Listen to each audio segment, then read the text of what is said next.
PKA 598, our guest Destiny Taylor.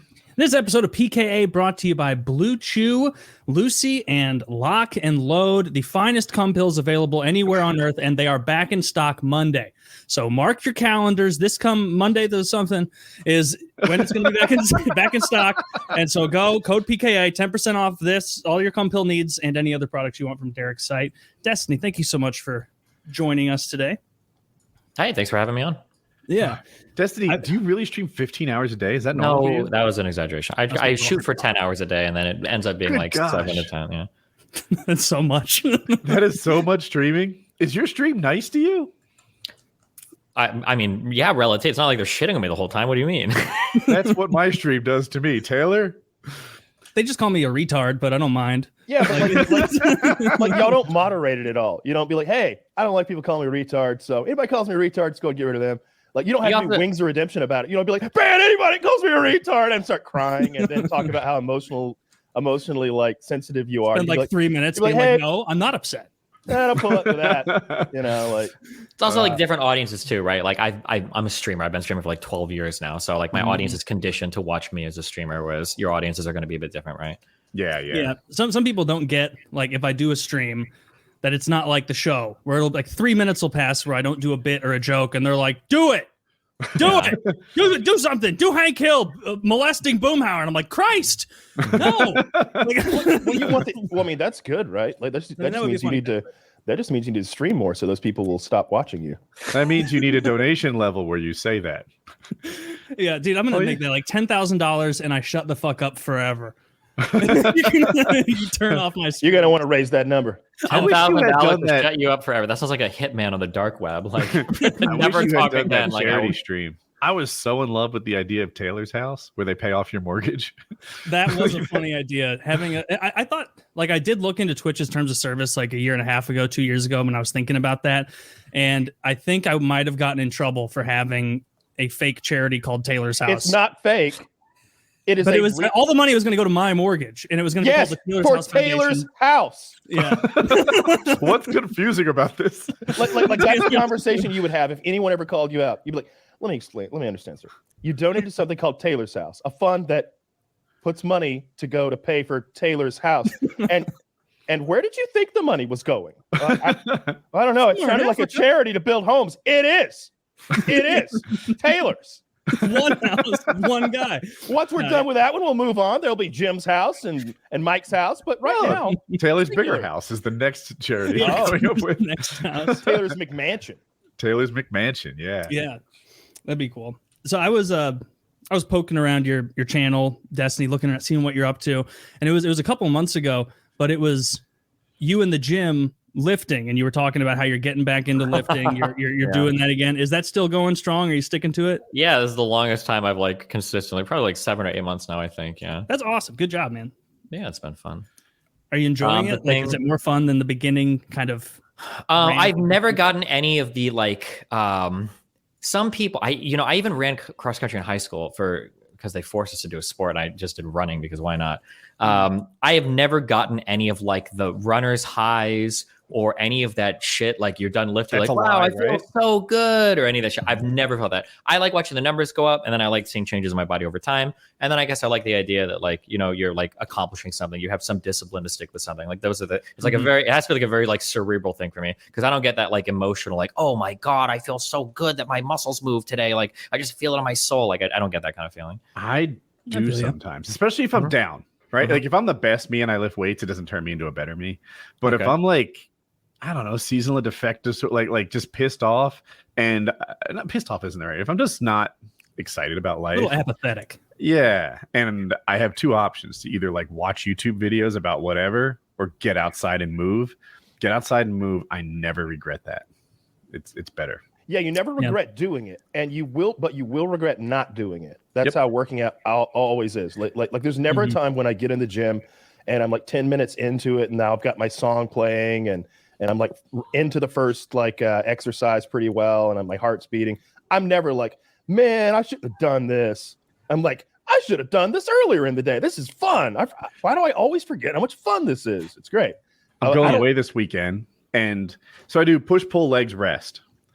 Today lands on push. So I thought to myself briefly, I should just rest, right? Because I'm gonna not do it Friday through Monday or something while I'm away. Why would I do push and then just stop? But I didn't. I wasn't a lazy bum. I got my push in. I did well. I don't know. Everything seemed light to me today. It was the best me, and I'm so I'm proud of myself for having hit it. That's yeah. I don't really get to bog down in the cycle of push pull legs. Like if I miss a day, it's like, all right, well, we'll just swap that for a rest day. You know, like do you swap? I add a rest day. If I were to go with that one, all right. So I do push, pull, legs, rest. If I do push and then miss a day, pull, legs, rest. Push, pull, legs, rest. I don't not rest after legs. You already had your rest. Yeah, I do what Kyle does, where you just shift it and just keep going in a different way. But then my pull didn't get the days of rest that it needed. Your legs. Oh, your poor pull. Guess he'll have to just get stronger. Hope he's comfortable with that. No, I feel you. Look, skip 2. It doesn't matter. Look, when the fact is that we're talking about working out 5 days a week instead of 6 in a lot of cases. I don't know, am I being lazy? When 99% of the rest of the population is 20 minutes a day. Get the fuck out of here. I think the only scary thing about missing days, and this was the problem for me in the beginning, although now that I'm in enough, the thing that really committed me to it was starting to gain some weight for it, because now I know if I stop, I'll be a fat fucking loser who's fat and out of shape. Before, at least I could be oh, I'm skinny fat. Now I would just be fat. So it's okay, yeah, fuck, I gained some weight. The worst thing about missing days is if you break the routine. And that's always what would kill me in the past, because I travel so much for streaming and stuff. And if you're out of town for 2 weeks, unless you're lucky, if you find a good gym with a power rack or whatever, you can do a little bit of stuff at a hotel, but it's not the same as going into a gym, doing your full routine. You have your power rack, you're doing all your big lifts. And once I would break something for 2 weeks and I'd come home, it's okay, I'm gonna go lift. I'm gonna be be domsing like crazy. I've got at least 3 weeks before I do another personal best. Fuck, it just that would break me mentally, and then I would just stop working out. I'd be fucked or whatever. So that's always the scary thing for me about breaking routines. And now I'm not as worried, because if I'm missing a day or two, I'm feeling the stress of okay, holy shit, I'm up, I took 4 rest days. It's time to hit it again. Yeah, as long as I have that feeling going mentally, I feel okay with taking a day or two off. It's okay, 4 days, bring down the overall fatigue, whatever. Fuck it. I can invent rest reasons before I do it, as long as the routine or the drive to keep on the disciplined routine isn't breaking. Yeah, and that's a good way to look at it as well. That I think that I know me, Woody, and Taylor are on this push pull leg rest routine, and we don't stop it really. It's like a lifestyle really now, and it can be easy to feel bad if you miss a day or two. Yeah, you feel guilty. That's the lifestyle thing is really rough, because sometimes because it really is a lifestyle thing, because I'll be my wife will want to do something, or some friends will want to do some shit, oh, do you want to go and eat? And it's I don't know if I really need 2,000 fucking calories of bread and all this fucking shit that's going to make me feel like shit the next day. Or do you want to just I have to work out Friday night?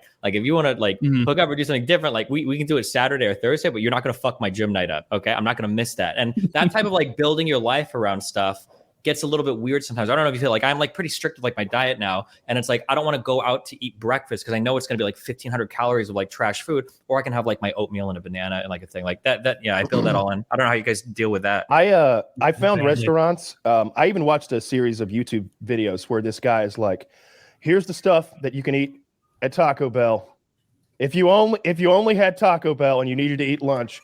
And keep in mind, you can drive by, lean your head out, and smell to your heart's content as you drive by. The guy's a big ripped, bodybuilder type guy with 10% body fat, and he's "You're on a road trip, and all there is at Taco Bell. Let's see what we can do." And he goes in and finds what you can eat at Taco Bell that's not going to ruin your macros and your diet. A good video for that guy would be "Let's see what we can do." And he's "When you look like me, you can walk in and demand a rice bowl, and they will give you a grilled chicken and rice. No, make it. I didn't ask if you had them. I know you don't have them. I want you to make one. It's possible, but I don't have the discipline. If I'm around a bunch of people that are going to be eating shit like that, I can't fucking order oh, here's my rice and a piece of grilled chicken, please, with no salt. I don't have the discipline for it. If I'm around a bunch of people that are eating shit, I'll be all right, fuck it. Tonight will be our night of breaking our diet and everything. Just fucking it's really hard. That once in the last year, and I can still remember the evening because like when I go out to eat, I always have grand plans of like getting grilled chicken. It always falls apart when I see what everybody else is ordering. But one time I like stuck with it, and I went out. It was me and my wife and a couple friend of ours, and they got like chicken wings, pizza, a burger, and I got like a piece of grilled chicken with roasted broccoli. And like, it was a real feeling of depression when I saw the tray come out and I saw like all that tasty food and then what I was going to be eating on it. And it was a real like feeling of like being bummed out. Like I'm at the party and everyone's partying, eating pizza and wings, and look at retard here who got all his fun calories in over the past 8 years in the darkness. Now chicken, yeah, in the darkness. I had my fun in the dark in front of it, lit by a refrigerator light bulb. Yeah. Now I have. There's got to be like a Mike Tyson or Muhammad Ali quote. It's like the strongest of diets only survives first contact with the fucking menu, because as soon as you start seeing shit, oh god, yeah, it's good. Impossible. You can absolutely train yourself. Like I'll get a little sick to my stomach if I look at like really gross food. I don't mean gross food. I mean, like if I look at like hot wings and like blue cheese dressing, thinking about it right now makes me a little sick to my stomach. Like all that grease and fat, and I'm thinking about like how many calories that is that could have been anything else in calories. And I'm also thinking about like I don't know if you've ever done like a serious weight cut, but like the thing that I did a year or two ago, like took 3 months to like go from roughly 215, 220 down to 185 or 182. It was awful. It was not fun. Like cutting the calories every week lower and lower, and also adding more and more calories or more and more cardio, like sliding those two bars up and down simultaneously. Like it's not fun. And like doing that cardio is not fun. So you start thinking about how many steps a calorie really is. And it's like, shit, got to slow down with these calories. Dude, I need like 3 more weeks of really good dedication, because I've been in gene limbo for like 5 months now. I can't fit into, I've said it before, that like for Destiny's benefit, like if you look in my closet, it looks like 4 men live in my house based on the amount of weight I've gained and lost over my adult life. And like I'm my 36s jeans, they're too big for me now. That's a good place to be. I'm feeling good about that. 34s, they're painted on. Oh. Okay. So I'm in the struggle bus there. I've been wearing a lot of sweatpants recently, and so I just need to forge ahead until I get back into the 34 zone, and that's where I start to feel good. 32 is unreachable. I'm tired of buying sky dreams. 34 is where I want to be. 30. If you first of all, nothing is unreachable. Yeah, I can do all things through Christ who strengthens me. Pretty much unreachable for me. I my bones are that big. That's a thing, right? But all right, so bone structure is a thing, and you can't let that fuck with you. Like the numbers are all arbitrary. I have birthing hips. Yes. I've got a little bitty waist that just the bones just go down that much. But like, it's a fucking struggle bus all the time with that shit, man. I'm right in the middle of bulking, and I'm eating so many calories. I'm sick right now, like sick to my stomach. Like I feel if you were like, Kyle, I'll give you $500 to vomit right now. All right, where you want it? That's why you're grossed out by wings right now. It's not because the thought of wings repulses you. It's because you've eaten yourself into damn near vomiting from trying to eat your macros. Yeah, Kyle's in the middle of bulking right now. I am in the middle of an unsuccessful cut. I am cutting 4 or 5 days a week. That's an incredibly successful cut. No, that's it's not. Exactly how you want to do it. No, it is. Like. Well, it's going to depend on what day 6 and 7 look like, right? you can ruin your whole. If you're doing a cut, if you're doing a 400 calorie cut a day, and days 6 or 7 are cheat days, you're probably not losing any weight over the long term. Yeah. Right? And just to keep in mind. I'm sorry to cut you off. I want to say this though. I am always on the cutting edge of my cut. I am one Nature's Valley granola bar away from failure and ruining the carpet. What's that? And ruining the carpet. Like, those things fall apart. You can mess everywhere.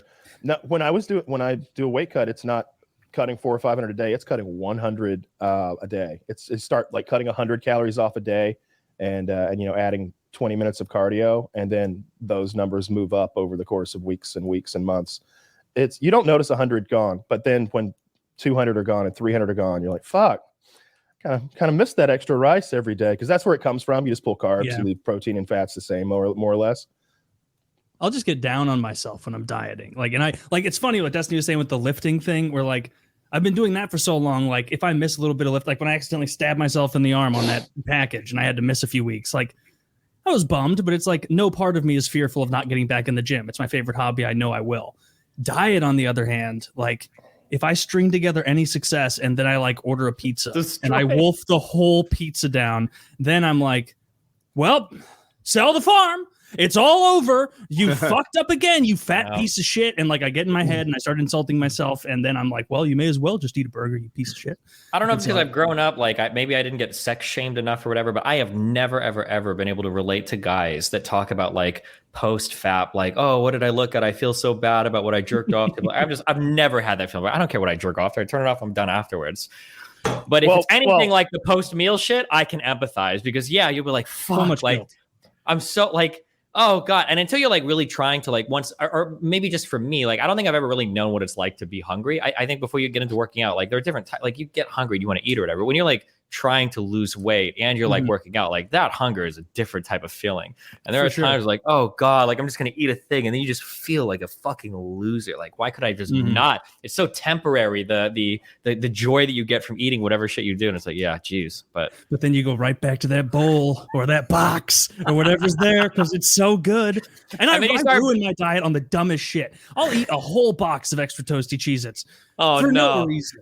Yeah, just because I want to. Your household has to be on board with your diet too. Like if I'm dating, like I tell like my wife, like if you put this shit in the house, I'm gonna fucking eat it. You have to not have it in here. Yeah, it around me. It's a team fucking effort. No, it absolutely is. The worst I live you alone. can ever do if you ever date anybody or be with anybody that bakes, you're destroyed. Your life is over. My kid's mom is like that. She bakes the best. She always has like cookies or peanut butter balls or whatever, fucking brownies or whatever. It's like, bro, anytime I walk by, it's like an extra like quarter pound that I'm gonna eat worth of shit and I can't help myself. Yeah, and it's all butter. I would that would legitimately, like we were talking a few weeks ago about like, hey, when's the last time you actually got angry? Like you know, like not at like a video game that like I died or like or something trivial, I bumped my toe. Like, I ordered a burrito off of DoorDash from Chipotle and it was wrapped so poorly it fell apart when I opened it and I almost cried. Oh, that's not angry, is it? It was angry and sad. That's distraught. It was distraught. This was, I had built my day on this pillar of happiness. You know, it's funny. This was like right in the beginning of when me and my wife started dating, and like we got it ordered. It was like 4 years ago, and like I opened mine up, and it was just a pile of shit, not even all inside the tortilla. And I threw the most. We were like hungover or something. I threw the most bitch fit. Like, I'm not even eating this. I wanted a burrito, not a burrito. And like she was like, calm down, and I was like, I know what I ordered. I didn't actually scream, but I got, that was the last time I got really angry, was that burrito kerfuffle. I think the worst feeling is probably for me, it's if you ever get any type of fast food and you get home and you have like say like chicken nuggets or something or something like that, and they like forget like a sauce and you're like, oh no, that's eat these dry.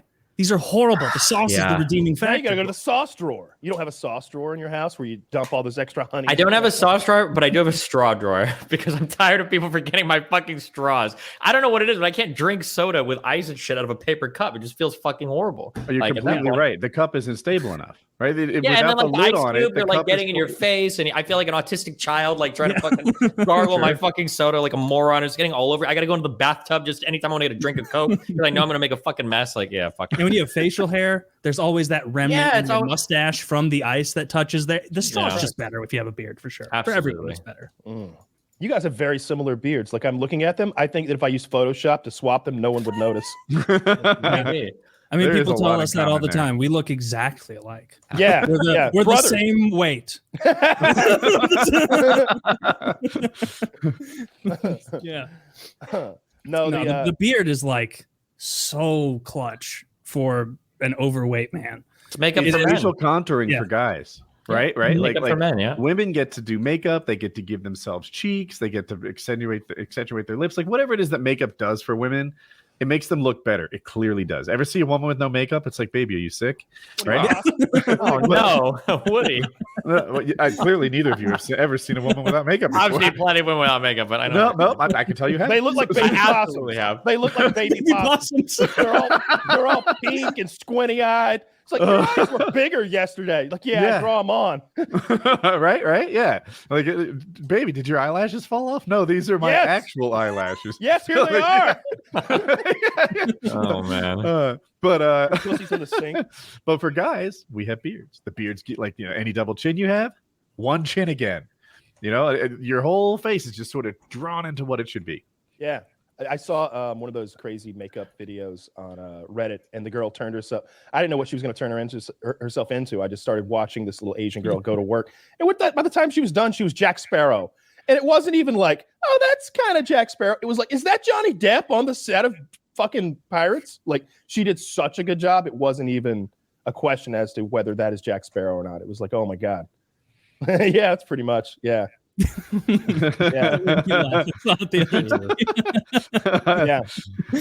I like that this do one about being 35. I like that we're pro man on the podcast. There's not enough pro men vibe in the world. There's not enough content. I had to be careful. I'm trying to be super pro woman right now because I've turned my audience into incels because women are so hateable, man. And I've spent way too much time. I've spent way too much. Especially if you're like dating or married to I would say my wife is pretty attractive. Being around attractive women will make. That's because you've never seen her without makeup. I love you, but being around attractive women will make you hate women more than any other thing in your life. Like listening to her and her friend. She had a friend over the other day, and she was talking about like, there's a lot of concerts that happen down here in Miami, blah blah blah. And she's like, oh yeah, I know, but like I never think ahead of time, like get tickets or whatever. She's like, oh, what do you mean? It's like, well, you like buying tickets or whatever. She's like, oh no, like look at this. And she goes through this whole thing about how like anytime there's a concert she wants to go to, she changes her Tinder profile to be like, oh, anybody going to XYZ and want to take me? And she always gets like free things to concerts, always has guys' houses she could sleep over for. I remember her and Melina went out to go to dinner once, and she's like, wow, this place is like $100 a person, isn't it? She's like, yeah. And she's like, hold on, give me a second, let me find some guys to like take us or whatever. And she's like, what the fuck are you guys? Jesus Christ. Yeah. What a life. Can you imagine that? I'm glad that's the avenue. Like that? I knew that's the avenue you were going to take for why, being around hot women makes you hate women, because it's the same feeling that people get around not being around, but observing the 1%, like seeing people who have privilege that they don't have for no good reason. And they're, it's like, hey, I would like those privileges. I don't know, make $100 million then. Hey, I'd like those privileges too. Grow some titties. Yeah.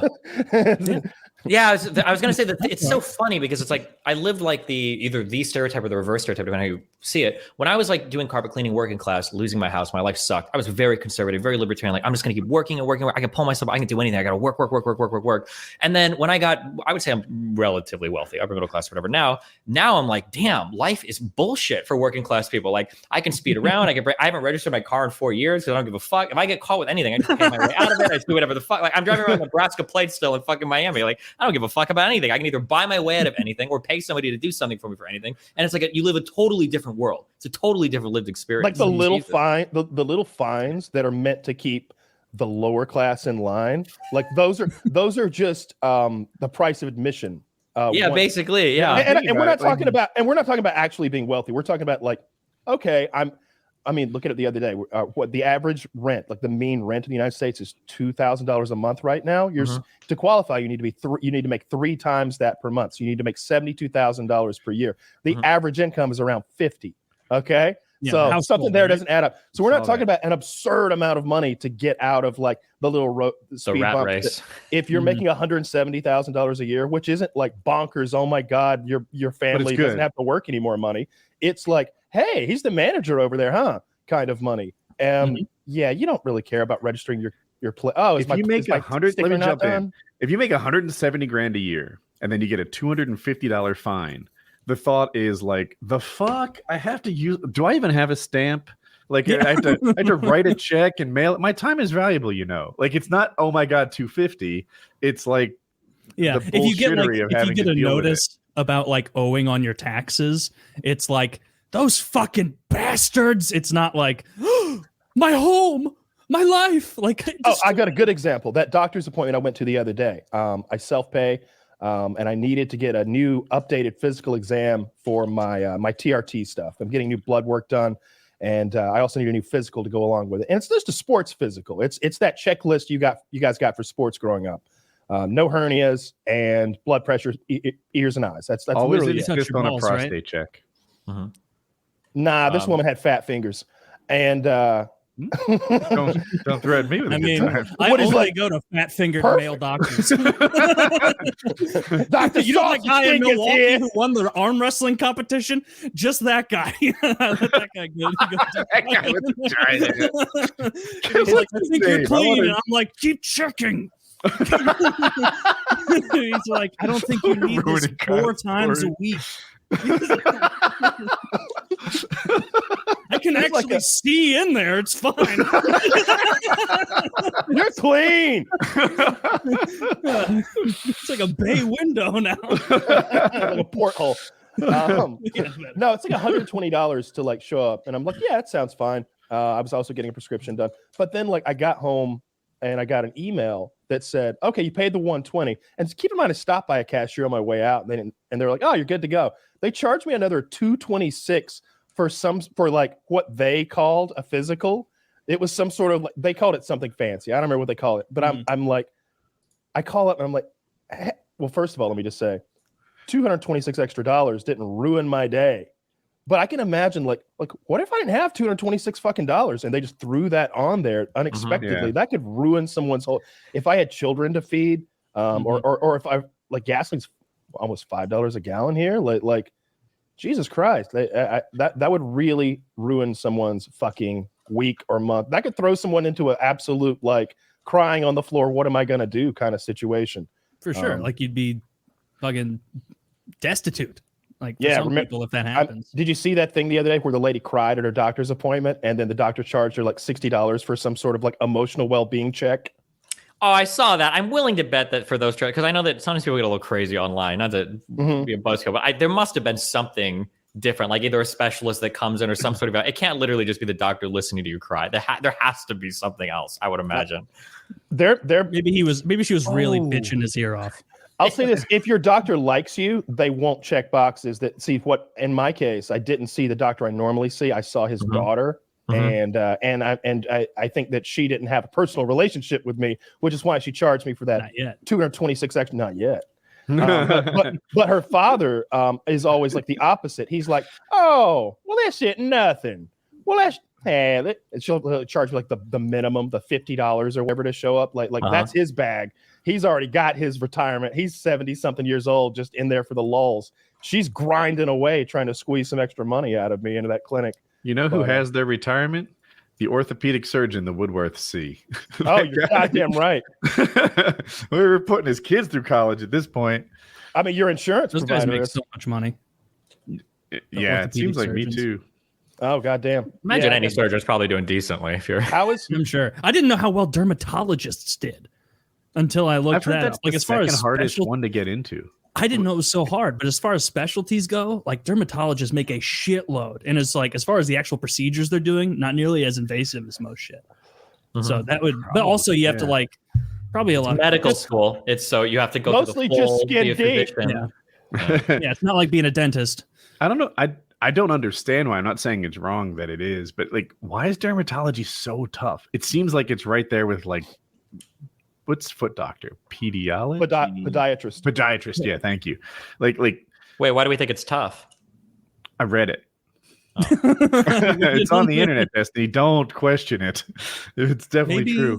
Is it like a really high volume service? Because like everybody at some point in their life is going to get a skin issue, right? I think it's probably because it's so varied, right? There's a big variety of things that a dermatologist would do. Everything from an oncologist who's looking for different kinds of skin cancer, like a thing that I had on my eye or whatever. And then you've got some guy who's just trying to make girls pretty. And then you've got plastic surgeons who are giving people facelifts. They're probably dermatologists too, right? If they're doing that sort of thing. No, plastic surgeons are just surgeons. They're just surgeons. Yeah. Okay. No, plastic surgeons is one of the toughest as well. Although this website I'm looking at doesn't. I just say, but they're not dermatologists. Yeah, I guess it's dumb of me to like equate someone who operates on skin with someone who specializes in skin. Well, I wasn't going to draw attention to it. Well, thank you. Thank you for not calling me out there. You really embarrassed me there. The formatting sucks, but that's an ordered list of the most competitive medical specialties. Number 1, plastic surgery. Number 2, dermatology. Number 3, neurosurgery. What? Number 4, ENT. Ortho, interventional radiology, radiation, oncology, vascular surgery, general surgeon, med peds. So my guess is going to be that these probably aren't ranked from hardest to easiest. It probably is a big supply demand thing. So like, I bet that like in terms of surgeons, plastic surgery is probably a massively in demand thing. It's like the amount of procedures and everything expands and people want these types of doctors. That's probably, and then dermatology also. Cause like dermatologists, they probably get a lot of like customers over and over again. Cause like skin conditions come and go and everything. Yeah. And then like everybody, like tons of people can see a dermatologist for hair problems, for eczema, for all sorts of shit. That'd be my guess. And a lot of it's the same way, like you can use it so a lot of the way these doctors make revenue is by turn.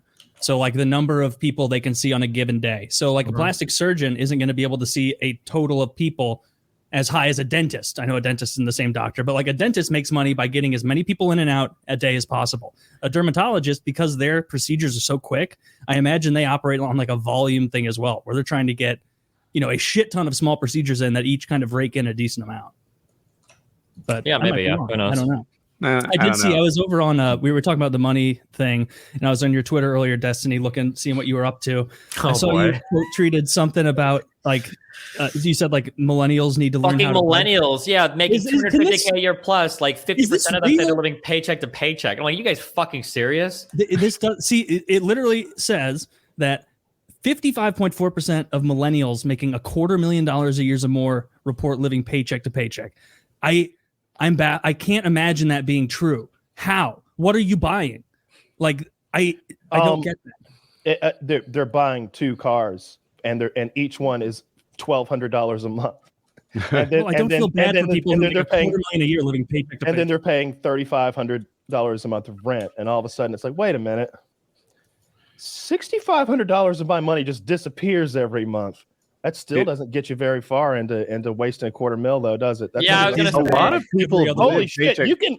All right, let's start. First of all, remember that $250,000 is like 150 grand take home, something like that. Only if you pay taxes. Yeah. Well, so now we're down to. Hold on, that's a lot of taxes. $100,000 disappearing at $250,000. Is that including like healthcare and everything as well in your paycheck? Or dude, I'm not wrong. $100,000 out of $250,000. That sounds about right to me. Jeez. And.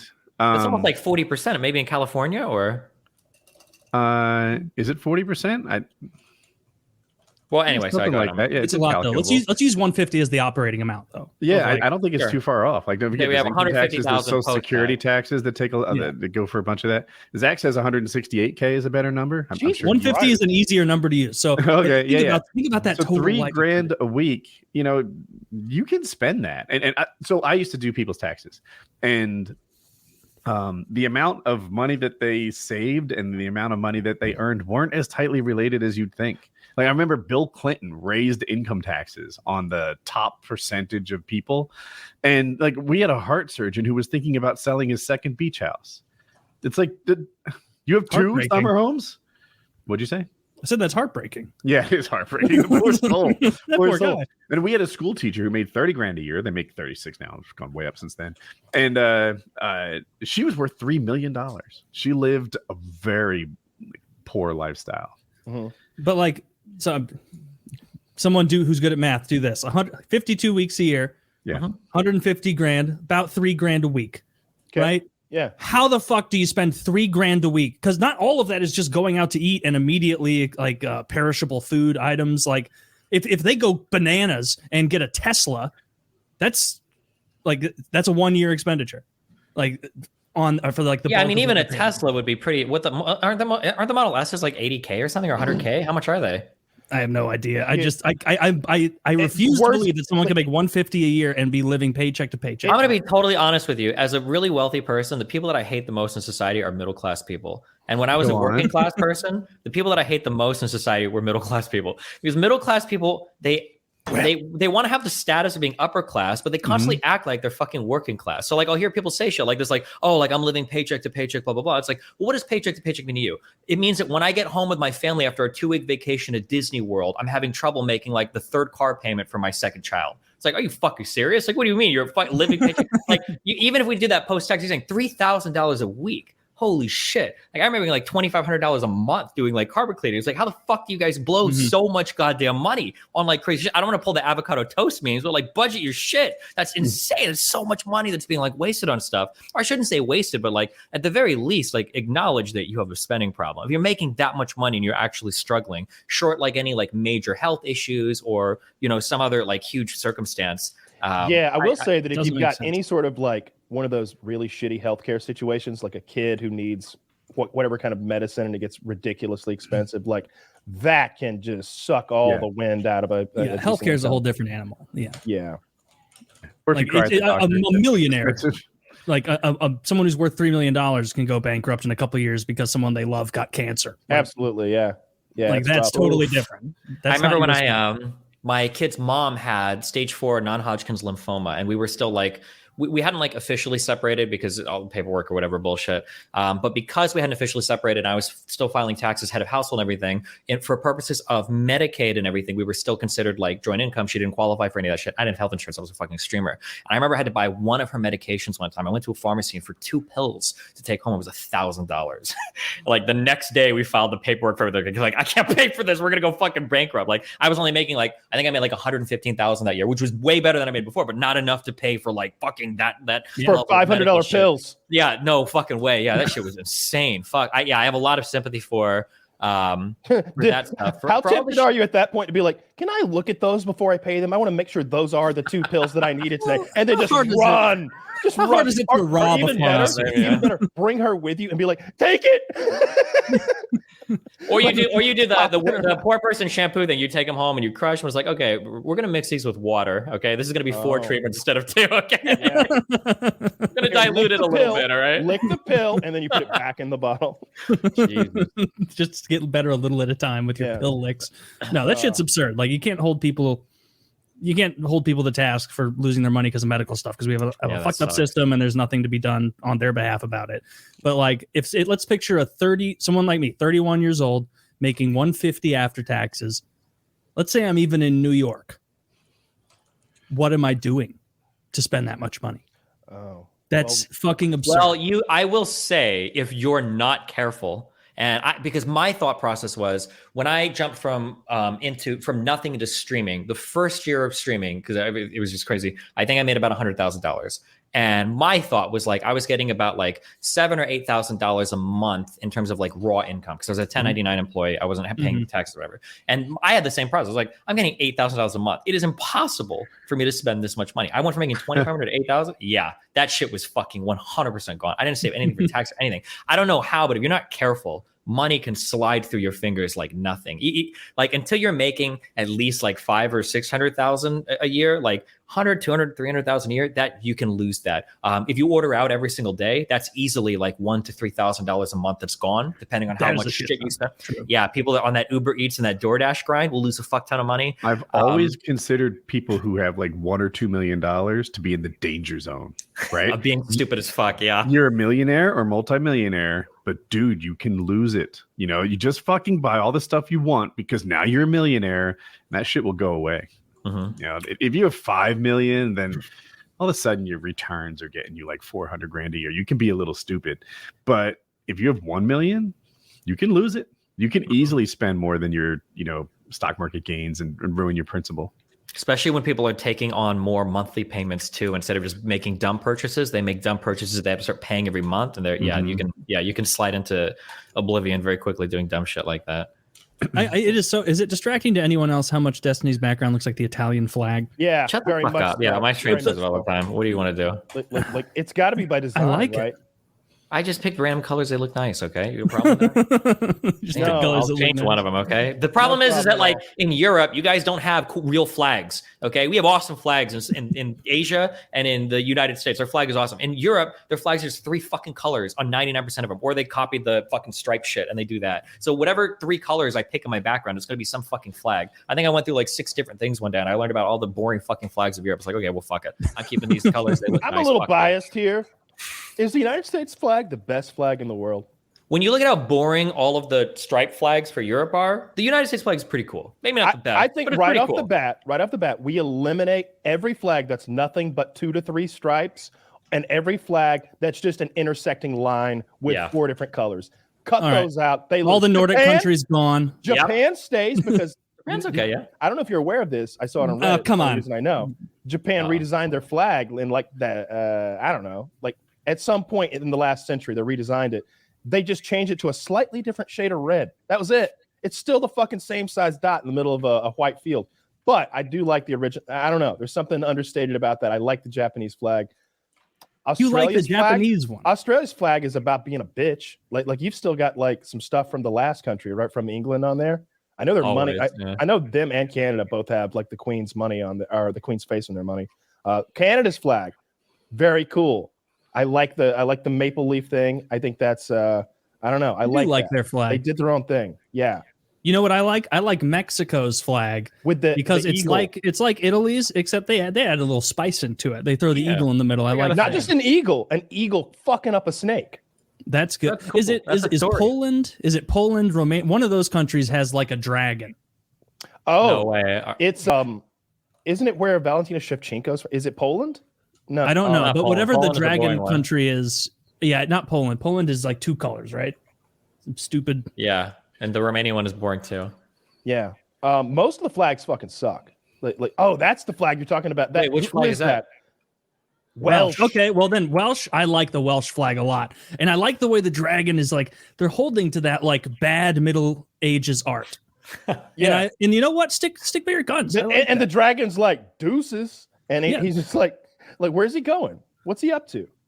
Yeah, I like that one more. If you're there as a foreigner, you're like if you say the wrong thing, there's not a 0% chance that you might get fucking guillotined. You know, maybe it's possible. It's not Maybe zero. they play for keeps. Not 0% chance. Yeah, I think Is there a looked tier up- list of best flags? I'm sure somewhere. Just as a quick thing, I looked up the income tax thing because I was curious what Woody said, and it seems like in most places with a normal income tax, you do pay about $100,000 on $250,000. So good job, Woody. yeah, This is it's, one of the things I know about. Yeah, Woody is an accountant's accountant over there. He's from a I used to be an accountant, a junior one. I have an accounting degree. I'm capable of estimating these things roughly. How old were you when you started in the accounting firm? 19. Okay, Nice. there we go. Yeah. So you- he's up to date on the cutting edge. It actually hasn't changed a ton. It's I not that know. hard to keep track of the changes. And I'm sure you have. I think the states that have zero income tax, I think people underestimate how valuable that is, especially if you have a business. Oh, I don't. I just moved from California to fucking Florida. Basically, I just think of how much is free here now if I just ignore the fact that I would have been paying however much state income tax Yeah. in California that I would be here is like insane. Yeah. Yeah, I've never thought about it until Taylor brought it up not too long ago that sports teams that exist in those states have a huge advantage because like if you're now don't get me wrong, if you're some little team from Florida and the Yankees want to like they can outspend you. But like if you're like Not in neck hockey. and neck with somebody else, if like they can afford to give you 1.5 million and you can and in Florida they can only give you 1.3, it's like when you do the math, it's like not having to pay that state income tax. It's probably coming close. You know what I mean? Like they can outbid people just because of that. And That's you why get to live in Tampa Florida. has such a world beater team because like unlike baseball, She did. the Montreal Canadiens can't pay any more than the Tampa Bay Lightning, and so Tampa's like, "Hey, Stamkos, we'll give you $8 million a year," and he's like, "Wow, that's like $8 million a year," and Montreal's like, "We'll give you 10," and he's like, "Wow, that's like $6 million a year," and then he goes to Florida, and so these Florida sports teams are going to keep getting better, I think, disproportionately. Like, Tennessee, you know, where are the other places that do that? Tennessee and Florida are the ones. Obviously, I'm here in Georgia, so Texas, right? Wait, Tennessee has no state income tax? as far as I know, yeah. I did not know that Oh, about Tennessee. Florida doesn't. Washington doesn't. I think Delaware doesn't. Am I right about Yeah, Texas? Delaware. Texas doesn't. Yeah, you're right. Yeah. I think there's like 1 or 2 more states that nobody cares Delaware? about. Yeah, I think Yeah, you Delaware's said like the Delaware. biggest one. Yeah. I wonder- Vegas might not, or not Vegas. Nevada, I think. Right. Not sure. I don't know about that. I always assumed they taxed a lot over there, but I've A lot of never- times, I don't know. states that have a huge tourism industry just tax the tourists. Yeah, that's. I mean, Makes why sense. not, right? It's smart, right? People, No, they're already It willing helps to you win spend more. elections.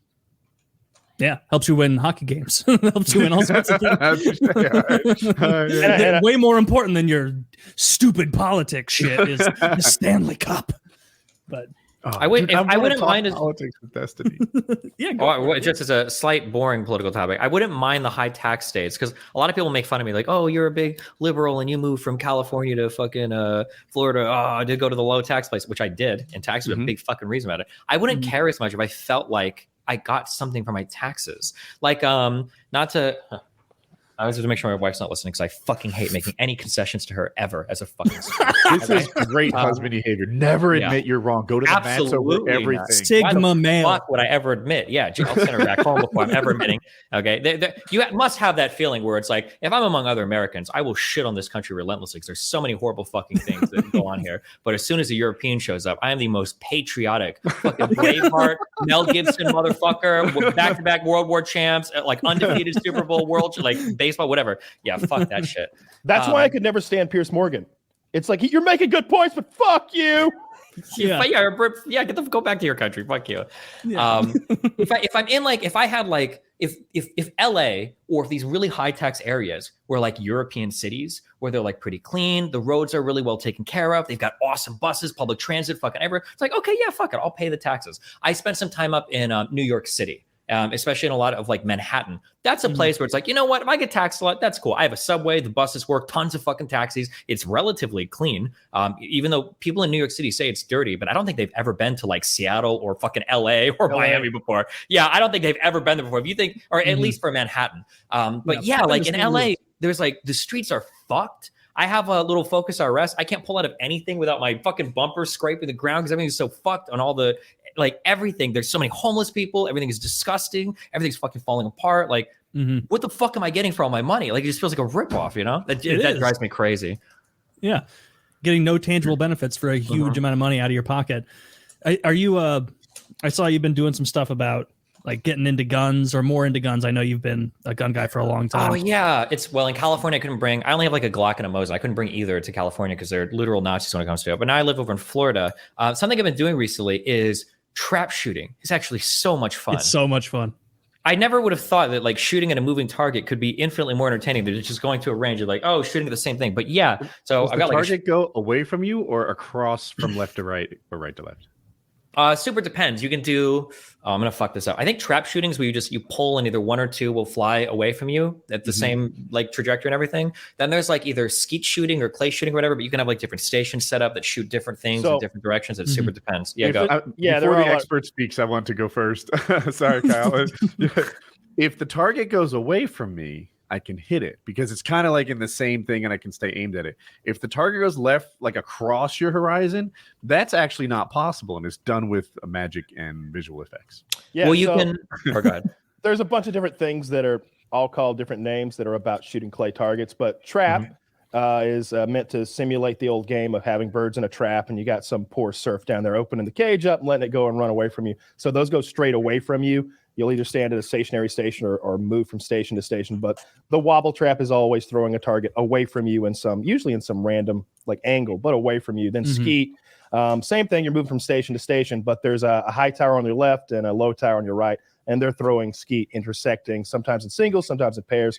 And then there's 5 stand sporting clays, where you go to 5 different stands, and there are multiple machines, maybe 5, 6, 7 machines, giving you varied combinations of targets. And then there's sporting clays, which is basically golf, but with a shotgun, where you go to about 18 different holes, if you want to call them that, and shoot 5 to 8 targets per hole, and it adds up to roughly 100 shots at the end, and everybody gets scored 1 through 100. I mean, it's the most fun you can have with a gun. It is a lot of fun. Yeah. I've only done the one where you go stand between like the silos and they shoot those out, the towers you were saying. What we generally did on my grandparents' farm is just one of those like tires, and then you have to like hold the shotgun in your left hand, and then you pull the lever and it fires it out. Kyle, when I said the tire, you know exactly what I'm talking about. Like you use a tire as the base for it because it lays more steady. Are you talking about the one you've got to cock yourself? You got to crank it back, and then you like hold your shotgun in your left hand. You pull the string with your right hand, and then you quickly aim and shoot. That's more high class than what I've done. Mine, I've seen. So they put the pigeon, which is like a little clay disc, in a high-lie sort of thing, and one guy throws it in the air, and the other guy shoots it. Hopefully, don't hit your friends. Yeah, I mean, I've done that, but like, I had most fun with that, throwing it with my right hand and shooting it, like, and then pulling the gun up and shooting it. That's not possible. It's totally possible. 12-year-old Taylor fucking all day out there on the farm firing that shit off. I loved it. It was great. I would do it every time I went to my grandparents as a kid. I'd be like, "Grandpa, you have clays?" And he'd be like, "Yeah, I got clays for you." And then he'd like get like 2 big boxes, and I would just run through all of them, missing more than is appropriate, because it's a little disappointing to miss the clays, because you'll see it like you just get a fat miss, and then you see it just go gently.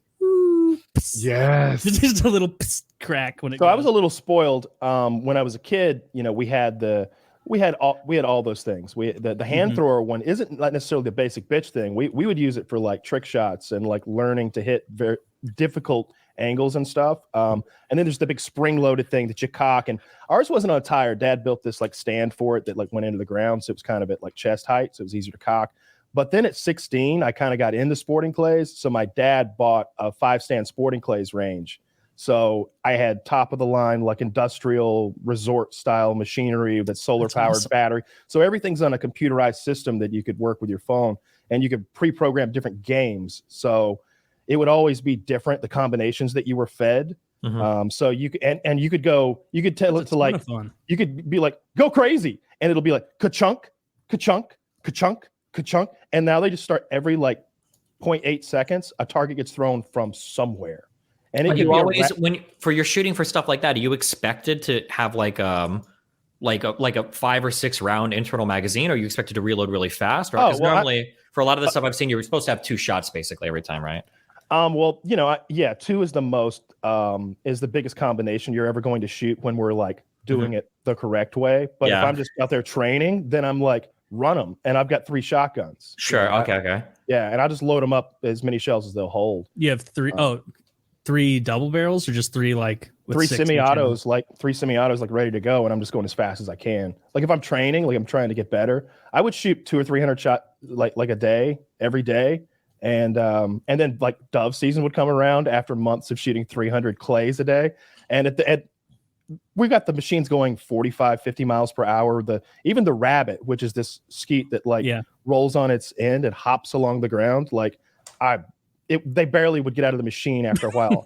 I would hear the ka-thunk and I would just go and like know where it was going to be and shoot it. So you can get really sharp with a sporting clays range. But that's the most fun you can have with a gun without animals being involved, I think. Sure.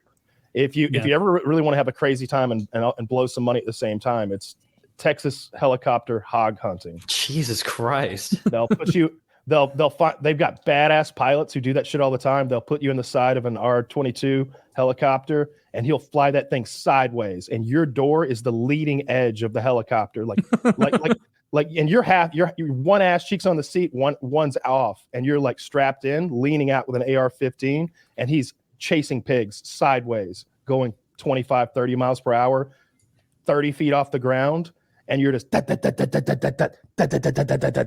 and you can see the impact. So it's like a video game. Like you don't need to use a sight. You can adjust your impacts. That's awesome. That's fun. What are when you're shooting clays? What are you using, Destiny? Did you get a new gun or an old shotgun? I ordered a nice one to go shooting, but I've just been whatever shotguns I've been renting at whatever places I go to, basically. Yeah, or if I've got a friend that does a couple, like I might shoot with them or whatever. Okay. What'd you order? What'd you pick out? It's a Browning shotgun.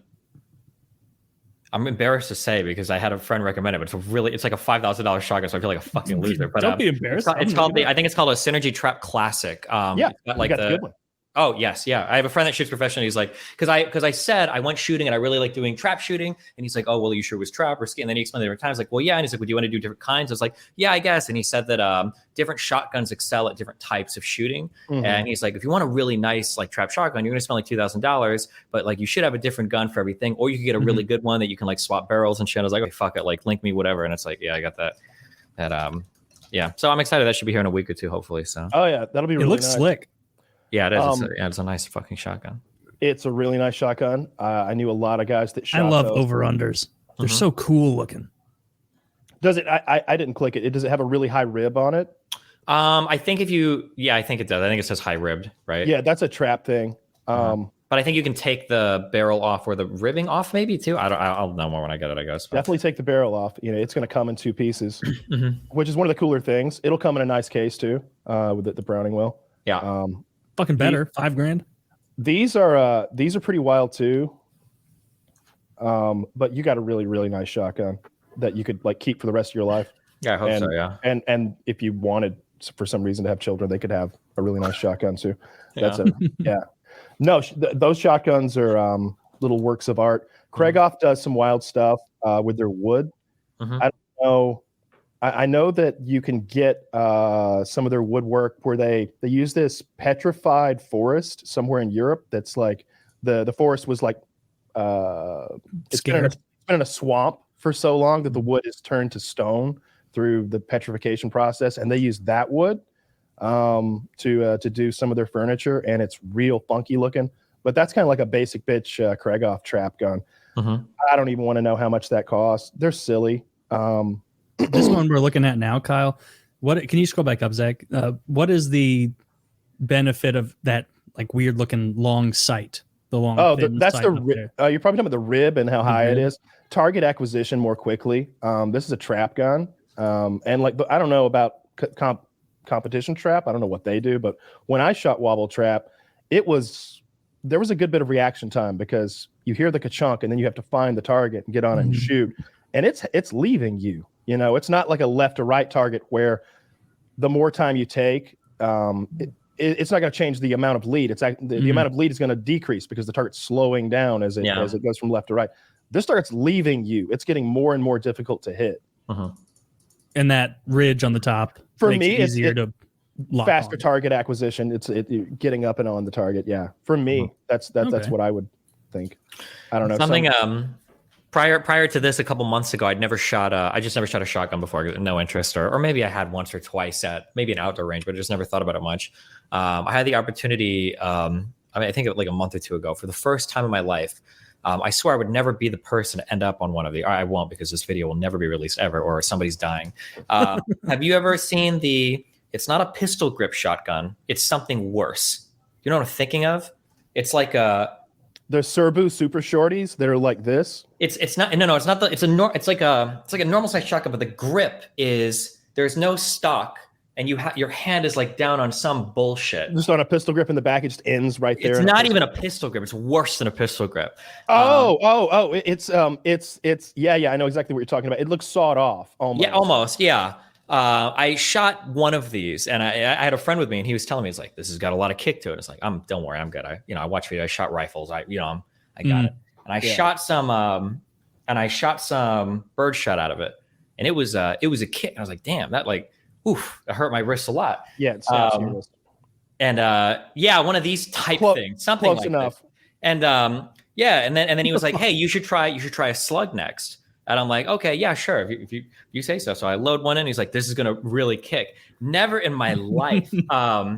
The video is amazing. It's like if you've ever played like a laggy video game before, I pull the trigger to shoot, and the gun literally teleports behind me like 2 feet, and it's just like hovering in the air for a second. And I was like, I have no fucking idea. I thought I was about to die. Like, so, I mean, I only had one shot, but like, holy shit, yeah. I don't know if people shoot these like for real or if they only put in birdshot or whatever, but Jesus Christ. Yeah, you just got to be ready for it. Yeah, maybe. Or I'm just that dude was laughing for like. Next time you'll be braced, you'll be ready, you'll be good. No, because there's no way to brace it unless you were like really like maybe I don't know, maybe Kyle could do it, but like holy fuck, it's got to be like slightly a slug out of those things. Like there's more left hand involved than you think, because when it's like that, it wants to do this as much as go back. It's doing this and back, and it'll like you said, it'll leave you. I've seen it happen.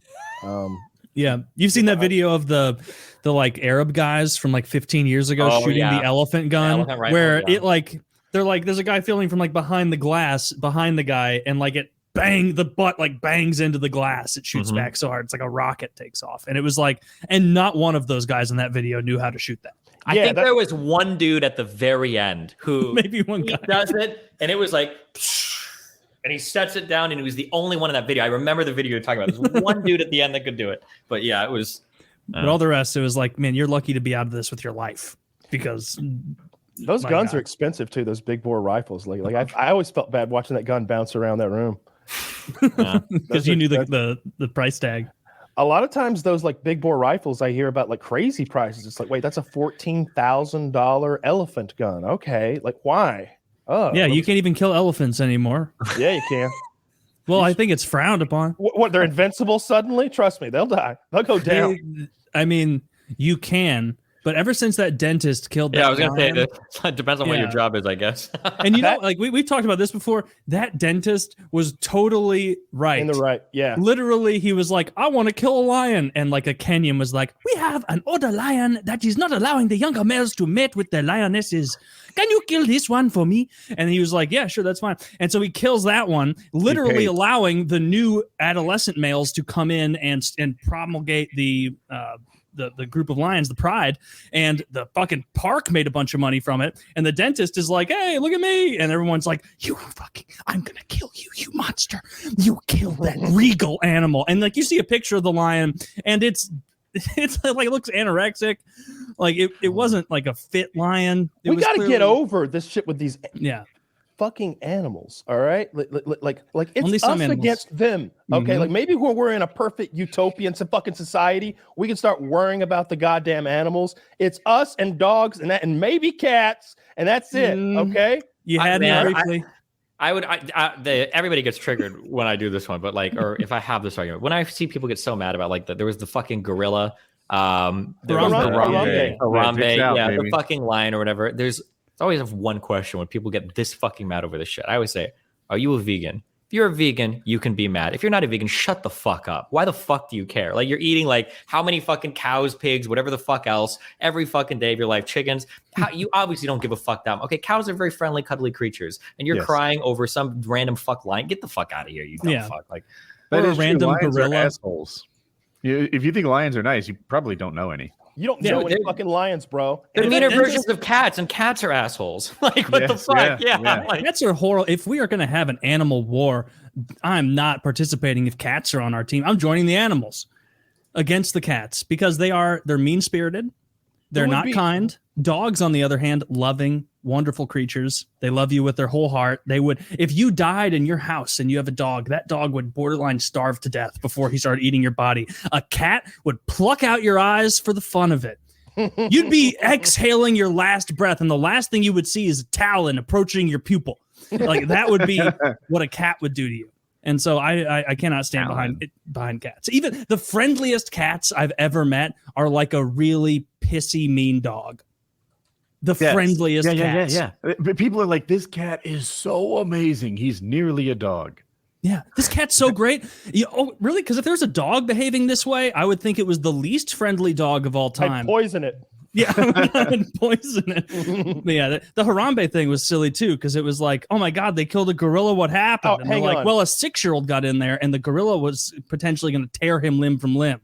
So they killed it. See, what they should have done is like, I'm glad they shot the gorilla, because those people got sad. And like, fuck that gorilla. He was look, that gorilla's so glad to get shot. He's like, freedom. That was that gorilla's suicide by cop. Yeah. Trying to get out of his life as a drink. Why aren't you concerned about why they had a goddamn gorilla in a fucking zoo? But they should have when parents like drop their fucking toddler off in there. Like, we need better repercussions. Like I like it when they take kids away from parents, and like I like that a lot. Give it to the gorilla. And you take the child away from the parent. And you put it in an exhibit until it raises enough money to pay for another Harambe. See, that would be if they were. Hear me out. All right, we're out of gorilla. Now we've got a 6-year-old exhibit. First of all, I'm liking it, but my idea was to let the gorilla raise the child, right? Since the parent clearly is giving the baby to the gorilla, let the parent have his way and see if we get Tarzan. We could. Well, I don't think Tarzan was raised by gorillas because he was arboreal in his method of transportation, and so obviously he wasn't learning that from a ground faring great ape. I mean, for you to suggest it is laughable, but which of course only populate equatorial Africa, so I don't even know where you're coming from. Dude, if I worked at that zoo, I would have really pushed for the day after the Harambe thing. I'd be like, guys, it'll be funny. We'll make signs that say unattended children will be taken to the gorilla exhibit. Come on. And they're like, come on. Yeah, that was a ridiculous thing that got a lot of attention for too long. I didn't care a bit. On one I don't like a gorilla dying. It didn't do anything. What I was upset about was that the irresponsibility of the parent had clearly led to the death of the gorilla, and like the parent wasn't being punished for that. Like that's what I cared about. But I didn't care. There must have been some fine or something for the parents. No. Yeah. Fine. They should have to spend as much time in the. They're not allowed in the zoo anymore. They're not allowed to go to the gorilla. Oh, I bet gorillas are expensive. I bet, but you know what? They did cost him a gorilla. It's true. Yeah. There's no way gorillas are cheap. And you know what? I bet they didn't even like sell its hands as ashtrays to make money. They just don't think like entrepreneurs like we do. No. Right? No. They don't have that entrepreneurial mindset where they extract all the veins and sell them at the gift shop. I bet they fucking cremated that bitch with honor. Powdered gorilla penis to the right customer. It's how I stay young looking. $300 an ounce. Not powdered gorilla penis. Gorillas have the littlest penises. That's why it's so valuable. You only get a little. But wouldn't you want like if you were looking for a virility thing, you'd want like a powder of a chimp's testes. Have you seen those things? It's like an ostrich egg. That's why that stuff's cheap. You kill one chimp, you got enough for the whole football team. Okay, well, you're making points. My team always snorted. You're making points. We always snorted chimp testicles before a big game. Yeah, I would rather a chimp have died than a gorilla. I definitely like gorillas more than chimps. They're friendlier, they're bigger, they're stronger. They have an aura of, I'm a gorilla, bro. Like, that's you. Like you're gonna come at me. Yeah, there are some little dogs that are very aggressive and mean, and I'm like, what do you have a complex? What is this about, right? They do. Whereas oftentimes big dogs are chill and like lazy. I don't know if this is true or not, but the explanation I always hear for that is that you can't have a disobedient big dog because it will fuck everything up. So if you have a big dog, people have to give it some level of training or else it's going to go fucking crazy. But for small dogs, people treat small dogs the same way they treat disobedient like 5-year-olds, where like a 5-year-old would do something that it's not supposed to. And the parents are like, oh, little Timmy, don't do that. But you're laughing. And now you're training the kid to be an asshole. And I think people do that same thing with small dogs. Like, oh, that's funny. You know, every now and then, like a fucking asshole, he just walks in, he bites people's ankles like a possessed fucking demon, you know, and it's cute. But, you know, we tell him, it's like, I've well, heard yeah, that no with shit, he's the going to do that. house breaking, you know, like, oh, they do little peepees and little poo-poos. Like, dude. Yeah, exactly. Yeah. So you're saying that little dogs are like women and big dogs are like men. If that helps you. That's what Destiny was saying, yes. Because he's anti-woman. Because they can get away with whatever they want, and everybody will still like, oh. Only the pretty ones. Only the pretty ones. Kyle, would you rather be a guy or a girl? Girl. Ooh, I didn't expect that. Because then my follow-up question was going to be, what about a hot girl? Because that's life on easy mode. I mean, I just assumed I would be a hot girl. What if you're an absolute? What if you're an absolute dog? Like I didn't think I was going to be like. I didn't think I was going to be like a 6'1", 205-pound woman all of a sudden. I was hoping that wasn't the case. Although, I keep saying the same thing. Everybody is good looking enough, right? Like if you have good hygiene, you might need braces. Some people need braces. And if you're fit, you're good looking. I don't believe there's like everyone can be a fucking 8.5 or better, pretty much. 8.5. Ooh, what do you? That's you got a really optimistic worldview there. There's girl Kyle. I think almost I can every beat off to this. She's got a weird. She's got that Superman upper lip, but yeah. Say crazy deformity. I think every person like a 6 or 6.5. I think is like 6 or 6.5. No way. 6 or 6.5s are still getting fit. I'm saying if you achieve your max, if you max out you're at least an 8, I think. You're talking about maxing out. You mean like getting as physically fit and everything as possible, and like good clothes. I mean, physically fit, right? Let's not pretend this is the physique you can only keep for one day or something, right? But like if you're a fit, good-looking version of you, right? You straightened your teeth, you got a good haircut, and you got yourself fit. You're an 8. 8's are pretty high, Woody. I don't know. 20%. What's the rest of the panel thinking here? Kyle Taylor. I think 8's too high. They do a logarithmic scale of some sort. They're like only 2% of the population. I don't think I could reach. I don't think I could reach an 8. You're totally good. I'm not as good enough looking of a man. My face isn't there. Someone like Kyle. Kyle's a very pretty boy. He can get there. He is there. But me, I don't think so. I think there's no chance. Totally could. No. Pete Taylor is. I'd fuck him. Oh, you fuck me? I'd fuck you now, sweetie. I'd fuck you too, man. You know what? I'd fuck all of you. I hope they upload a 9-second highlight to PKA. I was trying to write a joke the other day about your dented ass. And for those of you who don't know, Taylor fell off a bunk bed and he hit his ass cheek so hard on something. He has like a permanent dent in the muscle. That's true. But I had this joke about, you know how like you could buy dented cans. You could buy dented cans at the store for like pennies on the dollar. And I was working so hard on it, and I tried to figure out a way. That's where I got. That's where I got to the because an ass is a can. Yeah, it's like a little dish that I keep the lube in and then reapply it. Oh, that Crisco. You ruminate on that over the next week and hit me good with a good ass dent thing, because it's a real deal injury. Like I know I memed and joked. I believe it. No, my right upper. It's not like where you sit your ass muscle. It's like the part of your ass that's so high it's almost that's the part you inject into your. It's like for me, it's beneath my love handle. So like That's where you it's not close to the lower sitting part of the ass. But yeah, it is. If I wear like athletic shorts or like sweatpants that are tight, like workout pants, and I turn a certain way in the mirror, you can see a dent in my right upper ass cheek from where the muscle got deformed. It looks, and it's like, it's a shame because I've had like one of my few physical things is I've always had a donk. I've always had a donk, a huge, big, bubbly ass that I worked hard to attain and maintain. And then I get injured and immediately I'm taken out of the game. Now I'll never have an ass like I used to. It's really disappointing. More hip and I'm only like half joking. It's like I'll like get out of the shower and be like, that's terrible. Your ass is just you think terrible. there's And nerve then I turn damage? to the left side. Oh, there's absolutely nerve damage. If I overwork, like that's why I had to do such like weird workarounds the past couple of years since this happened for like my lower body, because like I would do like back squats. This is right after the injury happened. I was like, all right, I just got to power through and rebuild it. And what I realized over like a few months of trying that is like the amount of weight it took to stimulate muscle growth was way higher than the amount of weight it took for me to feel a lot of discomfort and pain in my glute area. And also, like, I know it's nerve pain because it starts up in that upper glute.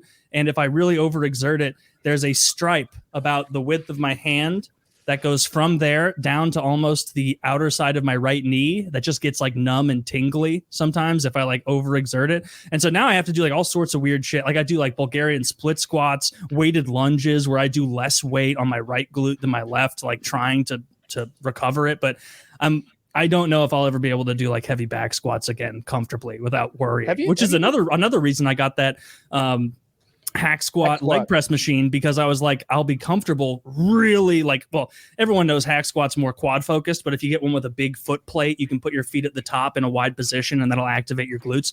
And so I figured I can like do that with no fear. Like the worst that'll happen is that like my glute gives out or I get a lot of pain and it just slams down into the safeties. And so what's helped me a lot with like activating the glutes through the squat is first of all, doing them barefooted. I just put a towel on my concrete floor and take my shoes off and get barefoot. And then, and like making sure I just imagine myself driving, not just imagine, I drive through my heels. Like just doing that alone, it's like, oh, it's so different. I bought that Titan safety squat bar, like 2-3 months ago.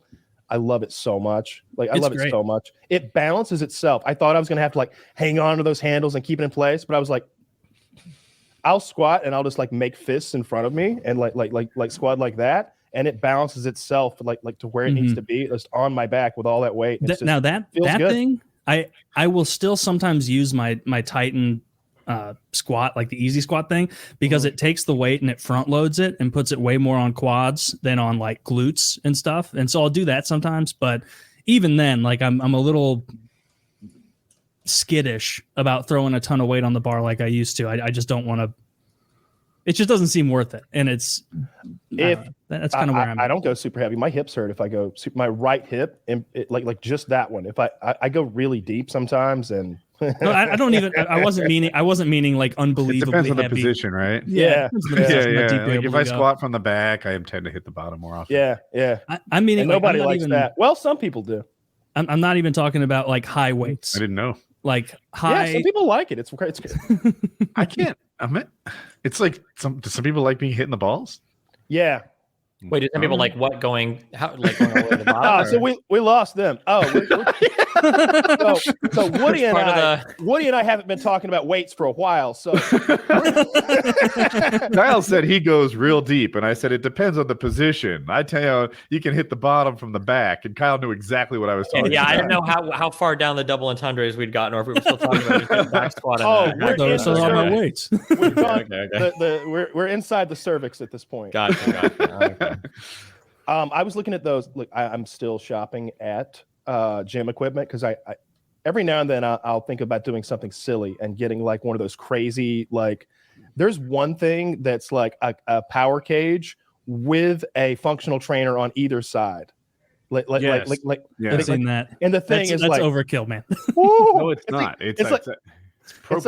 It's insanity mode. Like I have to start charging clients if I'm going to spend $10,000 to put that thing. Is that what now that Destiny is lifting a lot, and if you're are you planning to stay in Florida for a good bit?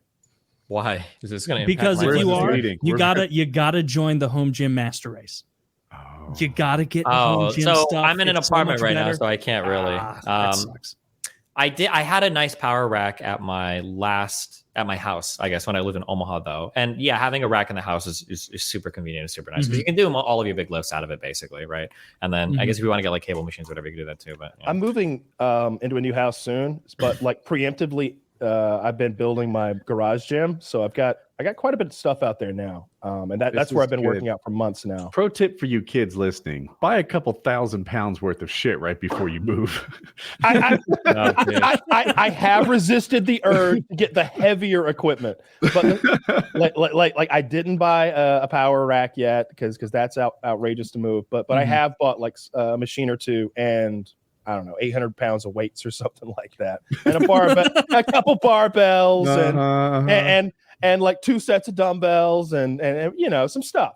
I got those Nuo bells, those adjustable dumbbells. They're awesome. Those look sick. Have you laid hands on them? Do you feel like you could drop them? Twist them? Drop them. Yeah. So like, here's a scenario that happens to me. I'll do incline bench press with dumbbells, and incline bench press. I was going to call them flies, but I'd be cheating like fuck. So incline bench press with dumbbells, and I am stronger at that movement than I am in getting them into position.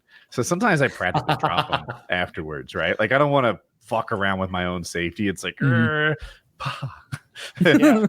sure it's once you get to like when you're, and maybe you guys are obviously different levels of strength, but like for me, we're like getting to like the 45 or 50 pound dumbbells. Once you start hitting that level, where you have to like do some weird fucking shit to like move stuff around. It gets a little bit annoying. Yeah, and then you can do the lift. And then when you're done, you're like have to do the thing, and it's like fuck. I think I've hurt myself one time doing it. I was like, this is fucking retarded. I'm actually injuring myself not working out. Like this, I'm not even at the lifting part. And I'm like, that's what Kyle has, but red. Yeah, I've seen those before. Those look cool. Yeah. Yeah. So I don't know. I would not feel confident dropping it. No, because I don't know what it'll do. I don't know what'll happen.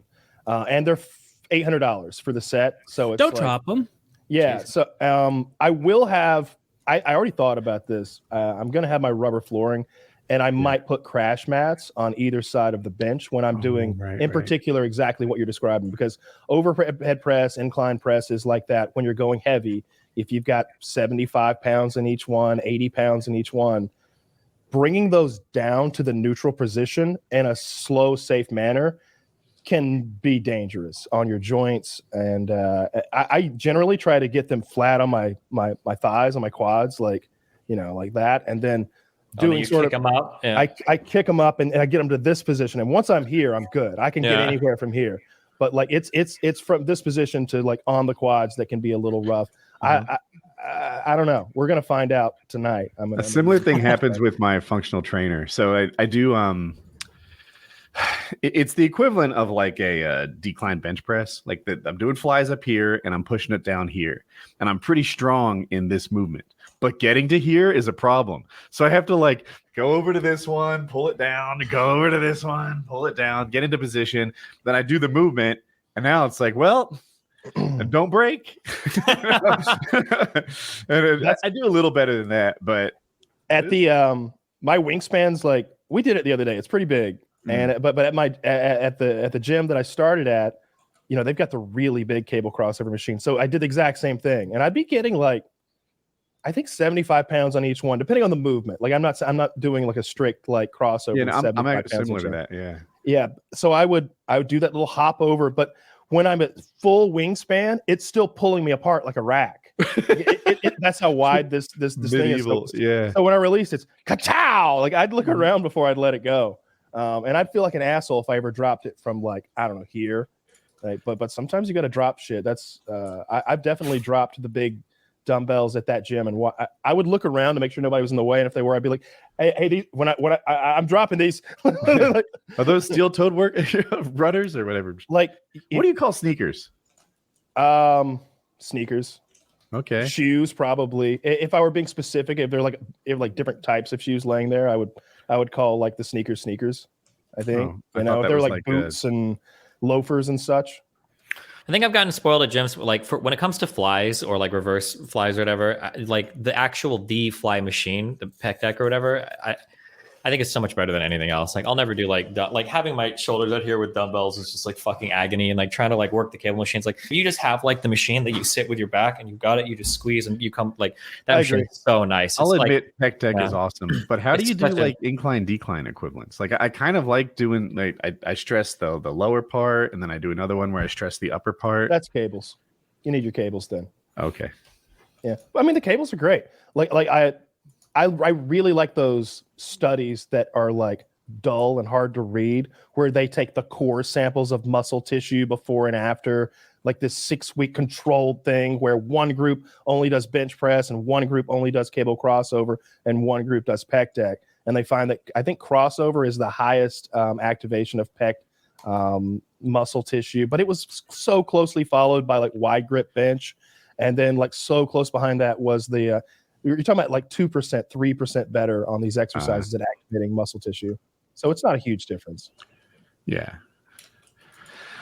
You need to get on the steroids soon, huh, Destiny? Like no, fuck no. Just get all juiced up. I almost did a long time ago. I think like 5 or 6 years ago. I was curious because I was like, oh, like I don't know if I'm putting on muscle fast enough. So I went to one of those fucking male clinics and they measured me out at like I think when I went there, they were like, you're at like 340 nanometers, whatever. And normal men are like 350 to 950. I was like, oh, well, fuck. Like maybe I should do some shit. But I think basically like in my own mind, like I'm committing myself to like the only time I would ever consider like TRT or anything like that is if I did like 1 to 2 months in a row of like strict diet, sleep, exercise, and I was like super stalled and I tried other programs, whatever. If I was at like really low numbers, I'd consider it. But I mean, like, I feel like as long as my diet is consistent, my sleep is consistent, and I'm working out like consistently, like the numbers keep going up. So I'll do that until if I hit something that's like really shit, then maybe I'll consider it. But otherwise, yeah. No, I feel you. And like, I won't respond to that because the answer is discouraging. Do it. What's the response? Well, yeah, go for it. What's the answer? I mean, the answer is like, everything you're saying is true, and it is healthy. Your number, if that's that accurate number, seems low to me. That's about where I was. I was about 320. Oh yeah, for sure. Yeah, I've read. Yeah. Well, I don't know if I trust the male clinics, but yeah, no, I know it could be. Yeah. I went to LabCorp and got, that's where I get my blood work done. But I don't know, with just a maintenance dose of testosterone, like 150 milligrams to 200 milligrams a week or whatever, it's like, Jesus fucking Christ, it's absolute cheat codes. I mean, it's you ever go from driving like a big truck to like sitting in a sports car and you're like, oh, wow, down here things are different, huh? I'm in a whole different world. I can imagine, and like, and it's because it's like we might have talked about this last time. My fans hate me when I talk about gym shit, so I'm glad I can agonize them on the show doing it as well. But the people always talk about how like like motivation and getting there and having the drive and like these are the big things. Like that shit is so easy. When I'm lifting the weights is easy. Feeling motivated is easy. The hard part is going every single time. It's the discipline between sessions, right? I can go to the gym and when I'm there, I'll work hard for an hour and a half, 2 hours. I'll do it. I'll do 6, 7, 8 lifts, depending on what program I'm doing, whatever. I can do that. But the when I hear stories about people starting TRT and shit, like if you're telling me that I can be like fully recovered every 2 days, like growing every time, like that type of stuff, I know I would get addicted to it. And I know I would either start to ramp up or I'd be like, yeah, this is like the shit. You will see a visual, like I saw one of those posters and I'll get the numbers wrong, but it's like, you'll notice a difference in your body in like 6 weeks. Your friends will notice in 3 months and like, and on and something like that. That slider goes to the left so fast. Yeah. Like you will notice visual differences in your body in 2 weeks. You'll be like, oh, that's just different. There's like an indentation up here at where where your collarbone meets your shoulder and your neck and like the top. That'll start looking different. It just starts looking different in 2 weeks. Like parts of it start going in and parts of it start coming out. Like parts of it are growing and shrinking at the same time. And you're just a different human being. And as far as recovery, it's instantaneous almost. It's some Wolverine stuff, like the way I can't go hard enough to make myself sore for more than a day. Like I can't. I've tried, like to the point where I do my squat routine, I do all my machine stuff, and then I'm to the point where I can't really do real squats anymore. So I've got resistance bands to keep me stable as I do body weight. Circle back to if you hit a rest day, then you've taken your rest day, you just skip your rest day. I'm like, Pool needs 3 days to rest. And you're like, fuck Pool, you pussy. Yeah, Woody, you're not chemically enhanced. I'm like, wait a minute. No, it's never fair to compare anything I do to anything that somebody who's not on TRT does. And it's really not fair to compare anything any more than it's fair to compare like anything that I do to like people who are blasting steroids, like multiple compounds, like and like ruining their organs and stuff like that. Like those freaks you see on the stage that paint themselves into a different race because it makes their muscles pop a little better. That should be that's the silliest part of bodybuilding, in my opinion. It's not that we all have to pretend like your penis isn't super tiny and that little mankini you're wearing. Like I feel like that should be part of the judging. I wish Arnold was out there. I'm noticing his balls. They're very large. They haven't atrophied. I wish they would like. You ever see the dog show where they fill the dog's balls up briefly just to make sure that they're real and the dog has testicles? They do it. Like I wish that was part of bodybuilding. I wish they felt the bodybuilders up. Like they went up there and gave him a little inspection. A little prostate exam. I mean, I think it's just you brought up the right point. That's earlier. enlarged. them doing black body like He's that. He's been doing prostate bumps. I can see why they do the dark because the muscles pop so much better. So much better. Dark. I feel like a lot of sports are kind of lame in little ways that they have to be. That the painting, the bronzing that they do that really makes white guys as dark as black guys. That's just so the muscles pop appropriately. I feel like a dork on the ground in my paramotor, like with the helmet and the whatever. It looks lame, like it just does. Then I had a couple other examples in my head, but I've lost them. But a lot of sports are just kind of goofy for spells. Mountain climbing, the outfits that they wear and their dumbass helmets and stuff. I get why they're functional, but imagine how much of an optimist you have to be to wear a helmet mountain climbing. Oh, it's a bump helmet. Though. Get real. It's not for falling at 200 feet. It's for all the little times you hit your head on the rock. No, you wear that okay, well that's not funny then.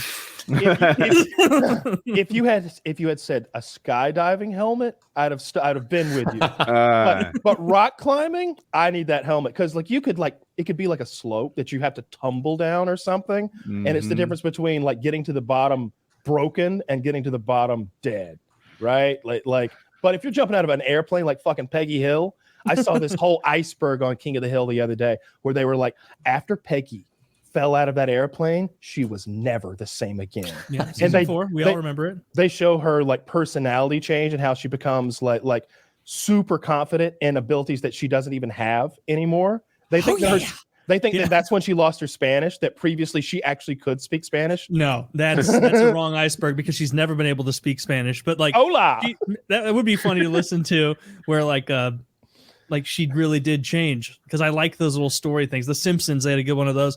I've watched a lot of King of the Hill. I didn't notice a character change after that. Maybe that's wrong, but she does do like one of her most arrogant lines ever in that episode where like when she survives and is laying in the bed, she's like, Luann, your Aunt Peggy is one of 11 people to have fallen from that height and survived.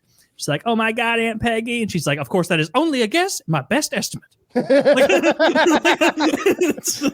be fair, probably a solid number. Probably a solid number. What'd she fall from? Like 4,000 feet or some shit? Like it was a ridiculous height for the show. 10,000, I guess. Whatever they do skydiving at. I still haven't done skydiving. We talked about doing it on that Colorado trip, and God, I was just so stoned all day. I didn't feel like doing anything. Like I underestimated how strong weed was going to be after not smoking for 2 or 3 years, and it was just a couple weeks of getting stoned. But I do want to go skydiving at some point. I got no desire for skydiving. Really? Yeah, no? It's not something that tickles my fancy. It's fun. What would be a hobby that you haven't done before that you'd be open to like trying? Because I'm thinking about kayaking. I think that could be something. That is fun. So funny you just said that because I was like, I've never done a white water thing, and I think that could be kind of fun. I would like not really a hobby, more. But I want to do whitewater in a kayak. Like what do you usually do it in? The big, in that big inflatable raft with all your buddies and everybody's got helmets and there's a guy. No, I want to be in a regular boat. There'll be a guy in the front who's like row. He'll tell you from the left or the right. Row. Stop. Backwards. Like he'll guide you through the rapids. I'm not trying to take instruction on vacation. You need her. You won't survive. so like me and Woody and Chiz went and did rapids and quote unquote rapids. And I was disappointed by the rapids. I had a great time that day. But it wasn't because of the intensity of the rapids. I had fun because of the company of my friends and the environment and everything. I would like more rapid rapids. I remember there being 1 or 2 good fun rapids. One Chiz fell out of the boat. Do you remember that? And then the problem was like the next 5 hours was lame. Like Zach, pull up Burt Reynolds. Pull up Burt Reynolds in Deliverance. Show me that outfit he's wearing. That's what I'm wearing. That's what I'm wearing next time if we go rafting. Burt Reynolds and Deliverance. Show me his fucking cool ass outfit. And I'll dress up as the guy that gets raped. Ned Beatty. You're the Ned Beatty. Yeah, and what is John Voight? It works. Oh my God. No, I want to be that kid who I really thought was playing the banjo until you corrected me. That guy looks good. No, I changed my mind. I want to be that guy. He's a solid action star. This is a nice pre-steroid action star vibe. He's got he's got the bicep vein popping. No, he in the 70s. That's a huge guy. When he's a big guy. Anyway, right off the bat, if you've never seen Deliverance, if you haven't watched it yet, you need me to give you a little teaser so that you go watch this masterpiece of a movie. This happens in Georgia. These Atlanta boys go rafting. Ned Beatty, John Voight, and Burt Reynolds here. And Burt Reynolds like the alpha of the group, clearly. So they take him out of the picture right away as a physical threat. And then hillbillies fall upon them and rape Ned Beatty in the ass right away. And your character, Taylor, you get raped right in the ass right away. I picked him. I know. Yeah. Yeah. And the there's the hillbillies. Like, the hillbilly goes, now get them panties off. And I remember watching that at 13, and my heart was pounding with fear for Ned Beatty. You could take Bert off. I expected him to be rescued or saved. Right? They're like, there's a rape scene coming. Oh, nick of time. I've watched plenty of movies. I know how this goes. He will be saved in the nick of time. And then he wasn't. He got raped by another guy. Yeah. And I'm like, this is all like in my head. I feel like this is insensitive to say, but like, I'm like, he's been raped. That always happened to him. Like we can't undo it. We like you can't unfuck that hole. It's not like a gunshot wound that'll heal up in a movie. No, right?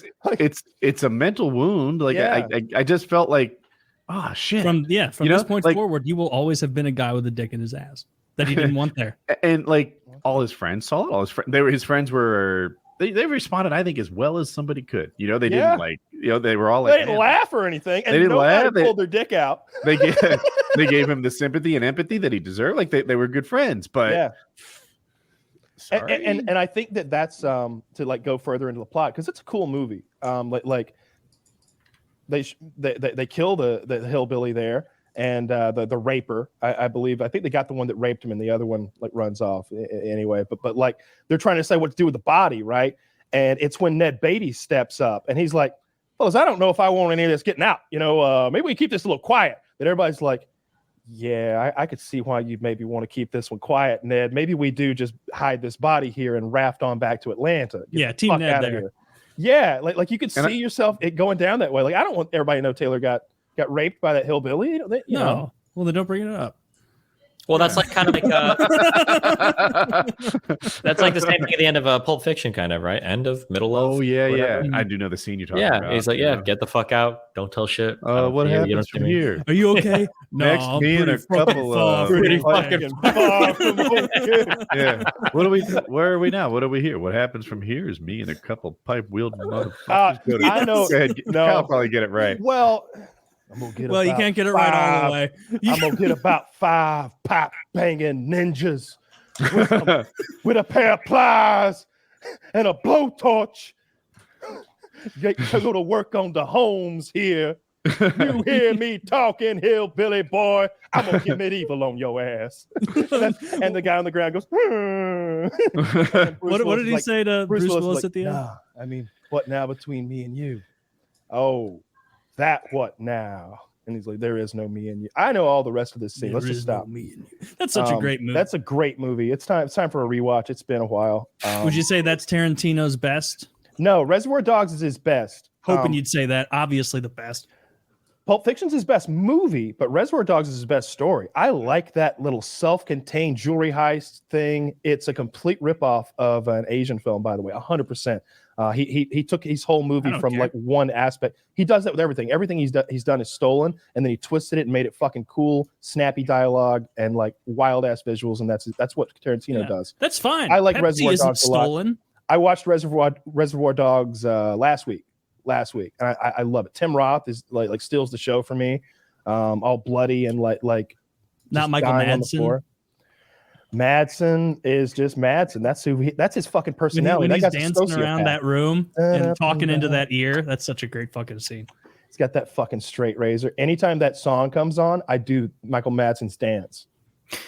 This is kind of in line with what we were talking about. I'm curious. I'm sure you guys all saw the new Batman film, right? Mm-hmm. Yeah. This is probably the first time I've seen a male lead in a movie not do like the Marvel Roy Jack program for. He refused. Did he? He refused, and they were very upset that he was refusing. They said that he wouldn't stick to their workout program and he wouldn't do it, and he clearly didn't go on any sort of chemicals. It's getting a little bit weird. I don't mind for some, like Captain America should probably be roided out of his mind because it's literally the story of Captain America. And I can understand like Thor and stuff. I don't know how I feel necessarily when I see like I'm trying to remember. I think Tobey Maguire had like an okay like buff. He was better than you remember. He was. We looked at this recently. He got. Oh yeah, he was. But Zach, can you find a good Tobey Maguire? Oh, well, this is new Batman. New Batman's a bitch boy. Bitch boy strong. I mean, that's a physique most people. My hand wraps around his neck like it does my girlfriend's. I think seeing a variety of non-Marvel. I wonder if he molds too. Seeing a non-Marvel roided body, I think it's. I wonder if he what? I think it's cool. Yeah. You think it's cool? Yeah, shit. I wish I heard it better. I would. Destiny, you're in favor. You appreciate the guy. Yeah, I thought it was interesting. Yeah, so it's sold the weird because he comes off as kind of like fucking psychotic, right?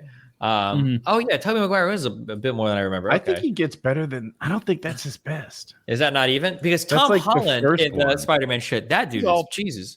He's all ripped up here. He's great. His bicep veins are insane there. Yeah, they may have even like this still like does some weird stuff because even Toby's looking at a mirror, right? We're looking at a mirror and a freeze of a video, but he's awesome in that movie.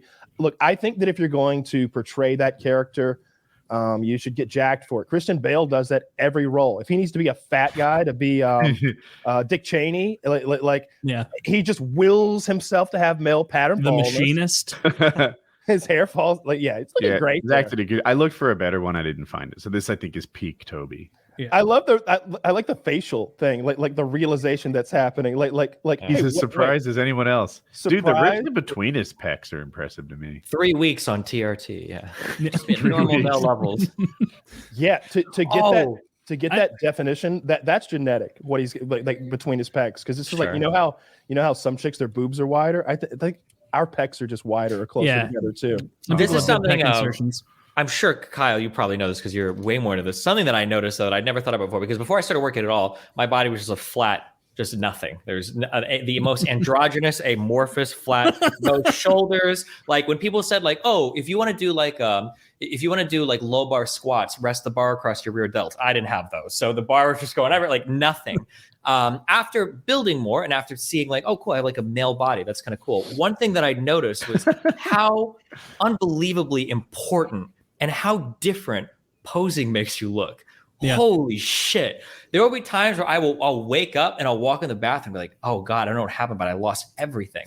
And then there are times where you're at the gym, especially with a pump, and you're like, I look fucking jacked. This is like, I would actually send, the first time I would send topless pictures of girls and I feel embarrassed by my body. Yeah. And it's funny, like, not that I would ever feel embarrassed by my body before. Listen, dude, love me at my, what is it? If you don't take me at my worst, you don't deserve my best. Fuck you, bitch. Yeah, Joseph Stalin. But yeah, it's funny because I'll notice on stream exactly. I'll stream like 10 hours a day, right? And the comments from my fan base now that I've been working out a lot is like on some debates that I have, people are like, "Oh my God, like his posture is amazing. Like he has some shoulders now. Like his arms gonna be like, oh my God." And then in like the next day, I'll be like leaning over like on a laptop, kind of hunched, and people will be like, "Why is he been working out for 7 months? He's just gotten fatter. He has nothing. He looks like that fucking slob or whatever." And it's just really funny seeing the difference in like what kind of shirt you have on. Like if you're like, your posture's good, or like, yeah, that's been mind blowing. The moral of that story is you can't trust what any woman looks like in a picture either. Okay, because they always fucking lie with poses. Okay, that was the whole thing. Oh, bring that one back to the woman hating. True. Thing, yeah. And all of the filters and stuff too, like they work on video too. It's like wild. Like you'll see a video of the girl and you're like, oh, okay, and that's not her. Mm-hmm. She sent you some fucking AI deep fakes of her like flexing her ass or something, and it's just like you're not even the same person anymore. Weren't you a brunette? Yeah. I feel like, yeah, fuck those women. So what do you do? Oh yeah, camera goes up here. I got work all the same angles. Good. I got lights here. Oh, you don't have a backdrop? No, No, if you're going to, I mean, especially for what I was trying to do, it's like I spent a year to take 10 pictures, right? That was the goal, was to take 10 pictures in a year from now. And so yeah, I absolutely got the water bottle out, like get a little wet, get a nice pump going on, turn the temperature in the house up, and fucking let's eat some insulin 25 minutes before we're gonna pose. Like, there's a whole thing. Now his Tinder profile is ready for the next 22 years. Yeah. No, it's really fun to do. It's fun to do anything, just to have a hobby in general. And something like that is a lot like, who is it? Maybe Schwarzenegger compared it to like the whole chiseling thing, like chiseling the body out of stone, like how he thinks of it that way. It's a bit like that. Yeah, it is just like that. It's a battle because you chisel away so much stone, and then the stone grows back, and you gotta try and keep chiseling away at it faster than it reproduces. I've been thinking about those. I think about getting into building those tables. Like I want to. I'm about to buy a dining room table, and they're expensive. For like a good table, because I'm like, I kind of want a table that I'll keep for a while. You want your last table? I don't know if it's my last table. But I want my second to last table. Let's say that. Okay. And so that means it's a $2,500 table roughly. And I'm like, wait, why does that cost $2,500? Can't I do this? Can I do this? Can I do this for $500? And it turns out you kind of can. I'm looking at those. It's not acrylic. What's the thing where there's epoxy? It's where they pour over the live edge wood, and then like it fills in the gaps, and you basically just take a form and just throw a wood in it randomly, and then pour the epoxy or whatever on top, and it hardens. And Did then Wings try this? No, exactly, no. Wings hired some imbecile to pour like clear coat on top of a desk and make it sticky so it could catch a lot of bugs. From what I can gather, because I've done this, I've worked with epoxy thick like that. I think the guy didn't add the hardener. Epoxy doesn't dry like glue or water does. You combine two parts and then it dries chemically. They react with each other and it hardens. It seemed like this guy either didn't add the hardener or didn't add the ratio right. So it just stayed mushy for weeks, maybe forever. That's a terrible job. Like in the instances I'm talking about, they're not using it as like a clear coat for the top. Like the table is composed almost equally of wood and epoxy. You're pouring so much of it, so the wood is floating in this. Usually they color the epoxy and they'll throw LEDs in there too to like light it. So they'll do like they'll make it look like the beach or a river it'll look like a blue river is like flowing through the center of your table, and it can be achieved for a few $100s and a mold, it seems, and like basic carpentry tools, like you need a saw and hammer and brad gun and a few basic bitch things. That's cool. All right, so that's like a $40,000 table. That's a little different because of that live edge wood that they're using there, all that artistic shit they've done, and the fact that it looks like it's about 10 feet by 4 feet, or maybe even longer. Maybe it's 15 feet long. That's probably a $40,000 fucking table. He says a couple hundred on Etsy. I don't know. Is he joking? I imagine he literally scroll down. Oh no! Scroll down and start clicking the arrows though, because that's when you tell them what you want it to look like. Like force perspective, right? It's a couple hundred. You realize it's like a 12-inch by 12-inch table. When you can get a charcuterie board. It starts at charcuterie boards, and then you click the thing and drag, and so you can get a $200. Everyone needs a nice charcuterie board. Yeah. I don't know if this is my inner bachelor male dimensions though. Yeah. Coming out, but I'm still not at the point where I'll give a fuck about furniture. Like my plan is when I move, I throw everything the fuck out and then I just buy new furniture wherever I go next. Like fucking moving. Maybe if I had like a house, maybe it'd be different. But like moving furniture like sucks so hard. I did it one time in my life and I'll never do it again. I can like replace like my whole living room for like $3,000 or $4,000. I don't need anything else. You know, like a decent couch, a little table for the TV. Like I'm not paying like fucking trucks and all that. Fuck all that shit. It's not worth it. Yeah. I just want a table. I want a table, and I think I can build that table for like $800. Like no problem. I don't want to time though. Would it take you? Is the other materials. Like we have a nice dining room table, but the legs are like some sort of cast iron heaviness. Like it's kind of nice. I'm like, oh, I can't do that part. I can do the top part. You can buy the wood. So you buy the legs on Etsy as well. Probably. There are these guys who do like these. They've got these crazy legs that like scissor each other, and then like any legs that you can imagine they've got on there. And then you buy like those. You do carpentry, so you know, but I don't know what you can imagine. Like, the thing where you like screw the inserts into the bottom of the table, and then the screws go through the base into those inserts. They're metal screw-in inserts that you put in the bottom of the table. Oh, those T-nuts. I think they're called. Something like that. I don't know. You know how I picked out this table? I'm trying to learn how to do this. This table that I have all 3 monitors. You know how I picked this out? Mm. It was the closest and cheapest table to where I bought my couch at the same store. I went, that's fine. And my mom at the time, this was a few years ago when she was alive, and she was like, that doesn't match at all. And I'm like, it's going in the fucking streaming podcasting room. Who cares? It's cheap. Just get it. I made my table. There's not much to it. It's just a tabletop sitting on some file cabinets and shit. And I'm like, I have an 11-foot room and I want a table that's the exact right size. So I have an 11-foot table. Still using it. So here's what I'm actually going to do. I'm going to buy some of that IKEA butcher block stuff that you can just order. And I'm going to split it, or maybe not split, maybe like take a quarter of it and like make it that, and then have it separated. And then I'm going to have an epoxy like stripe, like to reconnect those two pieces, backed with like LEDs in the bottom. And I think I'll make something like that. You're not going to do this till you move. I've already. My living room is full of carpentry tools. The mighty No, you're so funny. You'll be like, because just a couple months ago, you were like, "I'm gonna be moving soon. Let's table that home gym." And then like I knew it would get you the same way it got me and Woody, where we're like, we're just gonna get a power rack. Well, but this cable machine. Well, but this pec deck. Well, but this dumbbell. Oh, but this bar. Like, and you just get more and more into it, and it becomes like a very expensive. Like this is what's crazy. Like we were talking about all that money, like $3,000 a week. My gym, I've probably got $8,000 in it, $9,000 over the past 5 years, and I feel like sometimes I'll be like, "You bougie bitch," like you like using this. And no then I'll way, be like, that's your hobby. That's your fucking hobby. Like it is my main hobby. And like I'm certainly not gonna say anything because right now I've paid a lot more for a lot less. Yeah, this is I have like 10 grand and 3 machines. But I'm not a retired millionaire. I'm just there's a $10,000 motorcycle sitting next to the bench press. It's like hobbies are expensive, right? So they are. No, I'm just gonna buy. It's gonna cost what it costs because I want a home gym, and so home gyms cost what they cost. Now it's up to me whether I blow all my fucking money on Soren X or something like that, or if I go and get Titan stuff. I'm trying to find a middle ground in between there. Where like I love the idea of the functional trainer built into the power rack. It's cool. It's cool and it's space efficient. Even if you have a 2-car garage, I think you run out of space at some point. When you say functional trainer, are you talking about like a cable attachment thing? It's the cable machine. So you can kind of do that.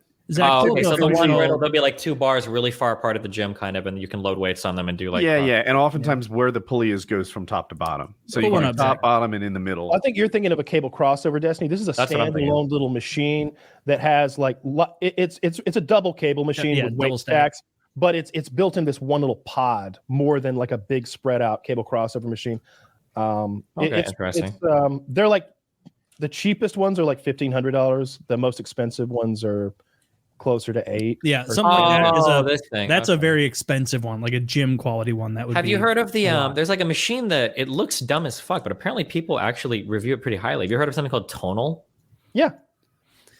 Oh, the one that you put into the studs in your wall. Yeah, and apparently it like electronically detects like the load for every lift that you do, and you don't ever have to actually touch a weight. Apparently, and you pull, and it tells you if you're pulling hard enough. Yeah, or it'll adjust the weight dynamically as you're going through your lift or whatever.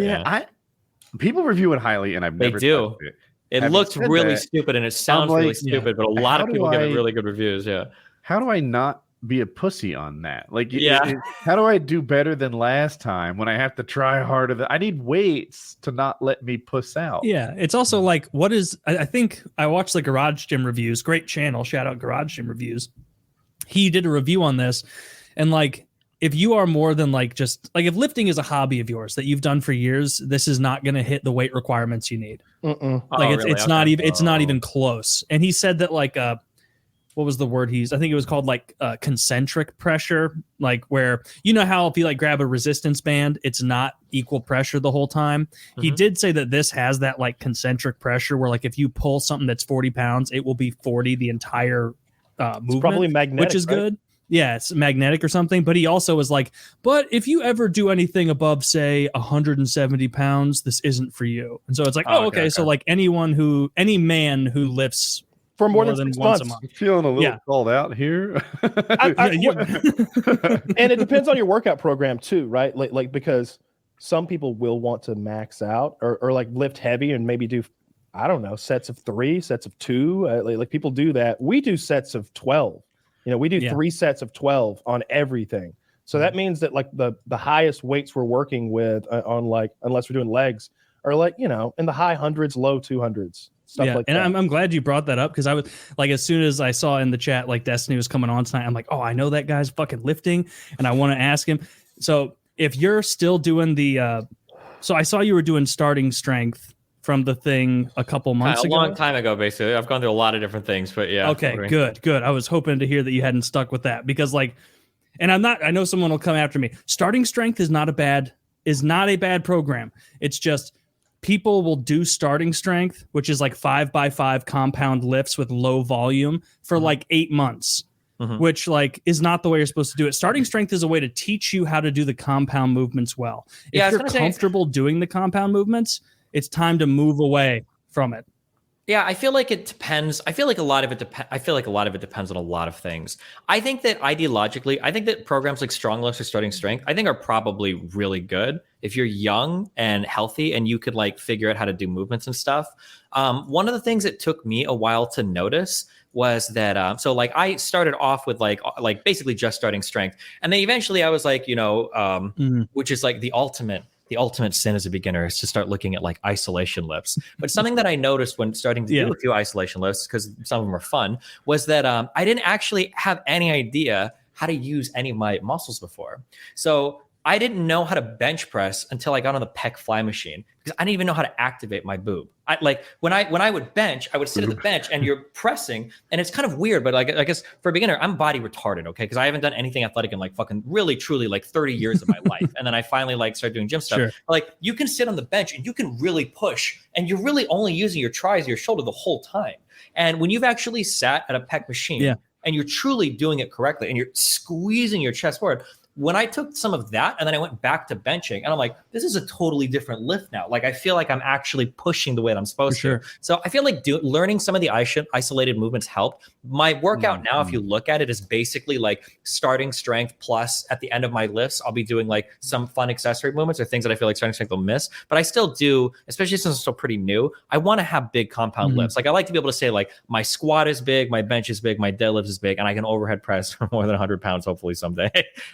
But like these are like for reps or whatever. Yeah. The like being able, if you can do those lifts well, like nobody can take that from you. Right. It's like an accomplishment of that. Yeah.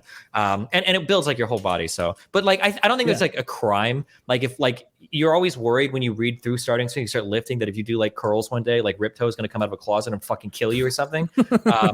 Yeah, and then also like people get a little bit crazy maybe for some of those programs where they'll tell you to literally like, bro, if you gain 30 pounds of weight in your first month of lifting, that's great. You're doing the right thing. And it's like, I don't know if anybody can handle the psychological impact of getting that fucking fat just to have a really big squat and deadlift, which no offense, I love those movements and I think they're important, but nobody gives a fuck how big your quads are. No girl will ever care. Any guy that says differently is coping. And deadlifts, you can't even tell when somebody is big on deadlift, okay? I'll watch guys that come into gyms that look like fucking sticks, and these guys will be warming up with 3 plates. And I'll be like, what the fuck? You look like a skeleton, and now you're pulling like 455 from the ground. You're unbelievable. But then you'll get gym bros that'll come in and do retarded shit all day with like the 50 different arm movements, but they look fucking cool. They look good. They got big chest, their arms are fucking huge, and like, so yeah, you have to balance out like what is it that you're actually looking for, what are you willing to do, what do you want to do, like all of that shit. Very true. Like it depends on your goals, and like if getting those compound lifts high for you is a really important thing, then that makes sense. Something that I didn't like about it is harkens back to 5-6 years ago when I started like doing, and I did something like that, is there is a promise of progressive overload that is really unrealistic for a lot of people. And so they'll say, you know, Ripito in his program will be like, every week 5 more pounds on your squat. Well, that doesn't work every day. Monday, Wednesday, Friday, it's 5 pounds Monday, 5 pounds Wednesday, 5 pounds Friday. That's bananas. That's not possible to do for any more than like a week if you know what you're doing at all. And so like you get that shit. Or if you're brand new, that's if you're like great. an 18-year-old like healthy adult size male, I'm 5'8". Okay, I weighed 105 pounds in high school. I'm probably never doing that. But for like a normal like masculine adult or whatever, probably. On what you said, this is something that I noticed, and it took me so long to fucking learn this. And it is one of the most important things. Anytime you read people's numbers on the gym, you need to multiply the weight by 60%, and you need to double the time they said they've been training. So if somebody says like they can bench 225 and they've been lifting for 6 months, they've been lifting for like fucking 2 years and they probably bench like 120. Everybody lies about their numbers. Everybody exaggerates their shit. Yes, absolutely. I don't lie about my numbers at all. I don't either. That's good. You're an older, refined gentleman. But I noticed this more because I'll hear online, like if you don't bench at least 225, you're a worthless, like limp dick piece of shit. You're not you haven't even started, right? But then I would do this and I would think this in mind, like, okay, Jesus Christ, like I can finally bench like 150, 155 by 5, like I'm still weak. But I'll go to the gym and sometimes I'll notice, like, wait a second, if you're at any normal gym and a guy is benching 225, he's probably like one of the strongest people in the gym. You're not going to 24-hour fitnesses or whatever all the time. And it's like the guy's like, oh yeah, load up 3 plates or whatever. Like these guys are super strong. And people like, and it's hard to even find people that like even squat more than 1 plate. Like most people don't even go on the squat rack. So a couple people do. But like when guys are squatting 2, 3, 4 plates online, this is like normal, right? Yeah. If you weigh 180 pounds, you're not squatting 3 plates. Do you even fucking lift? But if you go into a gym, it's like, okay, hold on. Not many people are putting more than 225 on the bar. Like, yeah, the online shit mind fucked me really hard for a long time on progress because I'm like, dude, I'm 6 months into lifting and I can't pull 315 from the floor yet. I feel like a loser. Like, I'm not even know if I'm making progress. Oh my God, Jesus. 6 months and I can't get 315. Focusing on the number too much it can get you hurt too. Nah, I was talking as an older guy. I think I'm hurt more easily than you two are. But yeah, like that'll fuck you up. I've hurt myself so many times. I mean, okay. Like, it's a matter, you have to learn because like, this is another thing too. Compound movements are really hard. Squatting and deadlifting, this should take, like, I'm almost year in it. I'm still learning really these movements. They're really complicated. There's a lot of mental cues. It's weird how movements can be hard. I'm sorry to cut you off, but throwing a good punch, right? Not saying I do, but it's complicated and it's hard and it looks so easy. And the comparison I always use is like, how is it hard to throw an accurate punch? If you put a salt shaker on the shelf, I'm fucking money at reaching for it. Like it's not hard at all. 10 out of 10 times.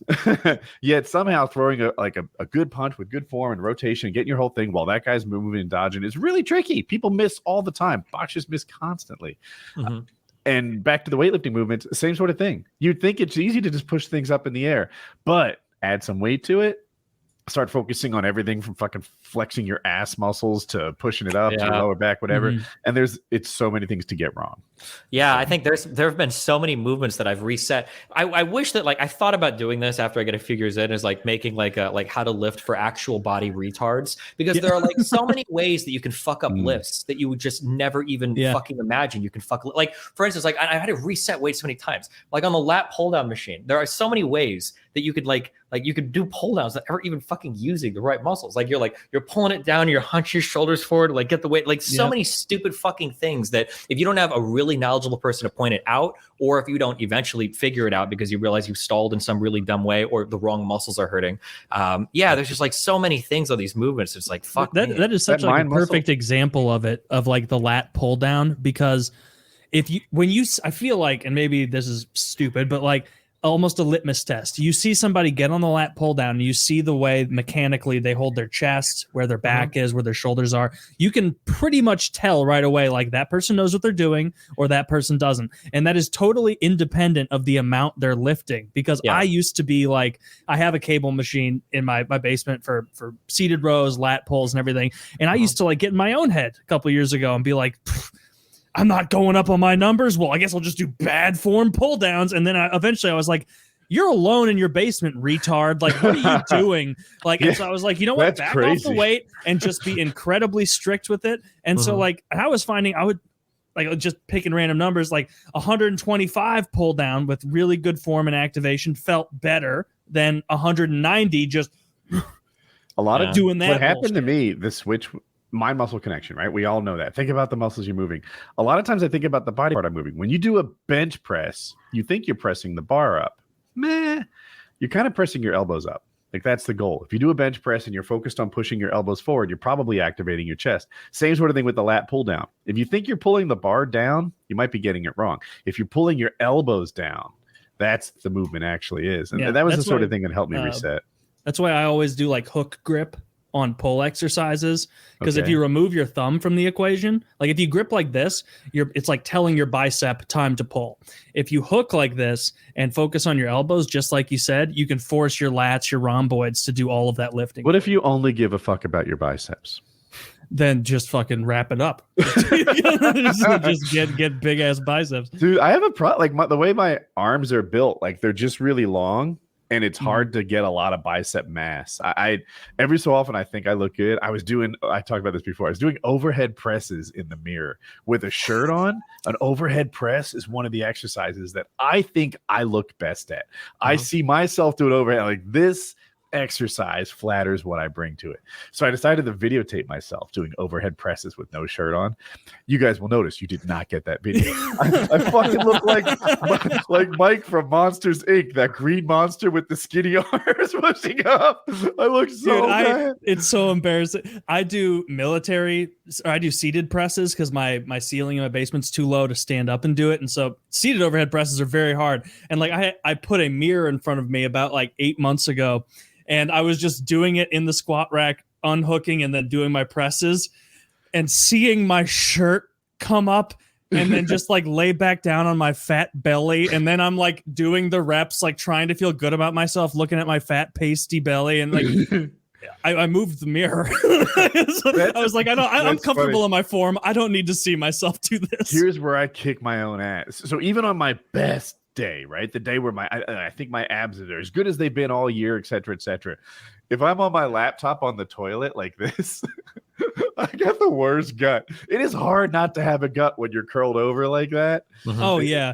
I caught really I have a big mirror over my bathtub to the left of my shower when I come out of there. I caught an image of me bent over drying off the other day. It ruined my day. It's just like, oh God. I don't even. Status. I had the other experience. I caught an image of myself. I was bending over like this, and I saw my own lat, and I was like, "Wait, that's really you." Oh, look at your lat, Woody. I'll do that sometimes. I'll put a shirt on and I'll be like, dude, you look like a monster. You look huge. And then I take the shirt off and it's like, yeah, you look like a monster. You're huge. You're huge, you monster. Speaking of hating women, so you do this every Wednesday, right? Or not every Wednesday. Sorry. You do this every week. So have you guys talked about the Amber Heard stuff yet? Oh, I really don't know that. I haven't followed it. Not the verdict. I know that Johnny Depp won, but I don't know anything. Well, she won too. No. No. She lost about as hard as she could have. She won $2 million. You guys, but it was like, I think it was the worst win in the world. Take it out of the 15 you owe me, bitch. I think it was the worst win in the world because at the very least, if she would have lost everything, she could have gone out and said like, well, look, I got screwed by the courts. They didn't listen to anything. I didn't even get a fair case. But now that you took a little bit of bite out of her bark by that, like, well, they awarded you some. You had some legitimate points, but yeah, I think it would have looked better for her, like just from an outside perspective, if she'd lost on everything, because at least then she could say she got fucked by the courts or whatever. But yeah, but her net worth is -$6 million. Yeah, she doesn't have the money. She doesn't have the money to pay. She'll absolutely have the money. If anybody's out there with a hate, because people, she could probably start a GoFundMe tomorrow. Oh, I'd love that. You think that'd be hilarious? I'm not sure it'll do as well as you say it will. I feel like her winning $2 million and losing 15 is the day you will remember this as the day you almost caught Captain Jack Sparrow. So Johnny Depp is off the hook. Well, there was no hook. He was suing her for defamation. He was saying that shit. I don't know fuck about what's going on. She like right in the heart of the Me Too thing. She and her friends got together and faked this whole thing with I did know about that. With makeup and performances and police calls and stuff like that. And then she like had this op-ed that she posted in the Wall Street, whatever the fuck it was. They said it 8 times yesterday during the thing, and I can't remember what paper it is now. But she basically called him out without saying his name, and he's like, "Oh, those 4 or 5 statements are all defamatory," and so he sued her in civil court for that and won $13 million. I think he sued for 50 and came out with 15 or something like that. Like which you'll never see. I don't know about that. I don't know how that works. But so technically, he won one count for 10 million. Yeah. And then I wish I could remember the name for this. There was a second count that they awarded him for 5 million, but the statutory max for that is actually like 350K. So technically, the judge adjusted that down. His overall winnings were 10 million. It was like 10.3 million, but then she won 2 million. So overall, the balance to him is going to be it's 8.3 million. I think is what his overall win is. But yeah. Do you think he'll have or she'll have to pay it? Yeah, I mean, yeah, it's the I think judgment. they're going to unless garnish they her win. future wages, assuming she has them. Yeah, like you have to pay. It's a judgment in court, right? Yeah, unless they appeal and win or something. Yeah. I don't know if there's any getting out of it. Like she came out and like made a statement, and it was basically the same statement that she's just lost in court for, and so people are like, "Is he crazy enough to do it? Could he sue her for her post court statements? Could he say those are defamatory?" And like. She copy pasted some of the stuff she said in the original statement, like something about, this was a day where women voices were silenced in the night like candles in the wind, whatever, like bleeding heart. She said something like that about. So how, she knows she lost justly, and now she's lashing out. This is actually about women. Yeah. Oh, she's hidden behind that the whole time. It's been about women being silenced. Is this what her statement? Okay, I'll read it for people. I think my favorite headline was, I don't think it was Vice. It was some other publication where it was like, Amber Heard's loss is a dangerous signal for black women everywhere. Yeah, I saw that. What does that mean? That she's going to be so mad she's going to take it out on him? Oh, Amber Heard verdict sends a message to black women everywhere. Because if white women are losing, imagine how bad it's going to be for black women. Like, Jesus Christ. Damn, that's full bore retard. Yeah. That is a ridiculous thing to think. Well, I'd like that. Yeah, that's a good one. No, if this liar can't get away with it, this means that people who tell the truth won't. It's like, I didn't really follow the trial, other than like occasionally there'd be a really funny bit where someone did something silly on the witness stand or Johnny reacted. I caught like 10 of those, but I didn't really follow it. I'm glad he won. He seems like a genuinely like nice guy, as nice as like a lifelong celebrity Hollywood actor can be, right? Like, wow. Nice. Yeah. Not a perfect guy, but like, I mean, his flaws seem to be like, he does seem like a weirdo. I like to like, there was one part, I wish I could remember exactly. Like they were like, and is that the point where you poured a 1 liter glass of wine? And he was like, I thought it was going to be necessary. like he found a liter of wine was going to be necessary to deal with her that night. Like, and then his text message where he calls her like a floppy lipped fish house or whatever, fish market or something like all that. Some cocaine involved too. And yeah, he likes to and party. He just like he owned it completely. Like, did you do cocaine? And he's like, yeah. Yeah. Dude, anyone can tell by looking at Johnny Depp. He loves cocaine. Someone was like, and it wasn't a whole bag of cocaine. He's like, well, you got to keep it in something. Like, what do you think? We just have handfuls of cocaine, like blowing in the wind? No, it was a wheelbarrow. What are you, retarded? Like, that kind of stuff was really charismatic. Right? Yeah. Like he didn't die. It was in a whole bag. He didn't. You got to keep it in something. He's like, yeah, a bag is not a unit of measurement. I don't know what the fuck they're talking about.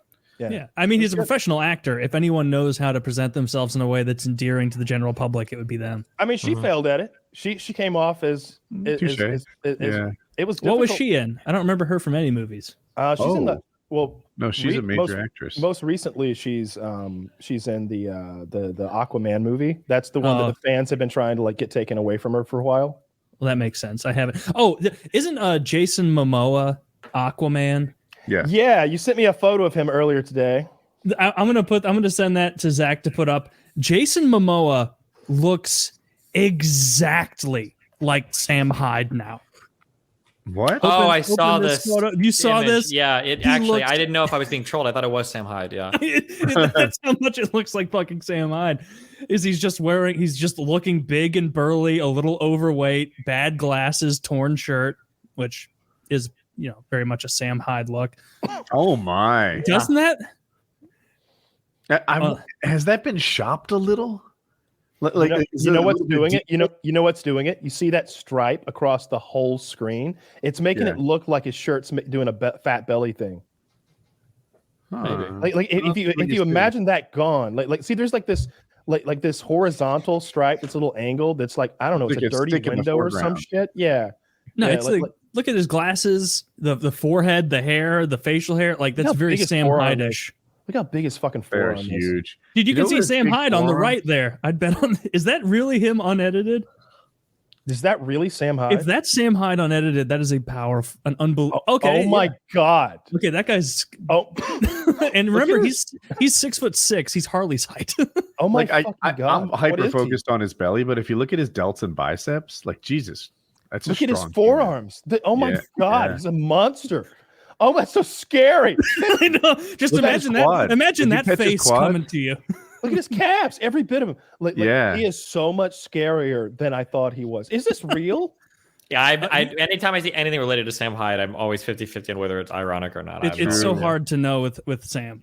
It looks like the Waldo from Where's Waldo was doing roids for like 30 years. Oh my Trend. God. The fuck room is he in? What's going on? Look, there's a punching bag and part of a power rack in the back. Is There's there a Dials. woman in the background in like a cafeteria? I think there's a environment, nun chewing at an coffee? office chair. Yeah, right. If that's really him, Jesus Christ. Like, he's huge. He could be a Ninja Turtle or something. He's a fucking. He could be. No wonder iDubbbz wouldn't let him to the competition. He would have just dominated. All right, that's a terrifying man. Yep. Terrifying, man. All right, ads. Yes. Let's hear from a couple of wonderful sponsors. This episode of PKA is brought to you by Blue Chew. Spring has finally come, so let's help you do the same. That's right. This episode is sponsored by Blue Chew. Guys, confidence can take you far in life. It can also help in the bedroom, especially when it comes time to step up to the plate. That's where Blue Chew comes in. Blue Chew is a unique online service that delivers the same active ingredients as Viagra and Cialis, but in chewable tablets and at a fraction of the cost. You can take them anytime, day or night, so you can plan ahead or be ready whenever an opportunity arises. The process is simple. Sign up at BlueChew.com, consult with one of their licensed medical providers, and once you're approved, you'll receive your prescription within days. The best part? It's all done online. No visit to the doctor's office, no awkward conversation, and no waiting in line at the pharmacy. Blue Chew's tablets are made in the USA and prepared and shipped direct to your door in a discreet package. So if you could benefit from extra confidence when it's time to perform, Blue Chew can help. We've also got a special deal for our listeners. Try Blue Chew free when you use promo code PKA at checkout. Just pay the $5 in shipping. That's BlueChew.com, promo code PKA to receive your first month free. Visit BlueChew.com for more details and important safety information. And we thank Blue Chew for sponsoring the podcast. We laid down on our faces, prostrate, and whip ourselves to be worthy of your dick pills. Thank you so much for the sponsorship, Blue Chew. I flagellate myself. Flagellate myself. I fillet myself. Oh, dude, I went to my paramotor fly-in That's thing. impressive. There was a guy thanking me for Blue Chew. He's like, I use Blue Chew. I'm on the tadalafil. It's fucking like, he was so happy. I'm like, oh, congrats on your dick, bro. Glad you like it. See, a real testimonial, happy individual. Definitely go for the tadalafil. We've said it before. They offer the tadalafil and the sildenafil. And sildenafil, and tadalafil is the way to go. So check that out. BlueChew.com, code PKA. Just pay the $5 in shipping, and I think you'll get 3 pills to try out, see if you like it. This episode also brought to you by Lucy. Lucy Nicotine is a company founded by Caltech scientists and former smokers looking for a better and cleaner nicotine alternative. Finally, tobacco alternatives that don't suck. Researched and developed for 3 years to be made for people, not patients. Lucy has created a nicotine gum with 4 milligrams of nicotine that comes in 3 flavors: wintergreen, cinnamon, and pomegranate. Cinnamon's the way to go. Lucy also has a lozenge with 4 milligrams of nicotine and cherry ice flavor. Each and every flavor actually tastes great, and it's convenient and discreet. Their products can be enjoyed anywhere, on flights, at work, on the go, even in the gym. It's 2022. Get rid of your cigarettes, unplug your vape, throw out your dip, and get some Lucy nicotine gum or lozenges. This is the real deal. A subscription to Lucy comes direct to your door each month. It's so simple, and you don't have to leave your house because Lucy has delivery down. Painkiller Already listeners, go to lucy.co, and use promo code PKA to get 20% off all products in your first order, including gum or lozenges. That's lucy.co and use promo code PKA at checkout. Also, we have to give this disclaimer. Warning, this product contains nicotine derived from tobacco. Nicotine is an addictive chemical. So head over to lucy.co and be sure to use that promo code PKA for 20% off all products in your first order, including the gum or lozenges. So check those wonderful sponsors out, Lucy and Blue Chew. And if you're still coming like a chump, come like a champ with Jesus Christ. lock and load. Look at this. Look at this. Look at these children and animals being hit. But I don't like it actually. I don't like it actually. I love Not near the electrical outlet. check on. Don't come near electrical outlets. It could start a house fire. Lock and load. It's the finest cum products this side and the other side of the Mississippi. You're going to be so impressed. You're going to, your whole life, you've been busting and you've been thinking that's the best my bust can be. No. Not even close friends. You start taking this, you're going to come like a champion. It's going to erupt. It's going to be like a public fountain in Vegas. You're going to be shooting all over the place. The women you're with, the men you're with.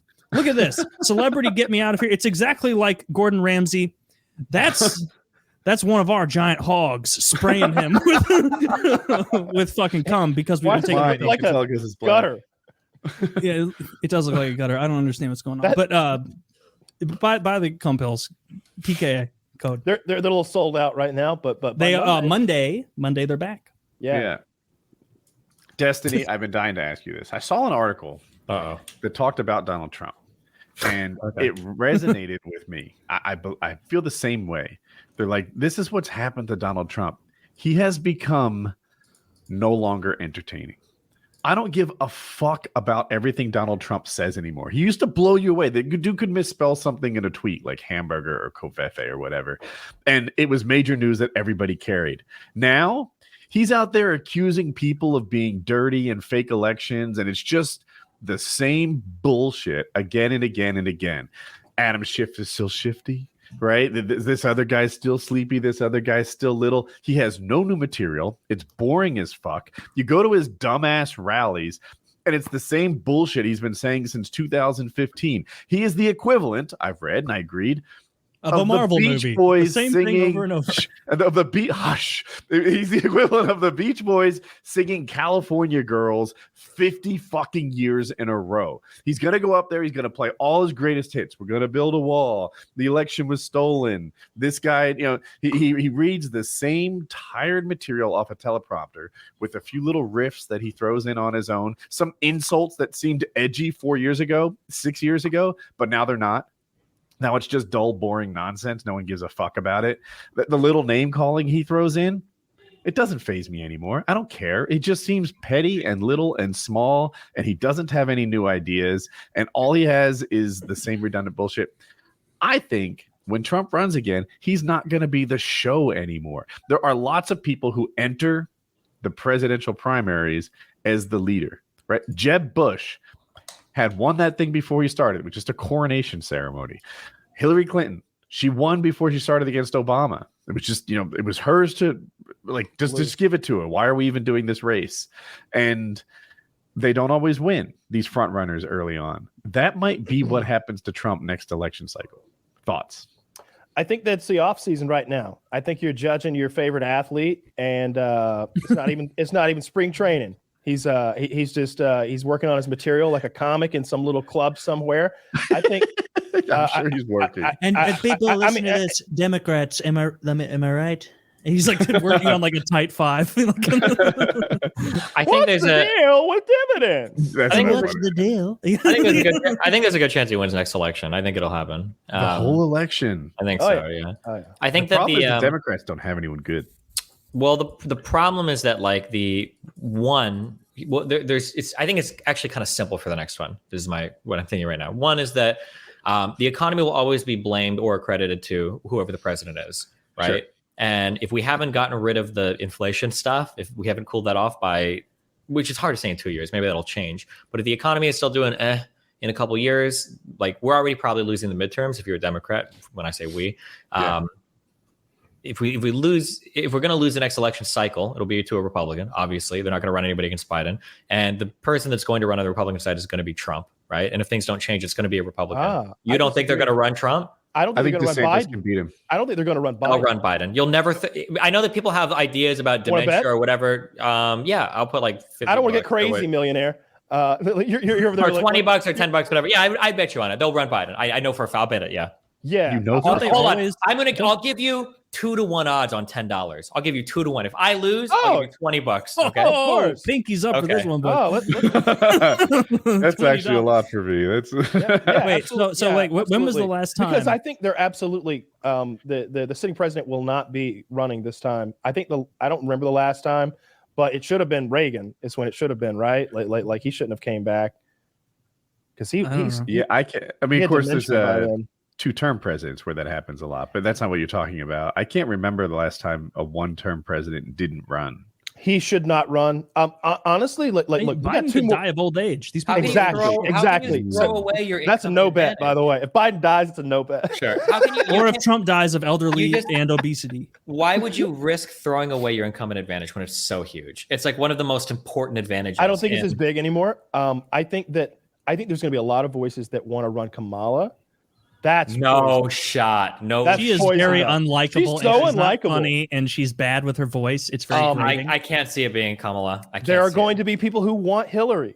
No, No, there her will time has not. passed. Nah, I There don't will think be so. like 5 blue checks on Twitter who Yeah, work for the New York Times this is who want the Hillary, Donald and that's Trump it. fanatic voice or idea. So I don't think Hillary is coming back. There's It's no gonna I don't be way. think Hillary hard for- wants to come back. I don't would love think you for her to guys lose I don't, again. I don't think you guys want to go old white guy again. I think I think there's a lot of voices in the Democratic Party that are like, are we doing old white guy again? Do Buttigieg. Again? No, Young white guy. Judge isn't. Or no, he's not old. He's like 40, 45. That was my alternative to old white guy. Like, you know, do this. I do believe, I genuinely believe Biden has had a severe decline. I've never seen a president who had his wife / caretaker with him so often when he's on the microphone. I've never seen that. Like you often would see Michelle with Obama at like meet and greets and anything social. But Biden is often speaking on serious topics, and I know there's different categories of when the president goes on the mic. Like there's a Rose Garden thing, and then there's an Oval Office thing, and they have different protocol. But man, I see her with him almost all the time, and she sort of interjects with and like softens things and makes things helps things roll along. That's the weird thing is like Michelle would be there with like, Barack. Remember Johnny Carson had that little fat fucker that sat next to him that made things like work like. That's what she is. She's there to like keep things rolling along smoothly. Ed McMahon. Because I feel like Biden could easily get in a situation where he's like, "What? Huh? Oh, I'm gonna do the thing now with the camera, the talk. Like I don't know. I feel like some. I want them to keep putting him in positions like that because I like when he gets exasperated and he just has to be like, how about shut up about that. And it's like, oh, that's great because then like everyone, like a lot of the media like wants to defend Biden, and so they'll be like, Biden delivers hard words on this, and it's just him like barely with it, like shut up.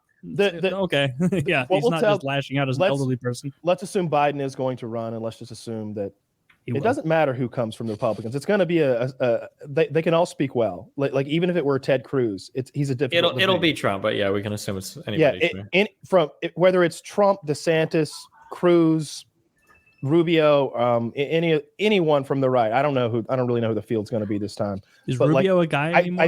I think they're all better debaters than Joe Biden is. I thought Biden was bad in the VP stuff like 12 years ago. I remember thinking that he lost to who was McCain's VP choice? Like Palin. I thought he lost to her. I don't think anybody cares about debates or any of that shit, right? Because like it's all an entertainment thing. Because in terms of like foreign policy or knowledge, regardless of how you feel about either one, Hillary has 1 trillion times more information, is more knowledgeable in every facet of government and life in general versus Donald Trump. Maybe they had a debate on real estate. Like I would bet money, and I would win every time, that if I were to ask Donald Trump to point out, like on an unlabeled map, where is Afghanistan, he wouldn't be able to do it. He wouldn't be able to do it. Just to be real with you, none of us here can. If you tell me you can do it, I believe you. I could probably get like to one of the. You can pick out Afghanistan on the map. You can get it. Yeah, if the borders are drawn, it would take me a minute. If the words are drawn, let me just say this: I can pick out every country if the words are drawn. a bit of savant in that way. I can find it, but I guarantee it wouldn't be boop. It'd be like Hmm. I'd be like, no, that's Iraq. We need to go. But I don't think when the American people are trying to judge winners or losers, I don't think that they're looking at like, oh, well, who had the like most informed like foreign policy take on this particular thing? I think it's more just like who made me laugh more, unironically, who made me laugh more. Like, I mean, and that answer is going to be Trump every time because he's got bits, he's got jokes. He is funny. Yeah. Zach is calling us. What color is Afghanistan? Is it the green one between the blue one and the yellow one? Is it the green one between the blue one and the yellow one? Yes. No. Yeah, it should be. To the right of the yellow one, because the big yellow one is Iran, and then it's Iraq and Syria to the left. The one and above the right yellow? is Afghanistan and Pakistan. I only know this because you do. That should be Afghanistan, yeah. Oh, that one by India? Well, that's not where I put it. Well, India is next to Pakistan. Pakistan because they fight. They fight over the Kashmir shit. Like between them, they've got like contested territory to the northeast. Yeah, now that you say it, it makes sense. But I was putting it over in like Eastern Europe. Yeah, I don't like how the U.S. got gray. That's not fair. And just to be clear, I definitely struggled with that.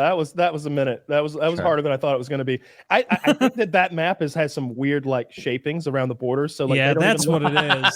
It's certainly not. That's not the map I usually use for this sort of. People come to me. They say, "Kyle, I'm a traveler of the world, and I'm trying to get to the land of Afghan," and they help. I don't want to be rude, but Zach, that's a little on you for not showing an accurate you did fuck map. that one up. Yeah. If you would have showed a real map, I would have been fucking laser eyes. Boom, boom, it's pretty weak sauce map. Can you name every country in Italy in Europe? Yes, Italy. Italy and Rome. Vatican City. Vatican City. Yeah. That would be such a great place to live. Imagine being the Pope. Already, you got more influence than anyone, like individually, and then you get your own country, and you get dope guards with like swords and shit. I want to know more about. I'm really fascinated with the Vatican and what secrets they might have in there. It's all child rape. I think a lot of it's child rape. Like I do, and look, like I don't believe in God. But if they've got some holy relics in there, like at the very least, they're historical artifacts, and I want to know more about them. Like maybe I don't. This believe belongs in a museum. you're robbing the Vatican. My museum that I work out in every night. I've got like the fucking Moses's hip bone like stuck on the wall. Dude, I would love to have Moses's hip bone. That's like something out of Supernatural. They'd like make a dagger out of like Jesus's femur or some shit. Dude, the Catholic Church, on the fucking cross, the actual fucking Jesus. Oh! Yeah. I'm getting yoked on the actual crucifix Christ died on. No, it's just adding Christ your blood to the blood of Jesus. I got my rings hooked up to the nails. No, he's got the rings hooked up, and then you push the cross into the corner, and you're doing fucking landmine rows with it. True. Like lunges, I guess, as you throw walk it with the cross on your shoulders. You get real like deep a sandbag. Yeah. Oh I mean, God. like everyone knows, like Christ up there all time with the oblique game. That's a man that did not struggle with the lower two abs. I'm gonna tell you right now, Son of God. He was like 10 figured out. 10-pack, dude. And that's doing carpentry. Can I get a picture of Jesus? I want to know. Have you not seen Jesus? Jesus was jacked. Show me blue-eyed, blonde-haired, lean as fuck Jesus, like Brad Pitt on the cross. No, show me 5'4", dark-haired, dark-eyed Jewish Jesus, and because of being short, those muscle inserts. He's probably gonna tore that cross down if he felt like it. 5'4"? What is he, Danny DeVito? I don't know. I thought people were short back then, and Jewish people aren't very tall even now. Well, he was the son of God, though. He comes from good stock. I mean, there's a variance. Right? It's racist to admit that some people are taller than others. How tall do you think God is? Oh, God's pretty tall. He can be as tall as he wants, man. I think God's like a solid 6'3", 6'4". You know, I bet that God would not want to show up as like a 7'2" guy. That would seem insecure. I bet he'd come as like a confident 6'2". Yeah. I don't like I think I could beat 100 feet tall. A barefoot 6'2". A barefoot 6'2". He's not jacked, vascular. And I'll tell you what, like I'm imagining God's feet right now. I think he's got a little bit of polish on there. I think he had. You pop one of those in your mouth? God's toes? Oh, absolutely. I mean, oh my God, I googled it. I'm sorry to cut you off. God's I googled God's height. No. Yeah, God's height. God is 7 different things you could have googled right now. The top link assures me that God is 6'2" tall and that he doesn't use the metric system. Well, that much is he obviously doesn't use the true. imperial system either. He uses those cubits and stuff. Oh yeah, that they measure the arc in or whatever. Yeah, right? you go from like it's like the length of a human. It's like from elbow to the tip of your fingers or some shit. Whatever. I think you're right. Yeah, a cubit. Yeah, a cubit. It says here, 6'2". Well, I don't care what it says there in the Bible. It says fucking like God's like, all right, make the ark like 50 cubits wide and 300 cubits long, and but it doesn't say then Jesus was 2 cubits tall. On the Bible thing and the connecting to the political thing, I want to say one of my favorite things about Trump is I love how he, Woody, you have kids. I do. You know how they lie so horribly when they're like 7, constantly, right? Filthy liars. So this would happen. Nathan would come for the bed, like, Nathan, did you wash your hands? And be like, yeah, of course. I didn't hear the sink run. I turned it really low, and I'll lie. I'm like, I went in and I checked, and there's no water in there. I wiped it down with the towel. Like, one of my favorite Trump lies is he's in a conversation with I think 1 or 2 like preachers, and they ask him, "What's your favorite verse in the Bible?" And I think he says, "Does he say all of them?" Yeah, he's like, "There's so many good ones, all of them." Did he really say that? I think what else could he say? John 3:16 is the easiest one for God to love the world that he gave his only begotten son. You know, the whole I like Genesis. I like the apple and the snake. Like, it's a good story, you know? Like, don't trust women. I like you know? Leviticus 11:9. Jesus wept. They're like the shortest verse in the Bible. Wait. I have the quote. I'm going to read it. Hopefully it backs up what we said. His favorite. Well, I think many. I mean, when we get into the Bible, I think many, so many. Can I read it in his accent? Yeah, go ahead. Give me the voice. I want to read it. Yeah, you'll do better. The lines. Well, I think many, and I mean, when we get into the Bible, I think so many. And some people, an eye for an eye, you can almost say that. That's not particularly a nice thing, but you know, if you look at what's happening to our country, and I mean, look at it, if you really look at it, what do you think what's going on in our country? How people are taking advantage of us, how they're scoffing, believe me, I'm talking to a lot of smart people, a lot of good people, they're laughing at us, and then they laugh in our face, and they're taking our jobs, and they're taking our money, and they're taking and it ends at H. So that's masterful. We were going to make fun of that, but think about what he did there. Like, I don't give a fuck that he doesn't know any verses anymore. What he's saying is like he almost, in a retarded kind of way, said, who cares about memorizing verses if you take what the Bible really means, right? For example, oh my God, that is a generous interpretation of this lunacy. On the other side of what's actually happening here is Trump has like 2 or 3 thoughts in his head for like many months at a time. An instrument that plays one note. Exactly. He tries to find a way. Pivoted and struck. They're like, what's your favorite Bible verse? And he's like, string.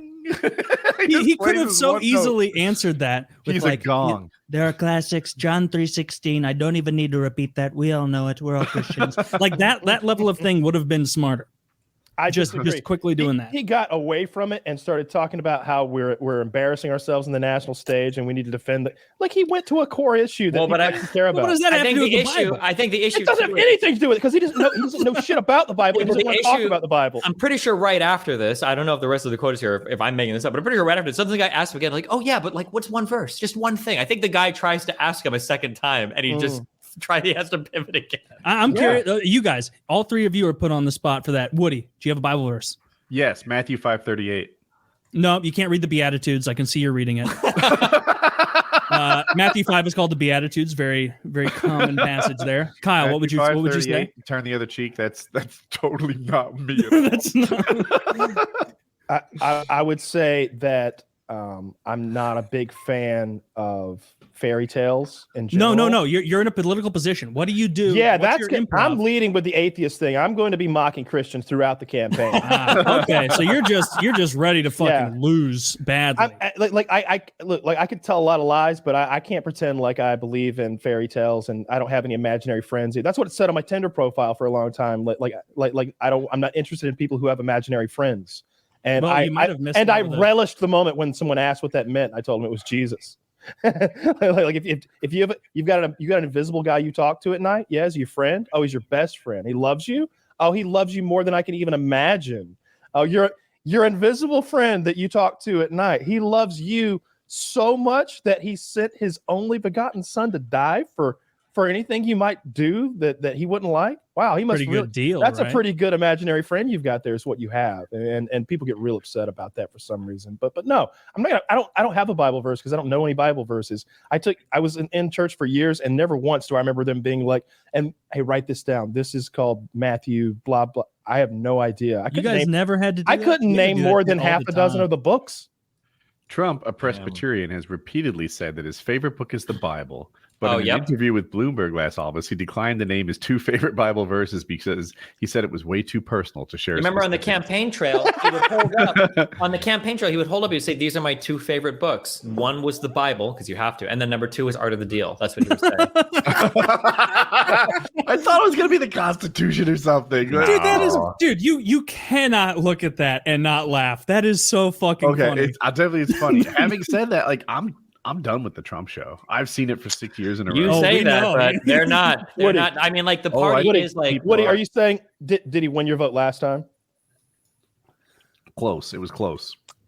But he didn't. So Yeah. So no net loss really here by losing. What you mean I see is what you're saying. what you mean is I'm not You're not the target entertained audience. anymore.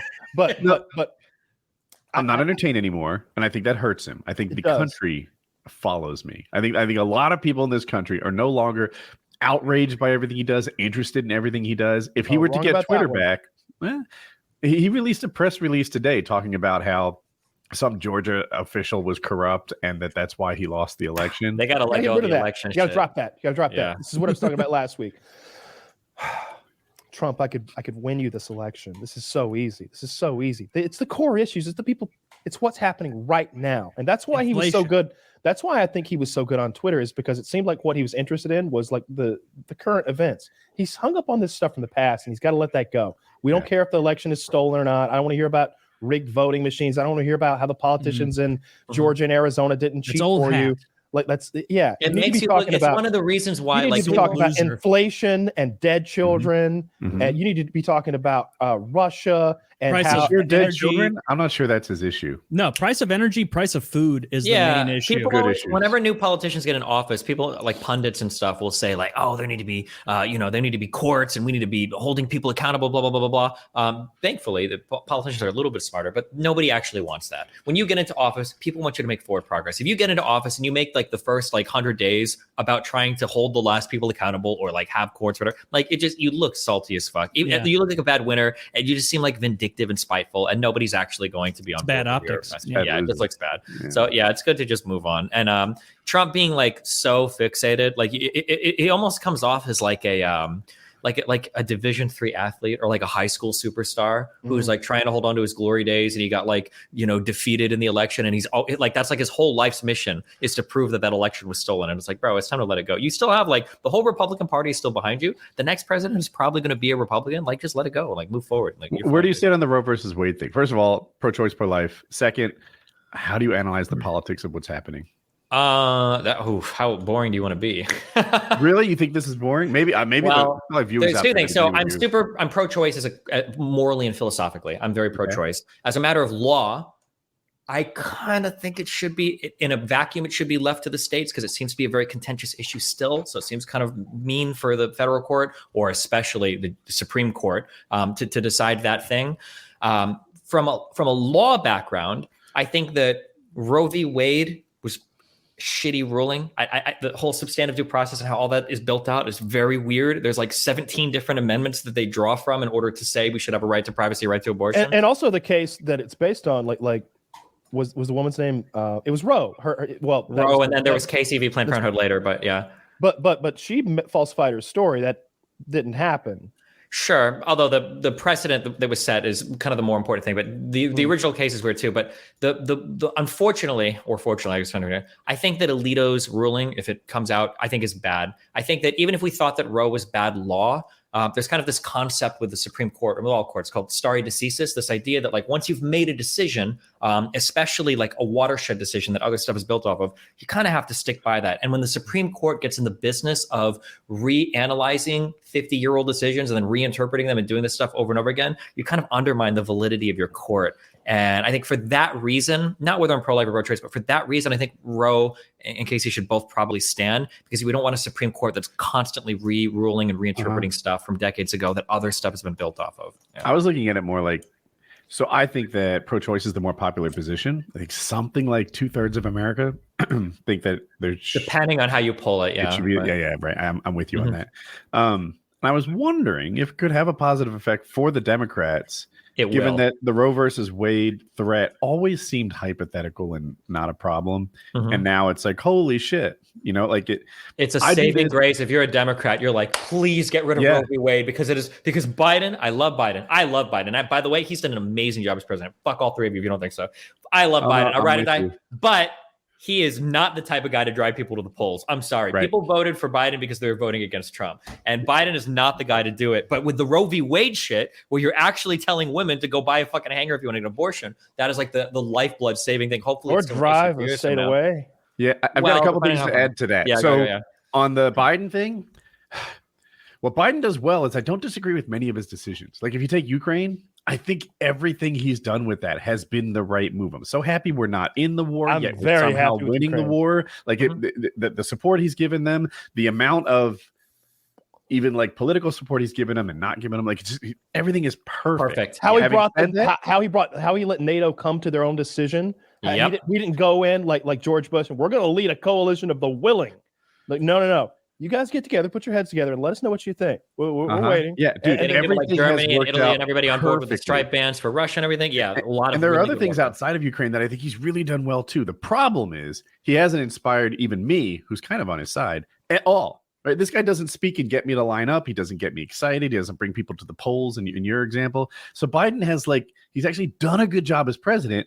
But it seems like he's doing a bad job as president. And the few things that he does do well, like when the stock market hit a new high, for example, there was no celebrating. There was no mention. There was no him saying, look at the Dow just hit 33,000 or whatever it hit at the time. Trump would have claimed credit for that. Trump would have said, look what I did. Look at the good parts about what I'm doing. Look at what's happening to salaries is what Trump would be saying right now. Never mind that inflation is making these salary numbers seem like bullshit. But he'd be pimping the good parts. Trump is like, look at the unemployment rate. Our unemployment rate is fantastic right now. Trump would be talking about that. Biden, fucking mum. It's not working. Sure, there's all sorts of weird stats, but that's what Trump would have done. He would have celebrated the good parts that are happening during his rule. You're right. And Biden's not doing that at all. He's just silently letting all the negative people get the words out. And look, I think that leads to, I think it might be because he is not planning to run and he hasn't been planning to run.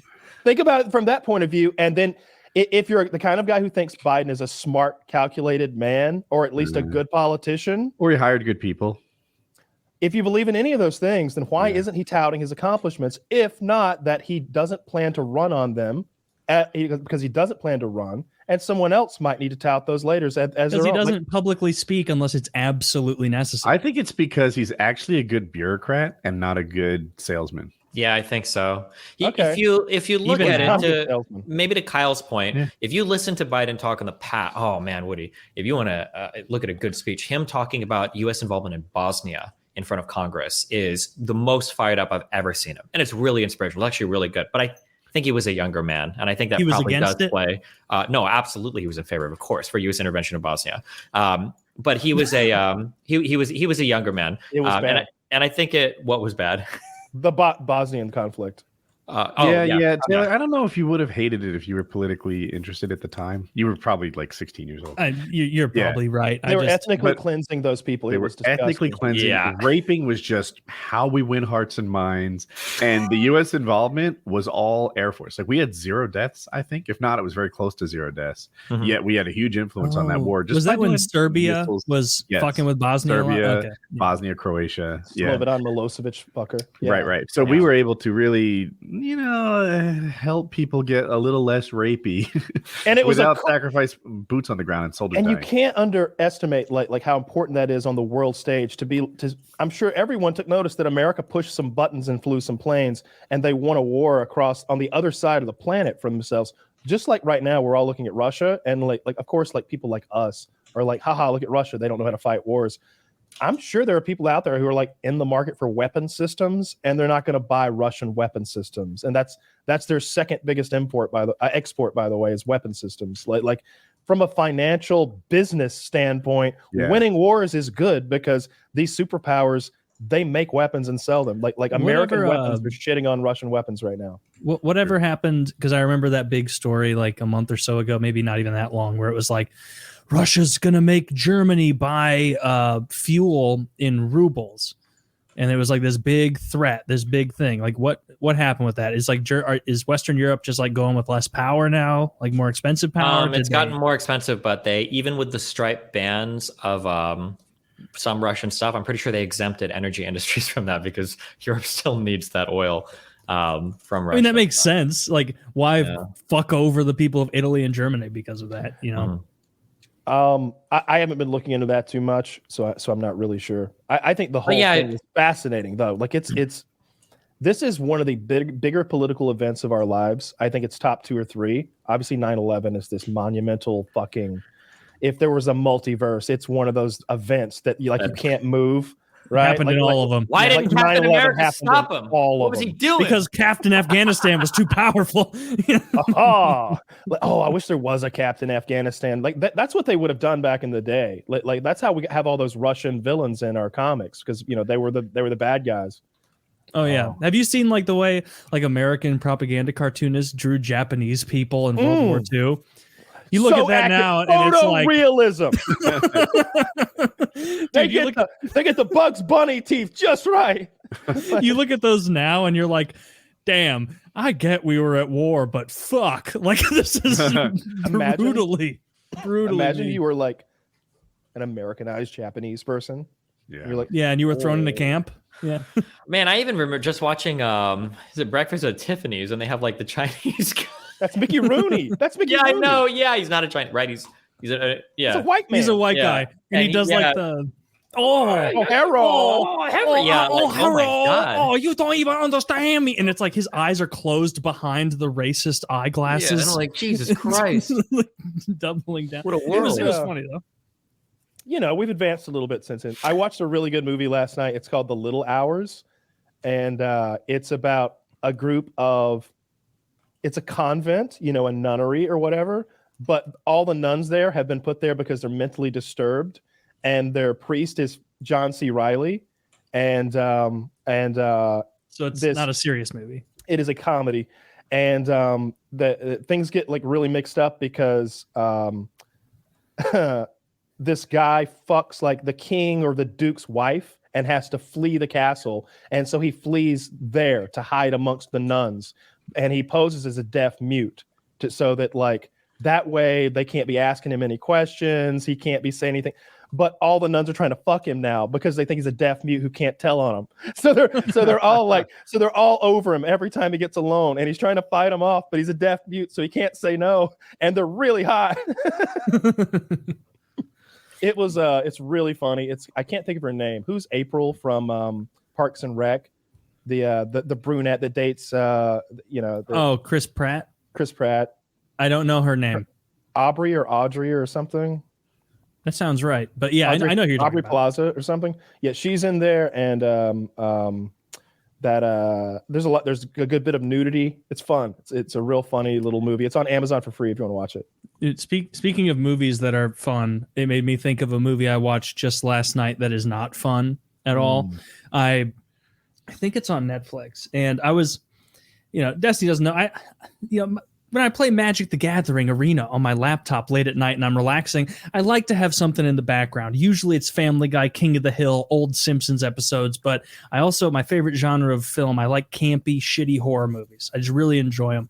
Okay. And so I was like, I haven't watched horror in the background while I'm playing Magic in a long time. And so I kind of scrolled, and something suggested on Netflix, I think, was called The Girl Next Door from 2007. There's a 2004 movie that's very tame called The Girl Next Door, but this one was 2007 movie, and I'm like, I have never seen this before, and I imagined it would be on the tier of horror as A Stranger Calls or When a Stranger Calls, where it's like you get some spooky, you get a little thrill, but it's not gory, not vicious, nothing too bad. Yeah. And I was like, that's going to be my background movie. And so I started playing Magic, and the background of this tale is It's two girls. One's 18 and one is 13 that has polio. It's set in the 50s. So she's got those leg rickety things set up, and their parents die. And so they have to go live with their cruel, insidious aunt. And her aunt, she has four young boys, all like under 14. So those two girls come to live with them. And immediately, the first half hour of the movie is demonstrating how much of a bad parent and bad woman this aunt is. Because the first scene is she's like offering these literally 9-year-old boys and girls beer and cigarettes and being like, would you like a beer? Would you like a cigarette? And then she just like, one of the first scenes, they're all in the kitchen. She's just talking like about her pussy, like talking about sex to children. And like her young sons are getting like horned up over it. And I'm out. So what happens? I'm out. Keep going. No. I have a question. Yeah. Because I want to go take a piss break if this is what I think. I believe this is based on a true story. So everything that you're describing actually happened, just so everyone knows. In some form. No. I've read the court transcripts. This happened, and it's worse than what you saw. It's so much worse than what you saw. I haven't done that, but I did see awful. After I watched it, this is a real story. I don't like this story. It was the most upsetting thing I've ever seen on Netflix, and it was Jesus Christ. Okay, no, literally, and it. Then it shows how dysfunctional and ridiculous the scene is with this woman, this aunt in charge, and she's kind of like hyping her own young sons up about sex stuff. And she leaves the room, and all the boys decide they want to tickle the 18-year-old girl who's coming to live there. And she's very reserved, very uncomfortable. She doesn't know the situation. So all the boys are over there tickling, but they're really just like groping her like tits and ass and stuff. And the girl, the 18-year-old girl, shoves one of like the 8-year-old boys off who was grabbing her tits, and the boy falls. Then the aunt comes back in the room, and the boy's like, she pushed me, and the girl's like, he grabbed my breast, or he tried to feel my pussy or something. And the mom was like, he's a good boy, he would never do that unless a whore tempted him. And so then the mom goes in the most evil fashion ever. She's like, I'm not gonna punish you, Angelica, whatever the fuck her name was. When you do something wrong, it's Susan who's going to pay for it. And so then the woman takes Susan, the polio-ridden 12-year-old, and beats the shit out of her. And so then like the girl realizes like, oh my God, I need to get out of this situation. The older girl, like my young sister's getting beaten. This is horrific. They go to a baseball game the next day, and the boys plus the mom, they kind of notice at one point, the older girl goes to talk to a police officer, and you can see through the body language the older girl's like, and she smacked her and she's abusing her and she's giving boys cigarettes and booze and stuff, and little girls from around that, because it wasn't just boys, it was like 4 sons, a cousin who was a boy, and then like a couple girls and boys from the neighborhood who would hang out in there. And the night they get home, they go, we know you talked to the cops. You're going to go in the basement, and we're going to chain your hands to the ceiling, and you're going to stand there on 3 books, or we're going to kill or beat the shit out of this girl with polio. And so she goes down there, she gets chained up, and they go down there. The afterward, the polio girl's not there. The family, the 4 dysfunctional being fucked with boys by the mom, and the mom herself, the aunt, is like, she's a whore. I bet she fingers herself. I bet she's fucking playing with her pussy. And then the boys are like, yeah, she's a whore. These are 8, 9, 10-year-old boys. Like, she's a whore. And I'm watching at this point, magic is by the wayside. I'm locked into this movie. So you enjoyed the movie. I'm like, what the fuck is going on? And then she tells her like 11-year-old son, like, she needs to be punished. She's a whore. Yeah, she does. And then she's like, what do you want to do with her? And like talking to her like 12-year-old son like that. And he's like, I want to cut her clothes off. Jesus and he's Christ. Like, cut her clothes off. She's a whore. She deserves it. And so he goes over there and is like cutting her clothes off, and she's like crying, and he's like talking about wanting to finger her pussy and shit. And she is, I'm not exaggerating at all about this fucking movie. Act like this is all cool. It's called It's called The Girl Next Door. How am I supposed to know this is what the movie is? And then they cut her naked and everything. And then the mom is like, I bet she's given blowjobs to boys before. You know what we do to girls who do that? She starts burning her with cigarettes. just burning her with cigarettes. The girl is like screaming, crying, everything. And guess what? It amplifies from here. It gets a little more intense. A little They weren't burn doing play, enough. Taylor. I can't And believe so you keep shaming. they literally go back upstairs. The boys come back down in the middle of the night, and the girl is like chained up, hasn't had water in 2 days. And the boys come back down. It's like a 9, 10, 11, and 12-year-old. They come down and they're like, I want to, Mom's going to find out. Mom's going to find out if we touch her. And they're like, shut up. We're going to touch her anyway. And so they like start threatening her chained up, a 14-year-old or 12-year-old being like, I'm going to finger your pussy.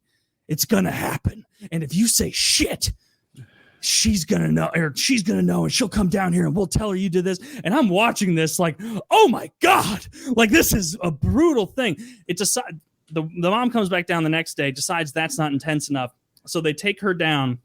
They tie her to a bed with her hands above her head that way. And the neighborhood girls, the neighborhood boys, and all of her sons and her watch as she like has her sons rape her in order, like raping. And like, it is beyond fucked up. And after she allows her first son to rape, she goes, you can't rape him, second son, because your brother's cum is all in there. That's ridiculous. You're going to go skinny dipping in your brother's scum? Gross. And then so she decides, well, we need to let men know that she's a whore and no one will want you ever again. And so she heats a bobby pin and writes in burns on the girl's stomach, lower stomach. It doesn't even say whore. Whore's only 5 letters. She wrote like, I am a whore. Fuck me, please. Fuck me good. Like that amount of burns in her skin. Are you exaggerating with that? I'm not exaggerating. Wow. This is really upsetting. I won't go any further because I don't want to spoil that great ending. But it is bar none. I had no idea how upsetting this movie would be to watch. It's called The Girl Next Door. Does that strike you as something horrific and horrible?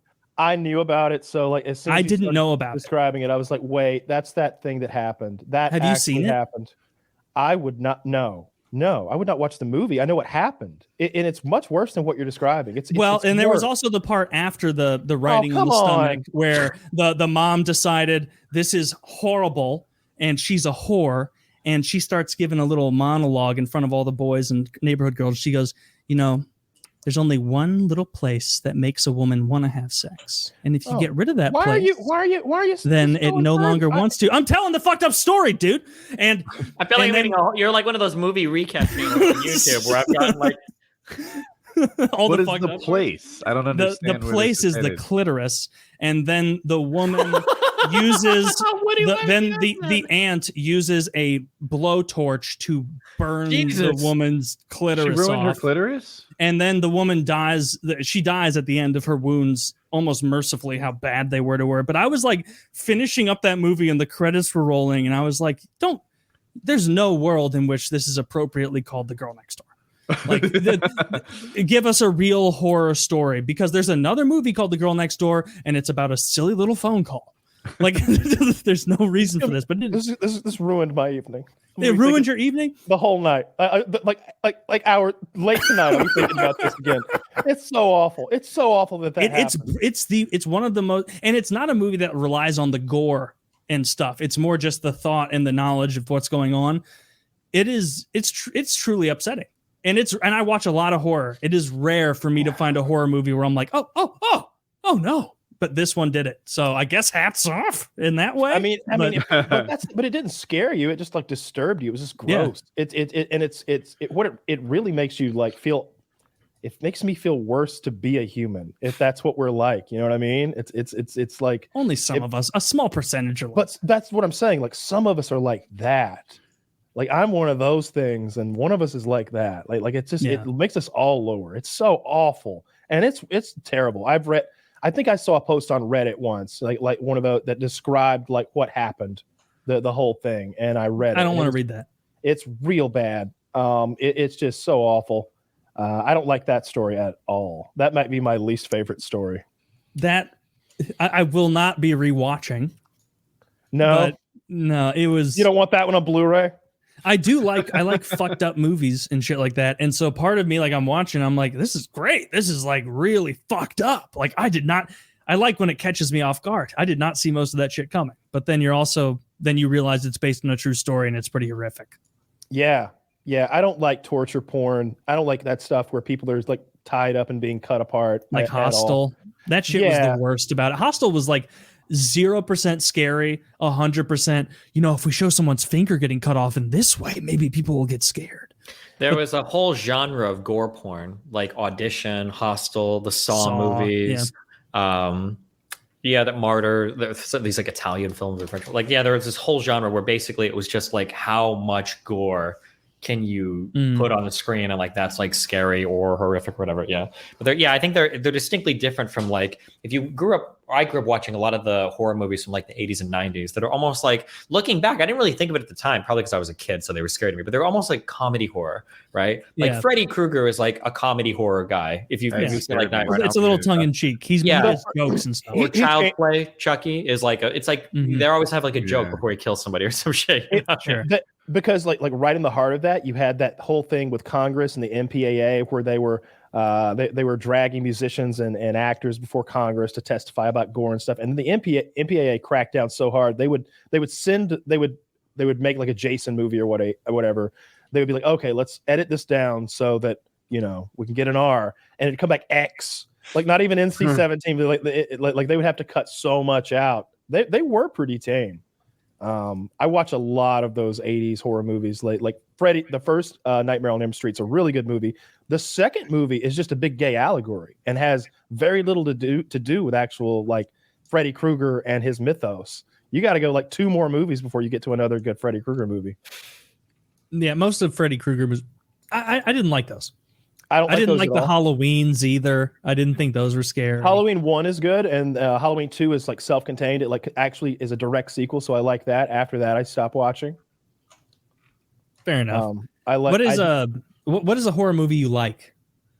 Like that you're like creme de la creme. That's a good horror. It spooks me. It frightens me. Good plot. Something like Sinister, or what's it called? Insidious or Sinister. What was that other one? The Conjuring. The Conjuring is one of my favorite modern ones. What's his name? John. It's not John Woo, is it? I think that might be the director. It's really good. I liked it a lot. It relies on some jump scares, and I think it gets a bad rap for that because I think it earns those jump scares with the atmosphere. And but more recently, like we were talking about Hereditary.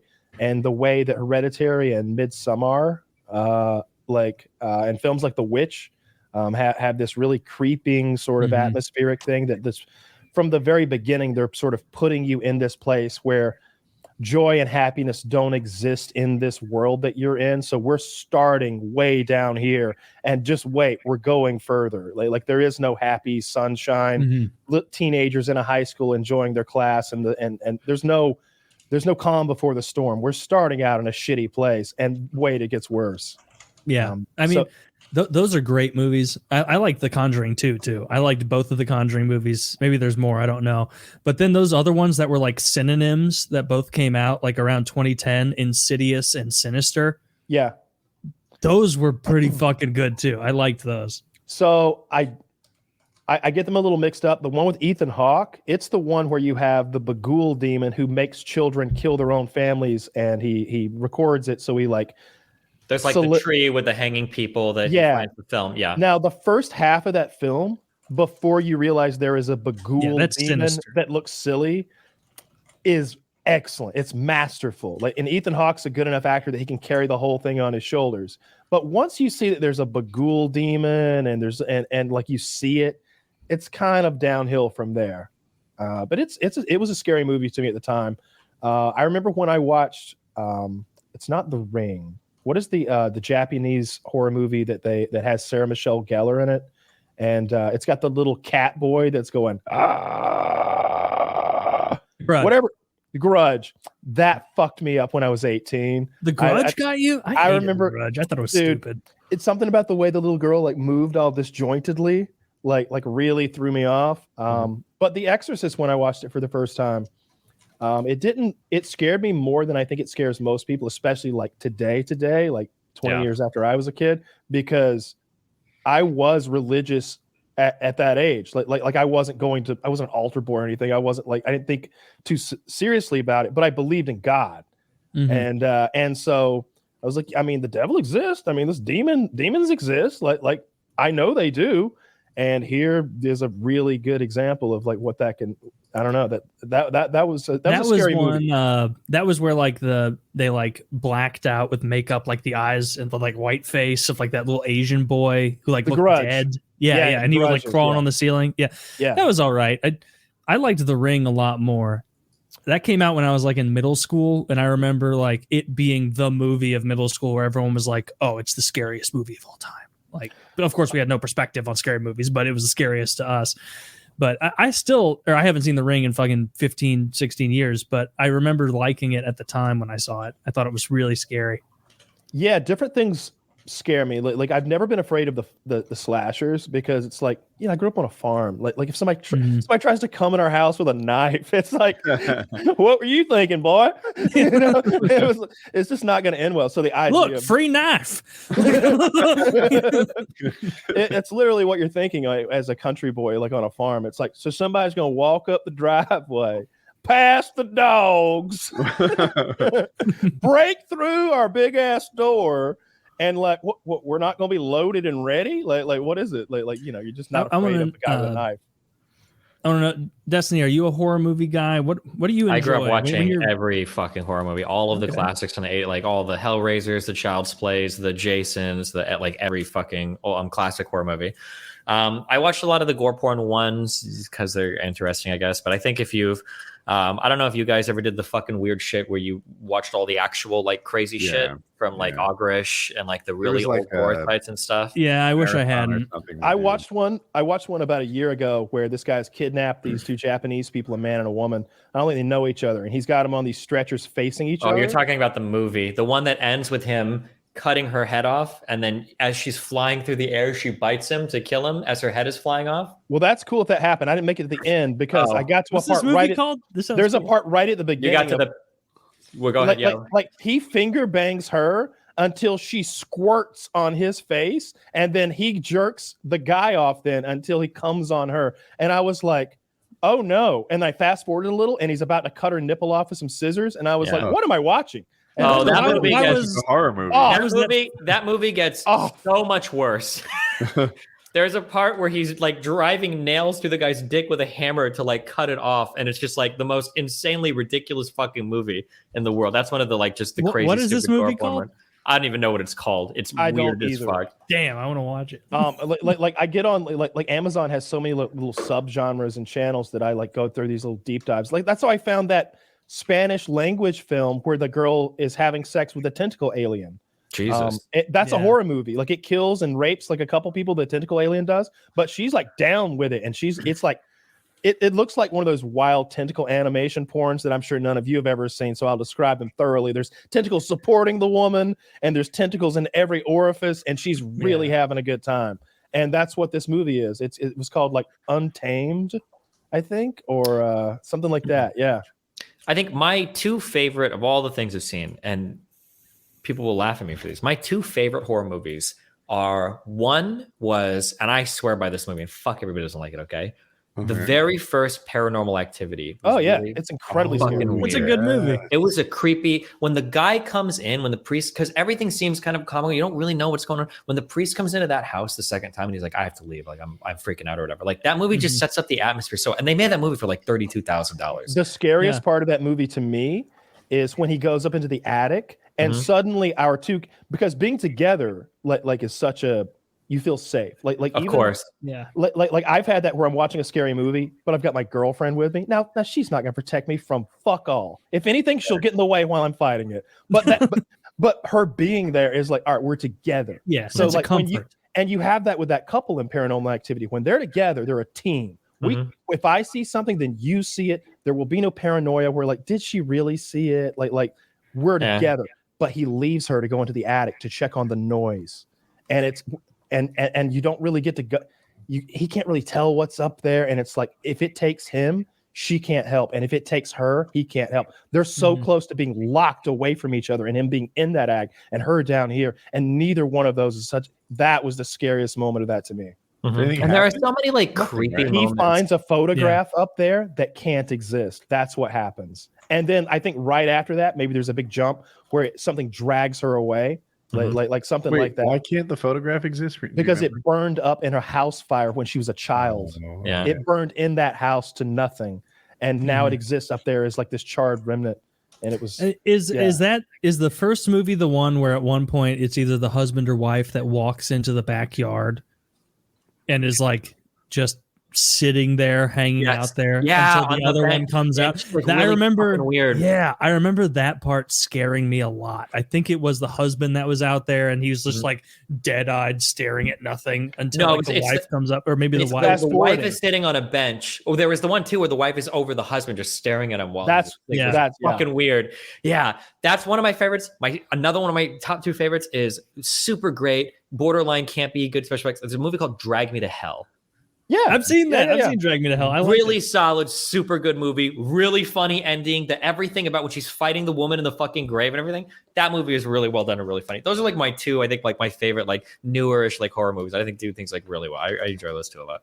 I almost put like Drag Me to Hell in the same category. Not the same category. It's like comedy horror. What is it called? Something versus the Evil Dead. Or Ash versus Evil Dead, or Chuck and someone fight the zombies, whatever. It's like Dale and Ted versus Evil or something like that. Yeah, Tucker and Dale versus Evil. Yeah, that's it. That's what it's called. Like, and that's actually a really good movie. I really like it because it's like it's making fun of it the whole time. Like they're in the boat outside, like on the river, and then all the kids are swimming. And they're like, I don't want to upset them. I don't want them to think we're spying on them or nothing. And then the kids like start dying, and they're like, if we get out and help, they're gonna know we were looking at them, and they were like.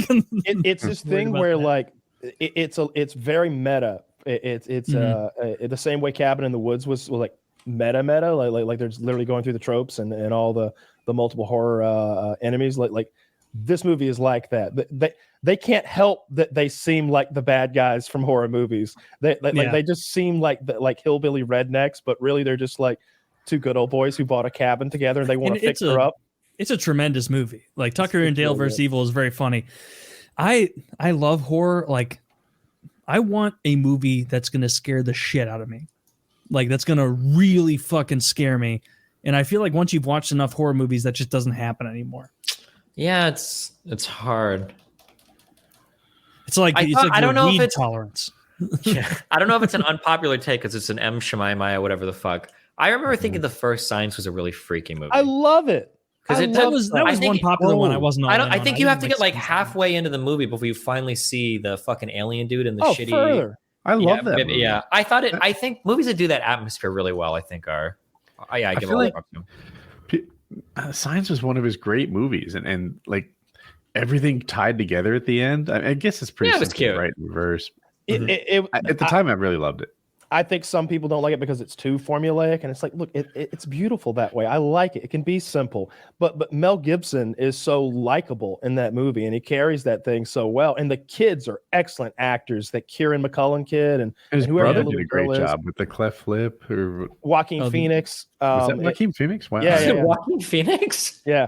Holy shit! He's got the hair lip. Kills it, and a little supporting, and Shyamalan's in there, and he does fine in his little role or whatever. Even the army recruiter down, when Joaquin Phoenix goes to town, he's like describing what the alien invasion would be like. That's a cool little gritty moment. They should have had Arlie Ermy for that part. It would have been perfect. When they tell him to swing, I was inspired. Swing away. Yeah, swing away. And that music. The music goes and it dong, and he fucking swing. It's great. It's great. Yeah. It's a. It was more moment. of a. It was more of a mystery thriller. Because Mel Gibson like runs in and scoops the kid up, and like the alien's attention goes to Joaquin Phoenix. It's a great scene. Kyle, would you put it in horror? Or would you put it in like mystery thriller? No, it's horror. It's like aliens are coming in the night to take your children. It's a global invasion of when it there's that. I need moment, to rewatch it. Maybe I'm wrong. There's that moment where Joaquin Phoenix is just about to go into full tinfoil cap mode, and he's watching Mexican TV footage of an alien like running like through a garden or something. That's such a freaky fucking video. It's the first time you see anything, and it is paused, and you can't see what's going on. And the kids, and then the thing just walks by the camera. You're like, ooh, that's fucking weird. Yeah. Not only do you do that, Joaquin Phoenix is terrified. Joaquin Phoenix has he makes you laugh. He's like, "Vamonos, children, vamonos." Oh yeah, Bob. Yeah, he's shouting to move. and you get a little chuckle, and then you see it, and he goes, "Oh!" like that, like really convincingly. He covers his mouth. He recoils in terror, and you do too, because you just saw something move in a non-human, slanky, reptilian-esque kind of camouflage, creepy chameleon way, and it's like they're here already. They're among us. The scouts are here. That's what's in our fucking yard. You know, it's scary when they run around the house yelling and like they meet each other and then they look up and you hear it's like, oh shit. And I love the whole conversation they have with the sheriff when she shows up and she's like, you know, I saw these Kenyan high jumpers jump clean over your head. And Mel Gibson's like, well, okay, if we set aside Kenyan super athletes in the backyard last night pulling hijinks, what else are we looking at here? It's no, I dig that one a lot. You're probably right. I haven't seen that since, when did that come out? 2004. Probably saw it last 2005. It's the problem is that like and this sucks because it might be an age thing. I think there might be some. I don't know if I was watching Signs for the first time today. I don't know if I'd like it, but if I watch it again, I know I'll like it. Just because of how different media is today, I feel like it's probably harder for people that aren't used to enjoying kind of like slower things to enjoy those things. They're just going to feel really boring. I think. I'm not sure. I think it hits you often enough to keep you interested, because remember, like, you've got scenes like the boy killing the German Shepherd with the skewer, and then you've got like Mel Gibson seeing the alien on the roof but not being sure what that is a scary fucking moment, because you guys know, but maybe Destiny doesn't. My biggest fear is fucking aliens. Those gray aliens with the big fucking eyes. Okay. I don't believe in demons and ghouls and goblins, and I'm not scared of just aliens for this genius. And look, I would love for you guys to read a headline about me strangling a knife wielding assailant to death, because that's what would fucking happen. But it turned out it was a well-meaning Kenyan trying to jump over. I'm gonna grab my duo bell and turn it to 10 and go to work.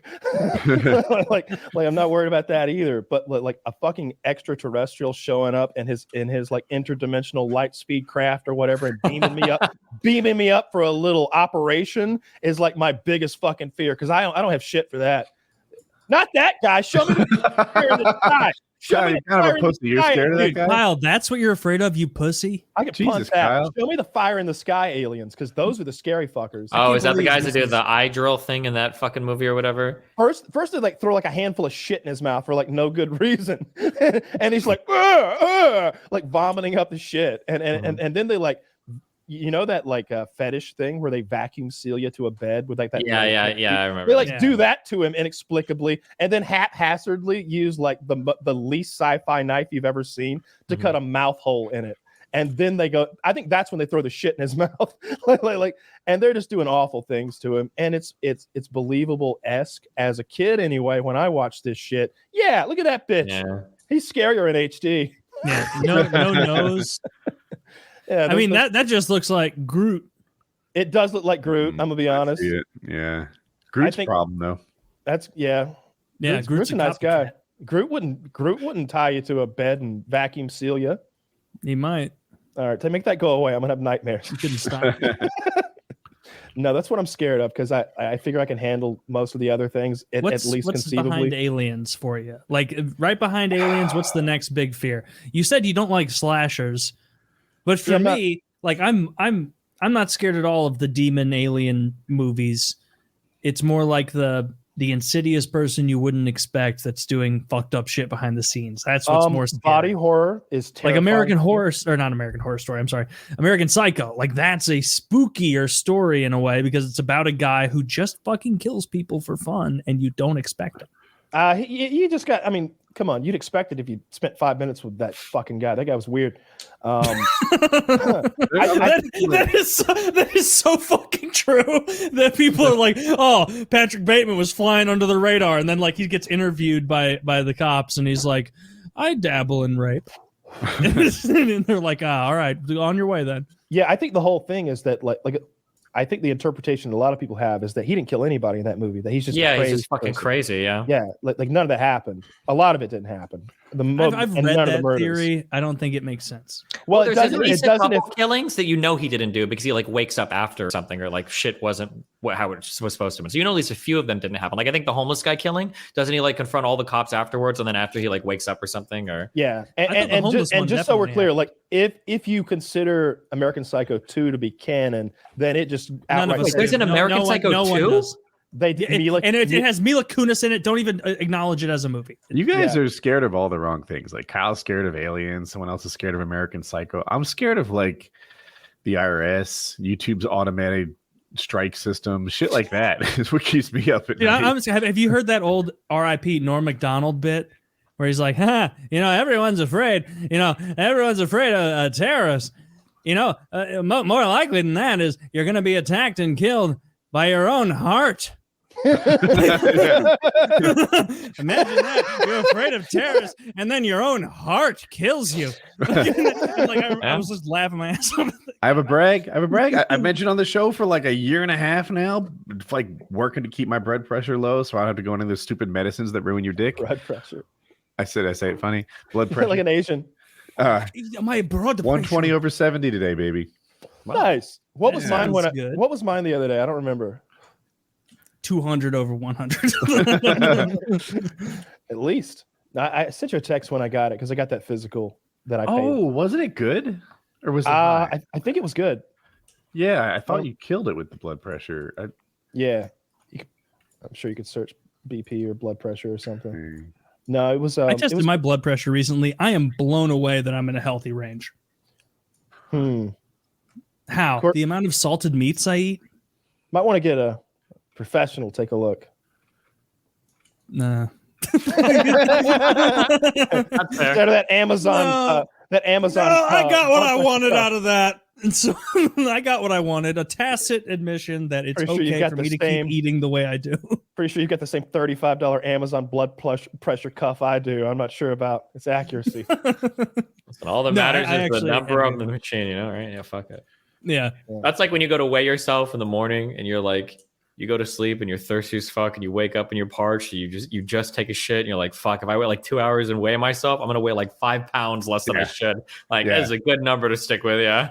But then you set the precedent, right? Like I've had weeks where I weighed in weekly. I lost 2 pounds that week. I target a pound a week. That's like how I like to lose. If I lose 2 pounds this week, is that even good news? Save some fucking gains for next week.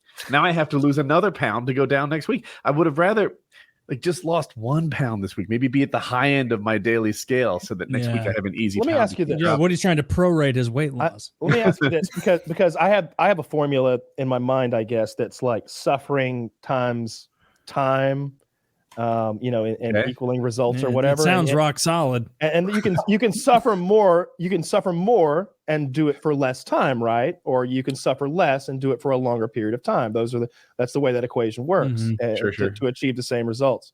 You seem to prefer to suffer a little bit less and spend a little bit more time, right? Because you don't do cardio because you just don't want to do more cardio. than I used to. I've been walking a lot, and a lot. Like I walk 2 hour spans, but not hard cardio. That's a lot of steps. I haven't broken into a run in years.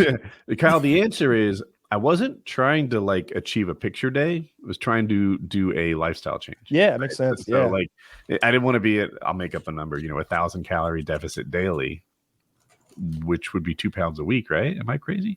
Yeah, that's right. And 3,500 a week. Yeah, would be 1,000 a day would be 2 pounds a week. Yeah. So 1,000 pound deficit every day, 2 pounds a week. Wait, that's a big cut. That's what I was targeting. I was targeting 1 pound a week, 500 a day, because I wanted this to be the new permanent me, not a 3 month sprint. Sure. Are you pretty much you're happy? You're where you're at for the most part now? I'm happy. I couldn't be a little leaner right now, but I'm not. I can see my abs. I'd just rather be leaner than this. But doing the 2 pounds a week thing is a struggle. It just depends on what you've got your metabolism to. Are you eating 1,400 calories a day, or what are you eating a day at that? Well, no. So you got to ramp your metabolism up to begin with. So by the end of my bulk, I'm eating 3,600 calories a day. So by eating 3,500 calories a day, I'm losing weight. You know what I mean? So that means that I can, if I cut down to say 2,700 calories, 2,500 calories, and do a little bit of cardio, I can lose 2 pounds a week. Sure. See, I'm at like, if I cut well and I'm not a piece of shit with no discipline, 2,000 calories a day is about where I like to be. And then that should be about a 500 deficit a day. Target about rightish. Yeah, it's a struggle to get to the 3,500 thing. Like not that seems like that's a lot of metabolism, but you have a lot of muscle. You're stronger than me. It's just months and months of like slowly adding it and doing that stupid vertical diet thing and working on the insulin resistance. The vertical diet needs better naming. I don't understand how a diet can be. You just got to know what you're not or diagonal. I just know what I'm not supposed to eat. I know what I can eat. Like how do you resist for so long not ordering a pizza or something? Who wants fucking? I can make my own pizzas. I don't eat pizza. They're delicious. With cauliflower crust. Fuck no, I use that Jew. Bag. I got some like Jew. I got this Jewish bread. I put it on. Oh, you got a little challah bread you put on there? No, it's not going to be as good. That's bullshit pizza, and we all know it.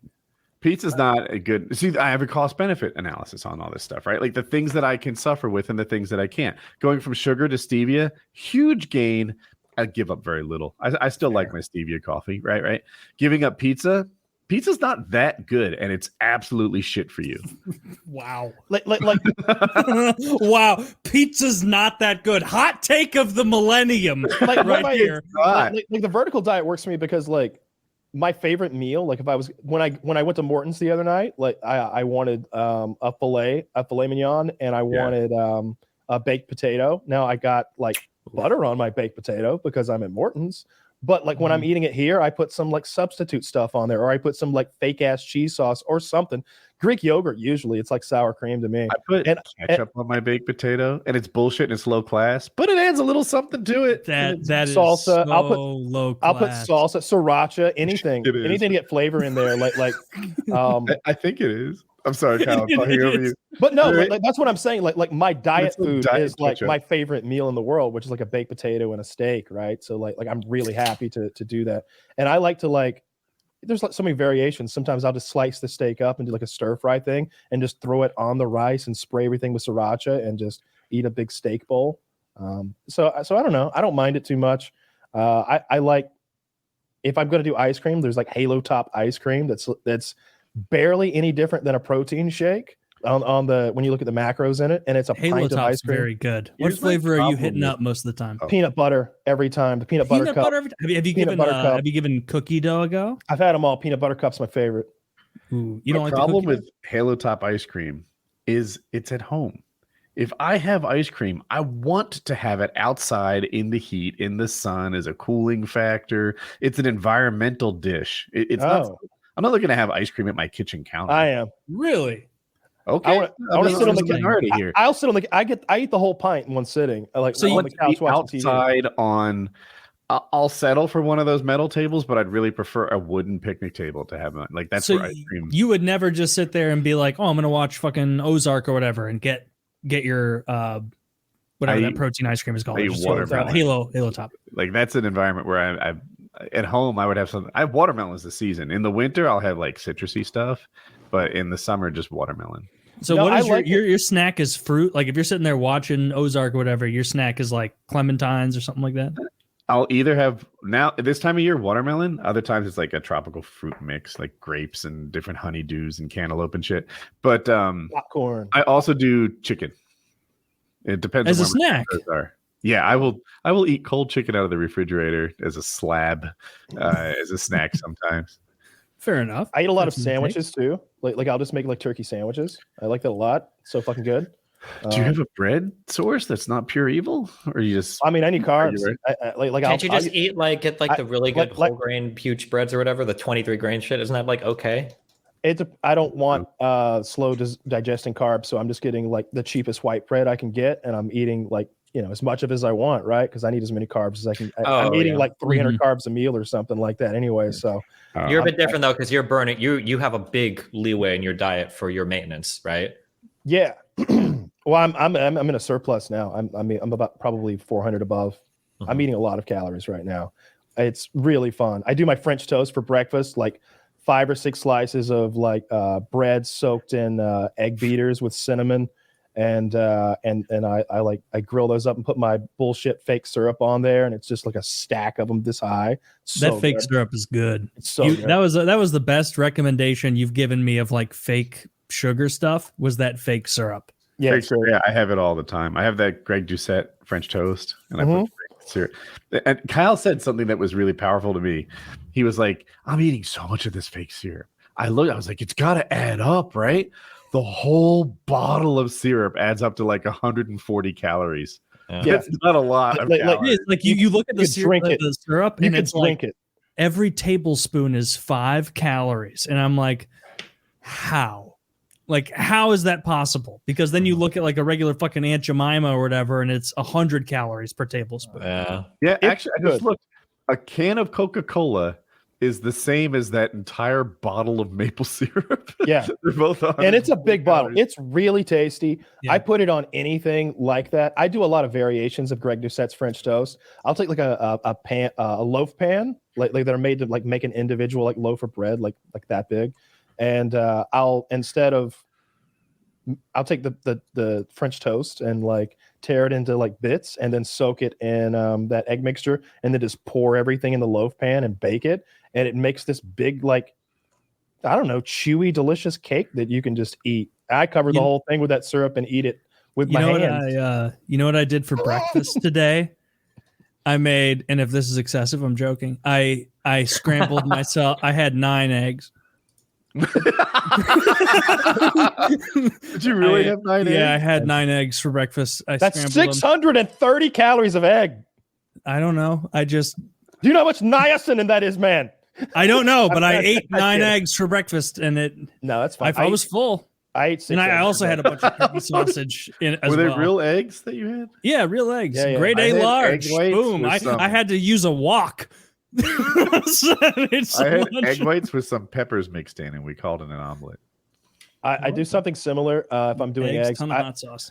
If I eat too many eggs, I start getting really grossed out by eggs and their texture, so I have to stop and go back to the French toast. But if I'm doing eggs, I'm doing like 3 real eggs and 3 egg whites, like a mixture of the two. I use the egg beaters. Yeah, I want some yolks in there. I told you guys about the this was only a couple months ago when like I got really baked and there was nothing else to eat in the house, and so I ate like 6 or 7 boiled eggs. Do you guys remember that? Yeah, and then your girlfriend left you. I'm sure. Like you had to ruin my wife. The house. Yeah. No, my farts were like bafflingly bad. What's worse, like 9 boiled eggs or 2 pounds of crab? Yeah, it's a real battle because that crab. Destiny doesn't know. I'm a professional crab eater. I can eat it faster than anyone. I can put more crab away than anyone. Just ask anyone. People talk about it. And I ate a ton of crab because I always make a scene at restaurants because at this restaurant in particular we went to, they were like, "Oh, you can get 3 clusters at a time," and I'm like, "That's hilarious. Give me 5."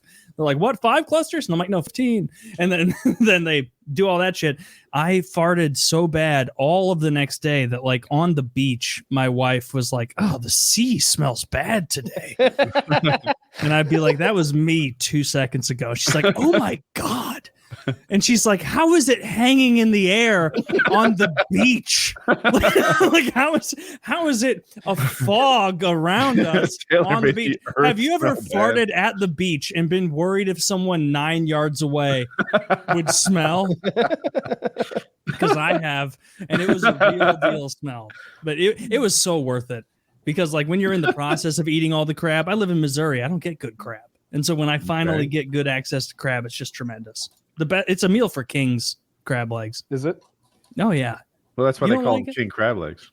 Oh. Well, I always go snow crab. The king crab leg, that's a newbie crab. That's something that you need crackers, you need all that on there because it's got spines on it and you don't get as much meat per pop of the legs. Snow crab is the way to go. It's the most economical. You get the most meat. It's the sweetest meat. Everyone knows. I don't argue with Taylor about crabs. Oh, I know my fucking crab man. Snow crab is the way to go. The way to be. Destiny, are you a crab man? Yeah, actually, I think snow crab is actually probably one of the worst types of crab. You really think so? All right, let's go ahead and boot this fucker from the call. Snow crab is the worst kind of crab. Okay. Hold on. Versus a really good king crab. You would take snow crab every time. Well, what is the form we're talking about? Because I'm all about steamed, cracking the legs, getting the meat. If you're talking about a crab cake, king crab meat is often better in that. Okay, so yeah, I mean, like if you're going to a nice place, are you really just going for the steamed crab that you can break apart, or do you want like really good crab cake? I really like the steamed crab. Like I don't dislike crab cakes. Don't get me wrong. It's just yeah, but if you go to a top tier restaurant and you can choose between the best crab cakes versus the best steamed crab, why would you? I'm always going the crab legs because I like the taste of the regular crab meat more than I like the seasoned taste of the crab cake. And it's not that the crab meat in the legs is unseasoned. There's a shit ton of Cajun stuff in there that was boiling in, so it tastes great. Can I be super honest with you? Hit me as up. soon as you started talking, I googled snow crab verse, and the first thing that came was king crab. I've never eaten crab in my life, so I don't know. You've never eaten crab in your life? I have no idea what I'm talking about. Gaslighting about crab. You had me fooled. But but no, yeah. Well, next time, hit up some crab. Get some steamed snow crab. You know what? I came from the Midwest. Like I came from the Midwest. And same, man. It's something that took me a long time to learn. Okay. I don't like fish. I can eat fish now. I'm at a point in my life where I can eat it and I won't make faces. But in the Midwest, there is a fishy taste to all fish. It's a fishy taste. And now that I've been to places in the Caribbean, I've been to Cancun, Aruba, and in LA, and I've had fresh food, seafood, but there's still, when I go to bite it, I'm like waiting for that nasty fishy, and it's just really hard to get over there. Yeah, I can eat sushi if you give me good tuna or whatever the fuck, and I can eat it. I'm not gonna like be a baby about it, but I would never choose it over like a really good steak or like an awesome, fair enough. But like if you haven't had like crab does not get fishy because it's not fish. Like it, it just it's like shellfish or something, right, or whatever. Yeah, it tastes tremendous. It's a crustacean. It's a sea spider, effectively. True. And it tastes great. I wouldn't want to eat a real spider, but a sea spider, they got delicious meat. I mean, if there were land spiders the size of a snow crab that had delicious meat in the legs, I'm down. I'm totally game for that, for sure. Oh. But there's not. Spiders are gross. That sounds horrific. If there was a land spider that had meat similar to a snow crab, then I would be a seaman. You'd be a seaman? I would escape the sea spider. I would escape the spiders of the land and go to the oceans. It's not a dangerous spider. It's just a big spider. There's no way. There's like a cat-sized spider, and it's not dangerous. Well, it's dangerous to fucking cats, not to you. It would hurt me. I could lose a thumb. I mean, even if it's like venom, like a bee, then it's injecting so much. I feel like my arm's gonna rot off. Well, now I don't know what I'm talking about. I was trying to prove eating crab wasn't bad. I'm just trying to make these giant spiders like coexist with people, and I'm not going to have it. Fine. There probably are giant. I'll show you. Crabs. There are. It's called the Japanese spider crab. And I actually believe it or not, I actually Googled earlier today if it's possible to purchase a Japanese spider crab online and then have it come to your house so you can cook it up and eat it. And then I found out, like, Zach, pull up a picture of a Japanese spider crab. It's the largest crab on Earth, sometimes a leg span of 15 feet, very big. And I was like, that must taste good. But then I saw online, apparently they're kind of middling, not even worth killing to eat. So I immediately lost interest. Just for the for the story. Yeah, the story, you ate it? For the lulls to see what's. No, I haven't done it, but I'd be down. Have you seen a Japanese spider crab? Just now. These are huge, right? Oh, they're huge. They're enormous, far and away the biggest crab species. Not even in Omaha, we have one of the largest zoos in the world. I don't know why, but they have a huge aquarium, and in that aquarium, they have those. They're like this big, like these walking things on the ground, and they look alien. I think they come from like really deep in the sea. Like normally a normal thing would never see it, but yeah, they're huge and they look like fucking alien animals. I guess a lot of stuff at the bottom of the sea or close to there looks like weird fucking alien. The fuck is that? That's some forced perspective nonsense. I refuse to believe that exists. Yeah, I don't think that's not what I'm saying. That's nonsense. Have you ever heard of the are they lobsters or whatever the things? There's some animal at the bottom of the let's see, not at the bottom. The things that punch at like the speed of sound. Have you ever heard of those little trigger shrimp or whatever. Shrimp, yeah, okay. The mantis shrimp. Yes. There's another name for it, but yeah, that's it. The mantis shrimp. They'll break aquariums. If you get one, you hear like a snapping, popping sound, and he's not hitting the glass. He's moving so quickly that the water hits the glass, and it will break the aquarium and make the whole thing leak out. It's a problem, and they're great Why to get look one at. of those things? They typically come as like accidents into the rock. Like you buy rocks, and the rocks have all sorts of little critters and worms and stuff like that. You don't want this thing, even though it's very attractive, because it ruins it and eats all your other fish and stuff like that. But they come hitchhiking stowaway. Oh, it doesn't just fuck up your tank; it eats the other fish. They eat fish in the wild. That's what they do. They punch the water. The burst of water like presses against the other fish. It basically knocks it out, and then they eat the knocked out fish. Jeez. That's cool. Okay. Yeah, and they hurt you. Like if you were to try to grab it or something, like I guess you figure out if it could break your aquarium glass, it'll hurt your finger. It's never happened to me. But Did you ever have one? no. Oh. But it's something that like you read about and know the signs to look for. If you're a reef keeper, the highest echelon of fish man, then you need to be aware of I think it's called pistol shrimp, but mantis shrimp risk. Wouldn't it be the guy at the like aquarium tending to the whales and such though? Wouldn't he be the highest level of aquarium keeper? Yeah, I feel like they would rank you based on the size of the animal. Like the whale guys. No, you think because you've got like a yard of coral at your house, you're the tippity top tier. You're the okay. Okay, you're the Michael Jordan of aquariums. I am. I'm the best there's ever been. I think unless you've got scuba gear on, I'm not. Because I see them at the Georgia Aquarium, like they'll fucking scuba up to go do stuff. Like there's whale sharks in there. It's really cool. It is cool, yeah. Destiny, I know you're like me, a fellow Midwest boy.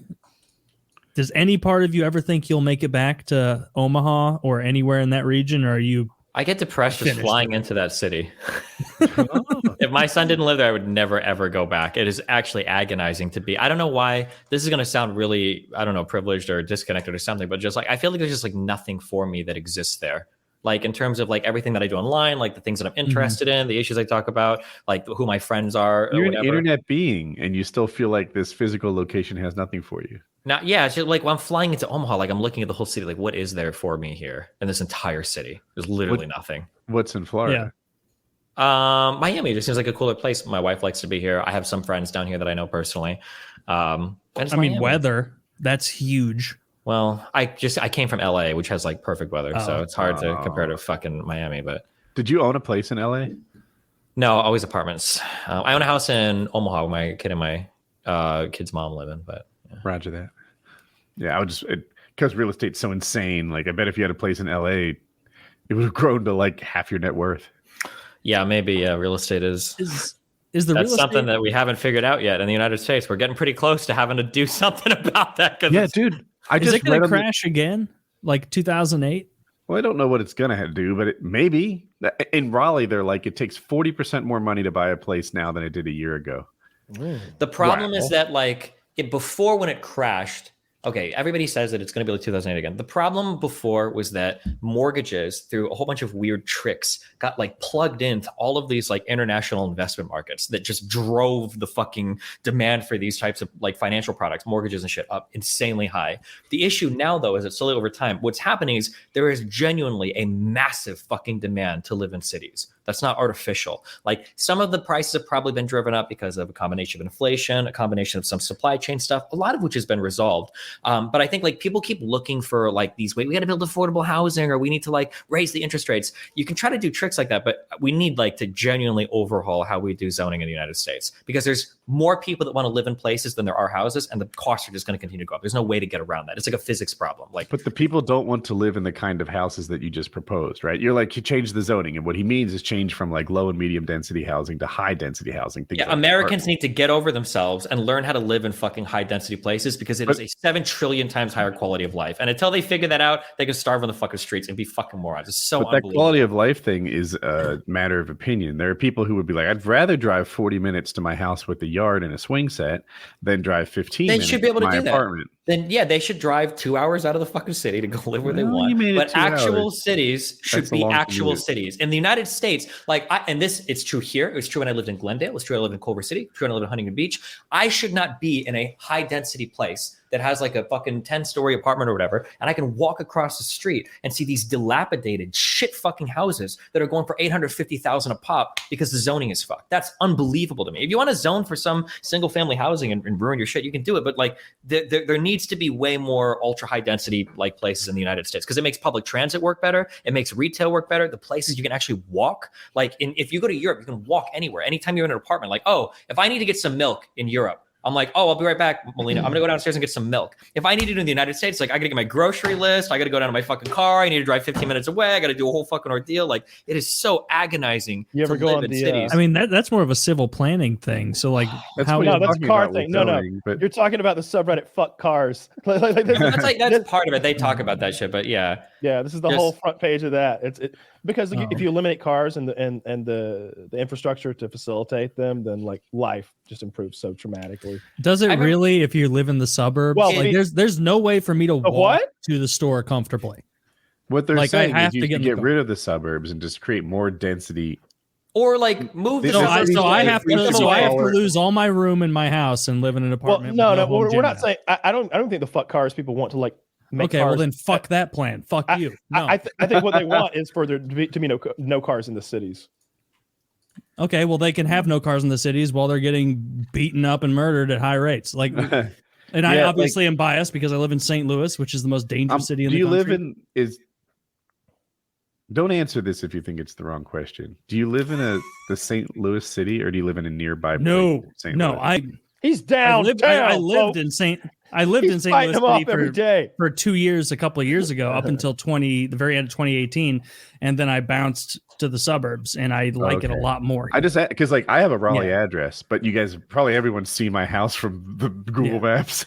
Like even though it's a Raleigh address, it's not really densely populated. Same thing, yeah. Like I could get mail delivered to me with a St. Louis address, but I am not near the city. Like I'm not at all. No, I'm by design. And I mean, St. Louis is definitely different than some of these other cities he's talking about. Like St. Louis is a third world hellhole downtown, and that's not exaggerating. Like it's.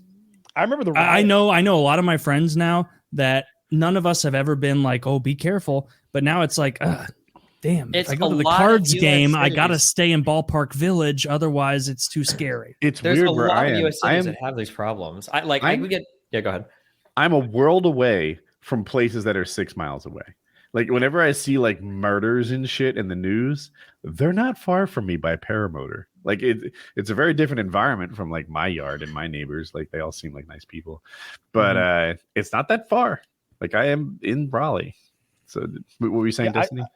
I was just saying I would get so mad like in 2015, 2016, because this is when I'm debating like white nationalists and shit. And they're always like, you got to look at some of these cities and how dangerous they are in fucking Germany and Sweden. And like there has been like an increase in crime or whatever, but it's like, okay, bro, but like, have you ever been to LA or Chicago or fucking Seattle or Miami or like any of these like major US cities? Because dude, they're like, it is another level of insanity in the United States for how dangerous some of these places are. Yeah. Like I remember going through some European cities, like I'll ask friends, and I still do this, I'm a fucking American, I'll be like, are you ever worried about like, getting shot here? And like, getting shot? What the fuck are you talking about? We're not in fucking Russia. You're not gonna get fucking shot. No, we're gonna get stabbed, like, idiot. Yeah, you get stabbed. Yeah, but hey, listen, I'll take my chances against some dude across the street with a knife versus some dude with an AR-15 that comes in and decides he wants to kill white people. Okay, listen, but like, yeah, I don't know.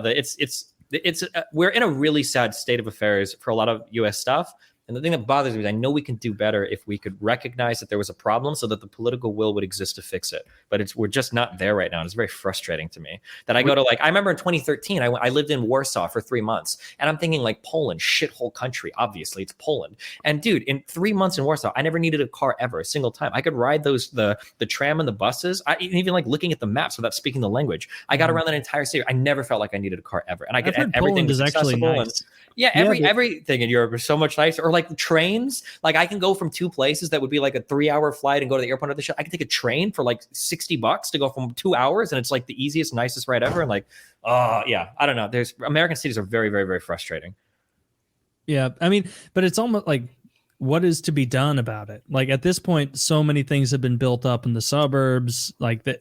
Most people prefer to be built out to be living further away. I have a good time. I drive into the city. You get right to like everything's so concentrated, and then I drive out of the city and I go home, and it's just great. It's perfect.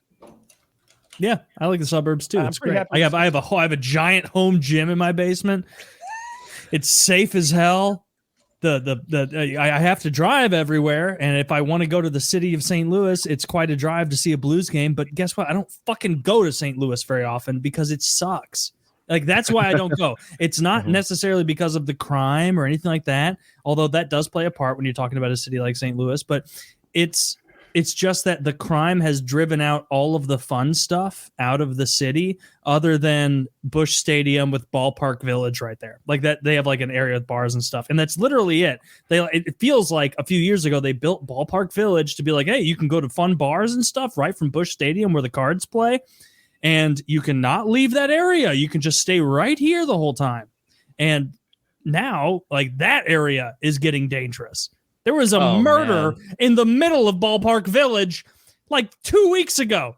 A guy was watching a sports game and got shot in the head. Like, what?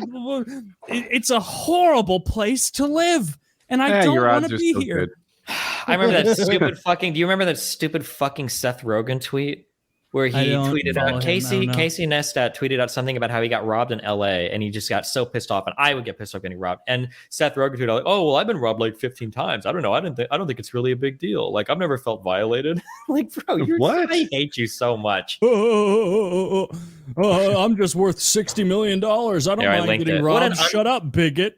What an unbelievably fucking stupid fucking. I hate these people, but I hate them too. Has he made a funny movie in 15 years? This guy can fuck himself. Honestly, no. Has he made a funny movie in 15 years? Hey.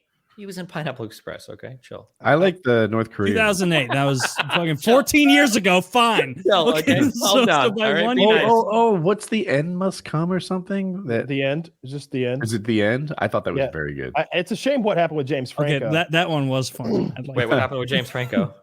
Well, he molested. No. Well, he was trying to get the underage fans to his hotel room and stuff, and then a lot of like situations where he was like exerting power over underlings in the business. Lots of sexual assault, Me Too type stuff. So like they're not working together ever again. Like he's kind of been cut out of that. You know how I knew that guy sucked is he's one of those celebs that like gets a business degree after they're famous, and it's like. There is only like Shaq did this. You're a fucking retard if you are Shaq level famous and then you go get an MBA as like a little bit of clout. Like, yeah, you think that Stanford is going to fail Shaq? You fucking idiot. You can do whatever you wanted. You can show up naked. They're going to give you a degree. And so these people like already have multi-million-dollar deals with like fucking, Icy Hot. And then they go get a deal like to be like, I got an MBA. It's like, okay, you're an idiot. You're a fool. Why are you so mad at Shaq, like furthering his education? He's probably like... He might be the first person in his family to get a college degree. What the fuck, Taylor? Well, that's racist. I'm literally the first... I'm the first person in my family to get a college degree. So I don't see how that's on. When did you graduate? 2013. When was your first PKA episode? 2014. Oh, okay, fuck. You guys follow... I feel bad for bringing him up. Do you guys follow any of DSP's story? I know Darkside Phil as a character, but I don't really know anything about him. If this is like I'm actually envious of all three of you because there's so much you get to explore. If you're looking, he's like a Wings of Redemption type character, I guess. Just there's only one of those. Let's no. I don't know. Give him a chance. Maybe you'll like it. Let me see if I get a crowning achievement here. Let's see one of the larger events in his life. Okay. Yeah. This he has the most dedicated anti-fans in the world. They have their own name. They're like the Sons of Kojima. They have their own name for how organized they are. They are the Sons of Kojima. They are the Sons of Kojima. Okay. And they just hate him so much. They hate him so much. Oh God, there are so many things. So this guy actually was able to this is one of many events in his life. He was able to. That's a badass name. Yeah, he gambles away. So he gambles away a lot of his money on these gacha games, I guess, like WWE Champions, and people can like see his account publicly and everything. He makes like just the worst financial decisions time and time and time and time and time. He has like a condo in another state that he can't afford, but he doesn't want to rent it to anybody because he feels bad about it, but he doesn't want to sell it because he feels bad about it. And then he rents in another state and he raises money for it and talks about how he needs to pay off tax. So he goes through all these financial hardships, leases like a new BMW and says he got a great deal on it because the salesman told him it was a great deal. Just like more and more. This motherfucker, okay, actually manages to file bankruptcy, discharges all of his debt, and keeps all of his like video game systems and everything by saying that they are like essential parts of his business. As he's going through the bankruptcy proceedings, all of his anti-fans are losing it because like, we're not going to let him get away with it. We can't let him get away with this. It's not possible. And while they're doing because I think this is during COVID time, so they're doing some of the bankruptcy stuff on the phone, like, or on Zoom, I think. Some of his anti-fans are calling in, pretending to be creditors, asking him about his purchases and stuff on the phone. So they're releasing these logs of them calling in, and it's like, Phil, is it true that you? And his lawyer's trying to be like, I don't know if he's supposed to answer that question. And the judge is like, I don't know what this guy's trying. And yeah, but he actually managed to do it. He went through the bankruptcy. He got rid of like over $100,000 of debt. People saw all of his credit cards were maxed, and then he's like right back to where he was before. So he's doing like, I think like a week ago he did a stream. He was like, guys, YouTube made it so you could gift subs. Now 1,000 of you gifted subs, and I'm happy for that. But you guys need to know that if you're not tipping, I don't get that sub money for a month or two. I need the tips because I need the money now. And so he has like a cash flow problem. Yeah, he's like, I need the cash. And people are seeing every day him getting these new WWE champions. I think somebody mathed out that he was spending, it was like 4 figures a month on this like gamble game while he's like fresh out of bankruptcy. That's just like a take. That guy, he has a very, very interesting life. Okay. Well, he sounds where do I Wings go of to learn about him? Redemption-esque. Okay. But I'm going to need to know about side characters, the family, how much incest, give or take, we're talking. I need to know. I mean, how much does Darkseid Phil weigh? Is he over 300 pounds? No, he's not that big. He's not. Okay, so there's a lot more of Wings of Redemption. No, he's not big enough to general. make fun of. He can't fill Wings. He couldn't fill Wings' pants. I know that. He absolutely couldn't. None of us Wings could has fill little Wings' feet, pants. Does he have a dancer's fit? He's size 7. Size 7. Did we stop making good FPS games? Are there any more coming out, or Battlefield kind of died? Well, Call of Duty's dead, and it's been dead for years. So Darktide, that's the name of the game, right? It's made. Oh, Darktide. That seems like it's a Warhammer 40K game that's a first-person horde shooter. So it's like a co-op game where you and 3 guys of different classes like fight. You don't like that. You want like am I a shitter if I just want like another like Black Ops 2 or like another good Battlefield? I just want like another like cool. I'm like shooter game. I can we're run around never going to get another like, COD 4. See, for me, that's not a battle royale, maybe, or that's not like a fucking like simulator. A third person, whatever. Yeah, or like a horde thing. Yeah. Do you like Tarkov? Because to me, that's it. I tried playing it once, and I just checked my mag all the time, and then I died. I never learned the game. I need to actually go back. It seemed like a fun game, but so I've got a significant amount played in it, but Woody's probably got more, almost certainly. I've played about 3. I've played 2 full wipes and maybe 1 half wipe. And gotten to the point where like you're a level 40 and you've got so much money you can't spend it all. So in my opinion, beaten the game.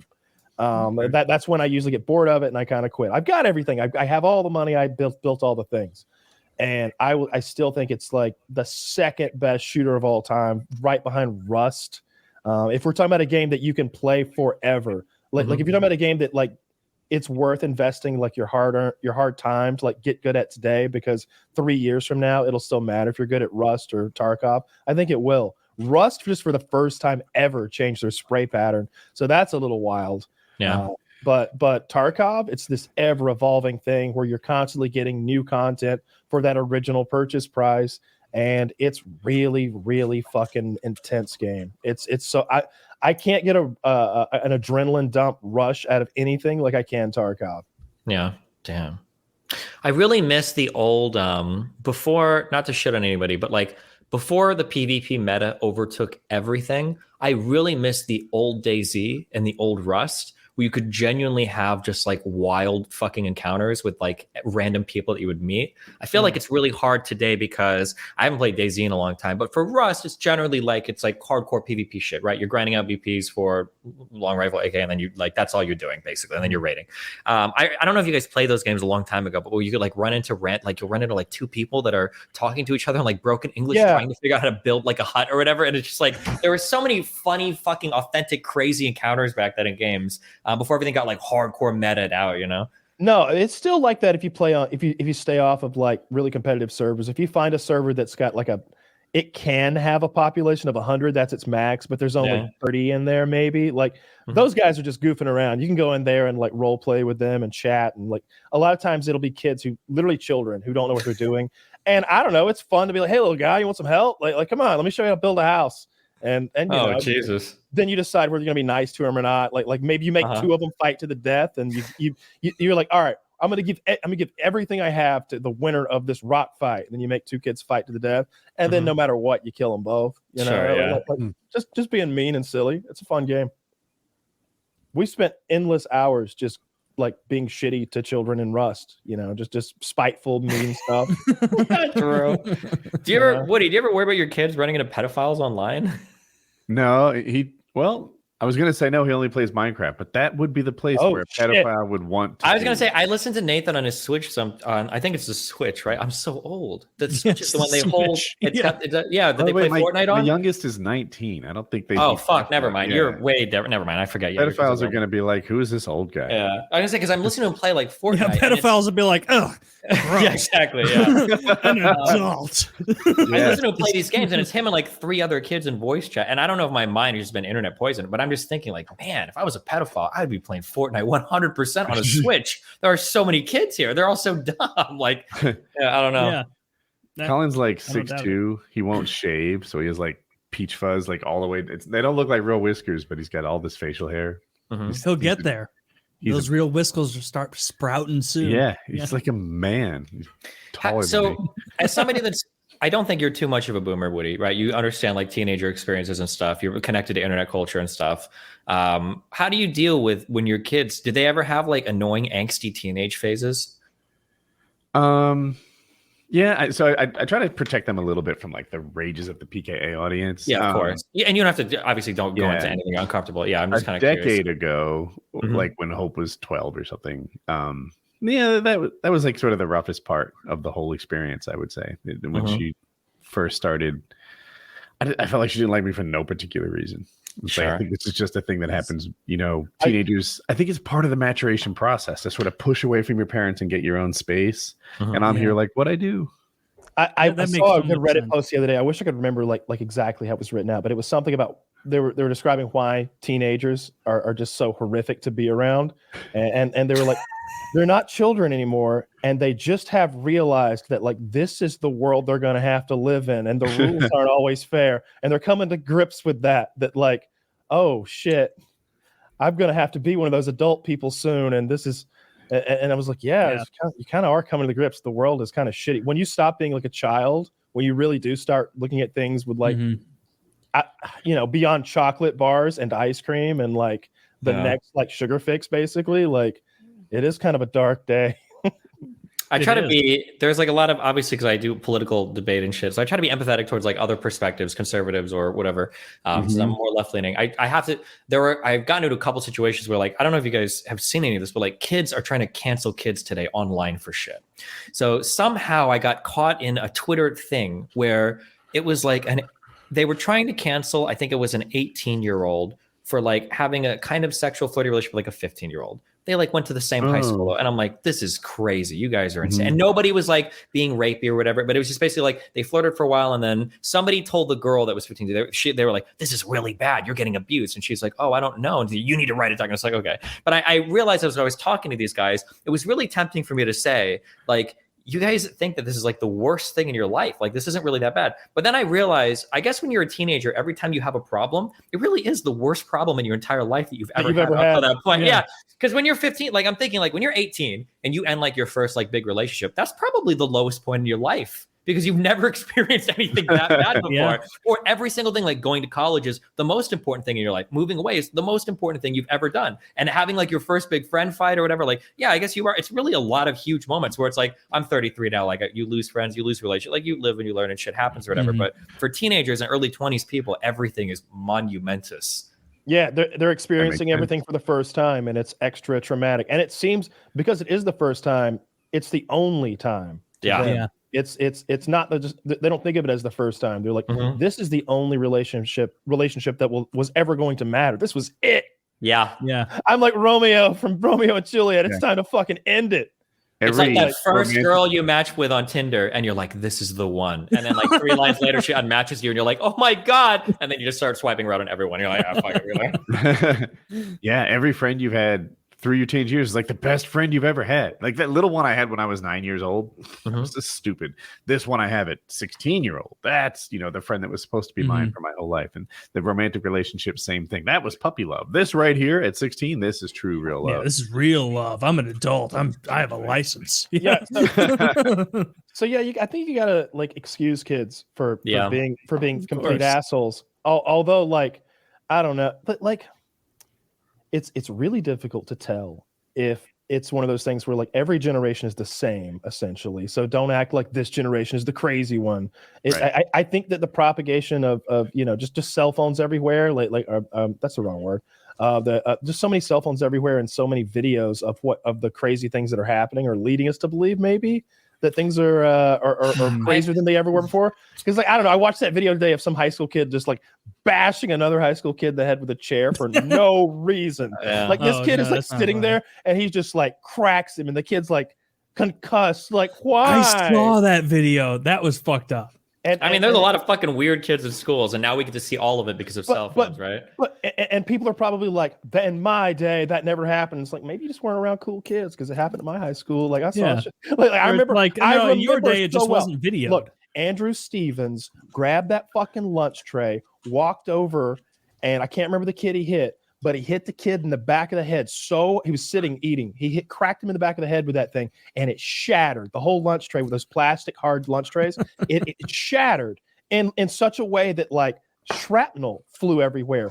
And I shit you not, a corner of it flew off and hit this black kid who was sitting across from the kid that he had assaulted, and it hit him like good in the like up here on the forehead above your eyebrow, like right where the skin is thin. Where the skin is thin, and it like blunt forced, like a knot immediately is forming, this huge hematoma. And the black kid jumped up and they started beating the shit out of him right there.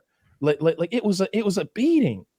It was hilarious. Sounds deserved. That was a great day, and that was just one of the days. And there were always assaults like that. I've seen so many. There was always assaults. There really were. You know what was different my day versus now? Now there are kids there are kids with Asperger's, there are kids with autism, there are kids with ADHD, which I guess is different than ADD somehow, and like all the different things that you can be diagnosed with and the different ways that you can get help and drugs, etc. Okay, back in my day, kids were retarded and kids were assholes. Like those were the diagnoses available to you. And like they didn't really help. They just put them in like the special needs class and ended their life or something. Yeah. Like, and now there's all these different techniques and ways to work around the different things that you struggle with. I think in some ways part of that problem that like they had at my high school where I talked about the poop bandit who would shit into a paper towel in between classes and write things on the wall. Like that happened in a way that no one could stop. No one could stop him. He was too clever. He was too quick. I don't know how. I don't know how he always had to shit, but he always had to shit, and then he would write stuff on it. And well, here's the thing. This is where your deduction fails you. Okay, you're assuming that there was only ever one shitter. There was a second shooter. Yeah, this could have been a team of guys. You don't know. Up on the grassy knoll. No, this guy, like I know Kyle and Woody know the story. This guy, his name was Mike. I think I was here when you he told was it, Mike was in the he was in the developmentally disabled core of the school, except he wasn't there because he was retarded. He was there because he was so badly behaved they couldn't put him anywhere else. And so he just had free run of the school because all the other teachers were dealing with retarded kids, and he would just leave and then go write things and shit on the walls. And he would write things like, ha ha ha, you'll never catch me.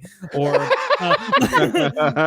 literally, I remember explicitly walking into a bathroom one year, 11th grade, and I walk in to take a piss, and I was about to take a right, and then above the urinals was written, ha ha ha, you'll never catch me in human feces. And That's so many letters.